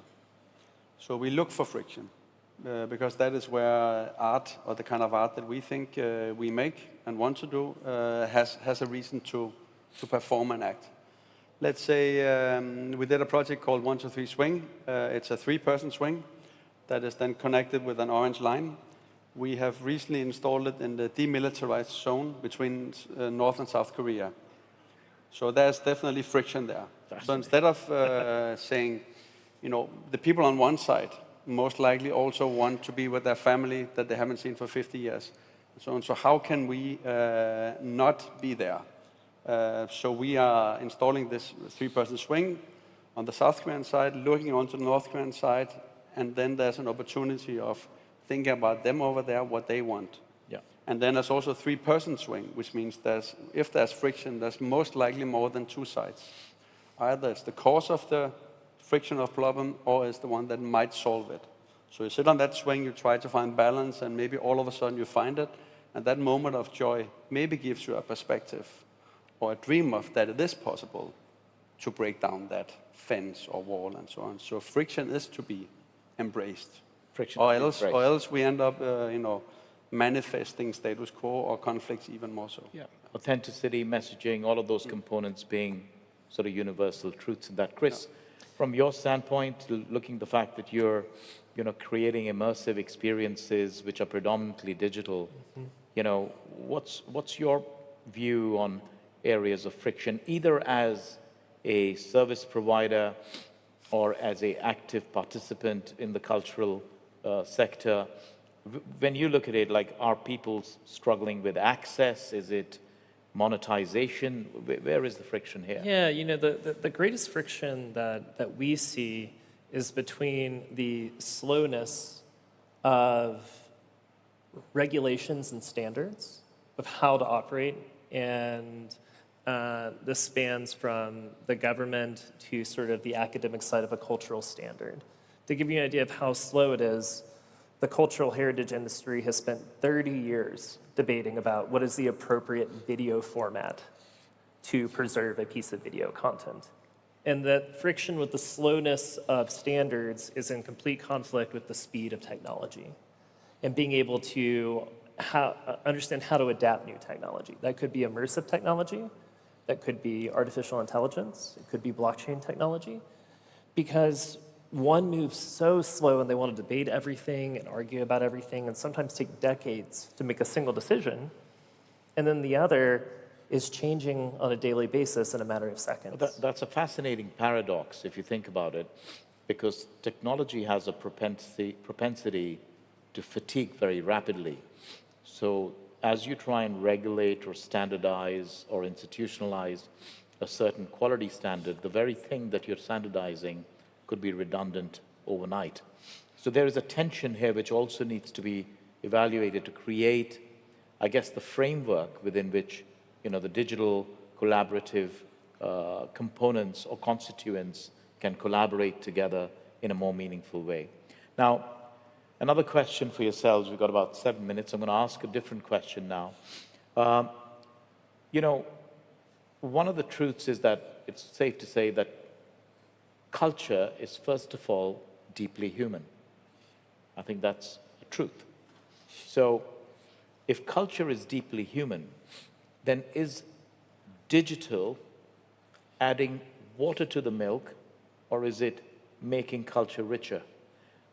What's your thoughts on this paradoxical nature of what seems like inherently dehumanizing as a platform? How do you use it to humanize and create? How do you balance that? What do you do as your golden rules of engagement when you take culture and take a message around it, whether it's an expression or an opportunity of exchange? How do you balance that tension? Or what is deeply human, is it really actually the same authentic experience in a digital world? Well, that's a great point, actually, because when we started using, for example, also digital twins and 3D technologies, you're so free that you can do anything, right? At that point, from our sense, we had to kind of restrict ourselves to use the technology in a way that made sense for our ultimate mission. So I think to having a guiding light when you have too much freedom is very helpful. And I actually met Roy in 2020 under the pandemic, and that's when we started using 3D, when we digitized the Grand Palais itself. So we digitized an iconic building instead of creating a fantasy world. And no one could go out at the time. There was the pandemic. And so we actually partnered also with the Saudi Fashion Commission, and we brought 200 delegates. And we had to digitize the classic clothes of the Saudi, respecting the digital representation of the physical, because these are very important, for example, cultural garments that had to be respected in that sense. And same for the building. It could not be any fantasy involved, otherwise we would be blocked. Sure. And so, interesting. Roy, what are your thoughts? Yeah, I would say that digital is not human or not human, it's how you use it and how can we use it in different ways. And of course, if we use it in the human way, it's human. And of course, if we use it in another way, it's not. I'll give you the example of AI and why it's so important to have, for example, heritage content feeding the AI. Because if not, we will have only our superficial web content without any depth, without any history. This is why, and by using history, depth, diversity, we are in the center of what we call a human usage of technology. So it's not about what it is, it's how we work with it. Beyond? Thank you, Roy. I would say that from my perspective, our perspective, it would be healthy and also time to move beyond the human perspective. You know, data is made by humans, right? It's it's very dominant. The power of data, so on. So much of this planet that we are very interdependent of is not data. It is interactions between organisms, plants, and other species, and so forth. So data can be used to motivate us to learn more and dive into other perspectives of life. So I would not give so much credit or focus on the human culture and so on, because without every other element of, let's say, the more the big culture and perspective of the planet and interactions between them, then we only become poor and less I think it's a complementary, not a substitution approach that needs to be part of it. Chris, your thoughts? So you actually jumped right to, I think, the perspective we see, right? Like normally when this topic is brought up, there's a fear that digital is trying to replace the in-person experience. And I don't think these two things are competitive, right? I can't recreate digitally the experience of standing in front of a masterwork, of seeing it with my own eyes, and experiencing it with all my senses. Digital isn't meant to try to replace that experience. It's meant to supplement it to do new things. And most institutions, you only have the physical space to show 1% to 3% of what you have. Digitally, you can go far deeper into the stories and the moments and the experiences behind an artwork or behind a historical object. Digitally, we can take an object that's in a modern building and create an experience that puts you back 2,000 years so you can experience it in a different way. And so I think it's looking at digital as a new vehicle. And also to remember that for any institution, any cultural organization, less than 1% of the entire world's population will ever physically be there to see it, right? Digital isn't trying to do something different for those 1%. It's about trying to be able to create an experience for the rest of the world, the other 99%, to be able to engage and interact and learn all the good things that come with culture. So inclusivity and access becomes Absolutely. a critical aspect to it. You know, over the past few years, I've grown an allergy with the word content, you know, because content is now, you know, a widely bandied word. In many ways, you could say, what isn't content? Everything is content. And in this context, when you have a prolific amount of content being produced on a daily basis on media, whether it's the number of songs, the number of films, the YouTube posts, etc., how do you draw the distinction on what is truly culturally authentic, of value, as opposed to the superficial aspects of content? And what advice would you have to give to people when they're looking at curating or creating their own digital expressions to whatever authentic aspects of those cultural artifacts or narratives that they'd like to bring to the table? So maybe talk a little bit about the distinction between gimmicks and what actually is a meaningful digital experience. Definitely. Well, we're probably all familiar with the term of the dead internet, right? Now Instagram, I think, already has around 30 or 40% of the content is AI generated. And I think in the future, I don't have the answer, but there's more and more of this AI slop invading the internet, and the value of human is just going up and up, I think. Wonderful. As we're running out of time, I'm going to give a minute each to all of you just to wrap up on this particular component on how do you avoid risks. We're just at the beginning of digitization and content creation. It will go on and massively will continue. The thing is, and each one from his point of view, as cultural institution, to be responsible of the way we share it and the way we prescribe it for our publics. Bjorn, what are your thoughts as we wrap up? My thoughts would be that we should look at the formats of data, machines and tools and so on. They are our collaborators. They are to play with. Without playing, you don't understand, or you can also not act either positive or negative or inclusive. So everything really is about playing with all systems that are human-made, because they are social constructions. Chris, your thoughts? Play along. Yeah. You know, I think a lot of film and TV studios have tried to create content based around what data or an algorithm tells them people want. And what you find is that any of those attempts really haven't been successful.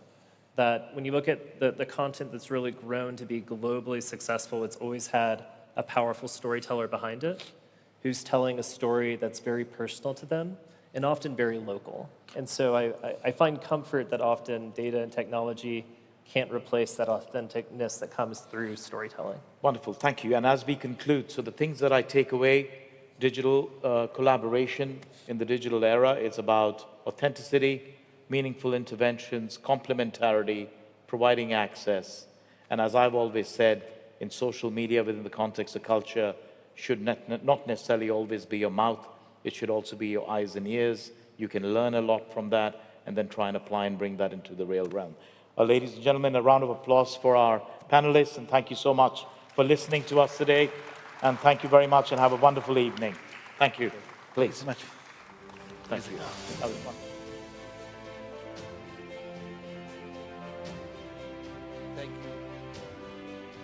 Thank you, Gaurav, and your panelists, of course. Ladies and gentlemen, what an incredible journey Day2 has been. Heritage, Giga projects, fashion, music, digital collaboration, all showing how culture drives value.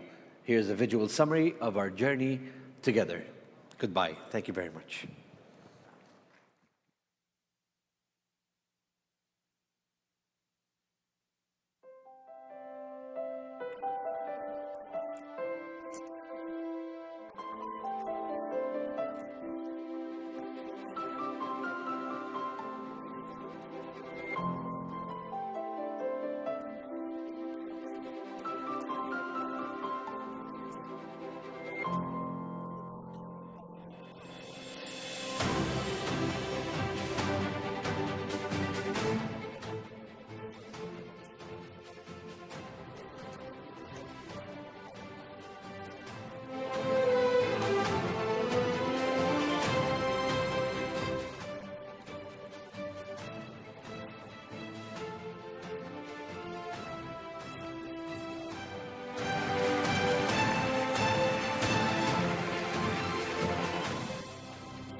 have value. Now we have the frameworks, we have the technical tools to measure the social impact of cultural investment. I think this conference is a manifestation that Saudi Arabia is a regional hub for cultural education and talent development. ختاما أجدد الترحيب بكم وأؤكد لكم أن الثقافة أصبحت أصلا مؤثرا بعوائد قابلة للقياس ونماذج قابلة للتوسع وقيمة طويلة الأجل. السلام عليكم.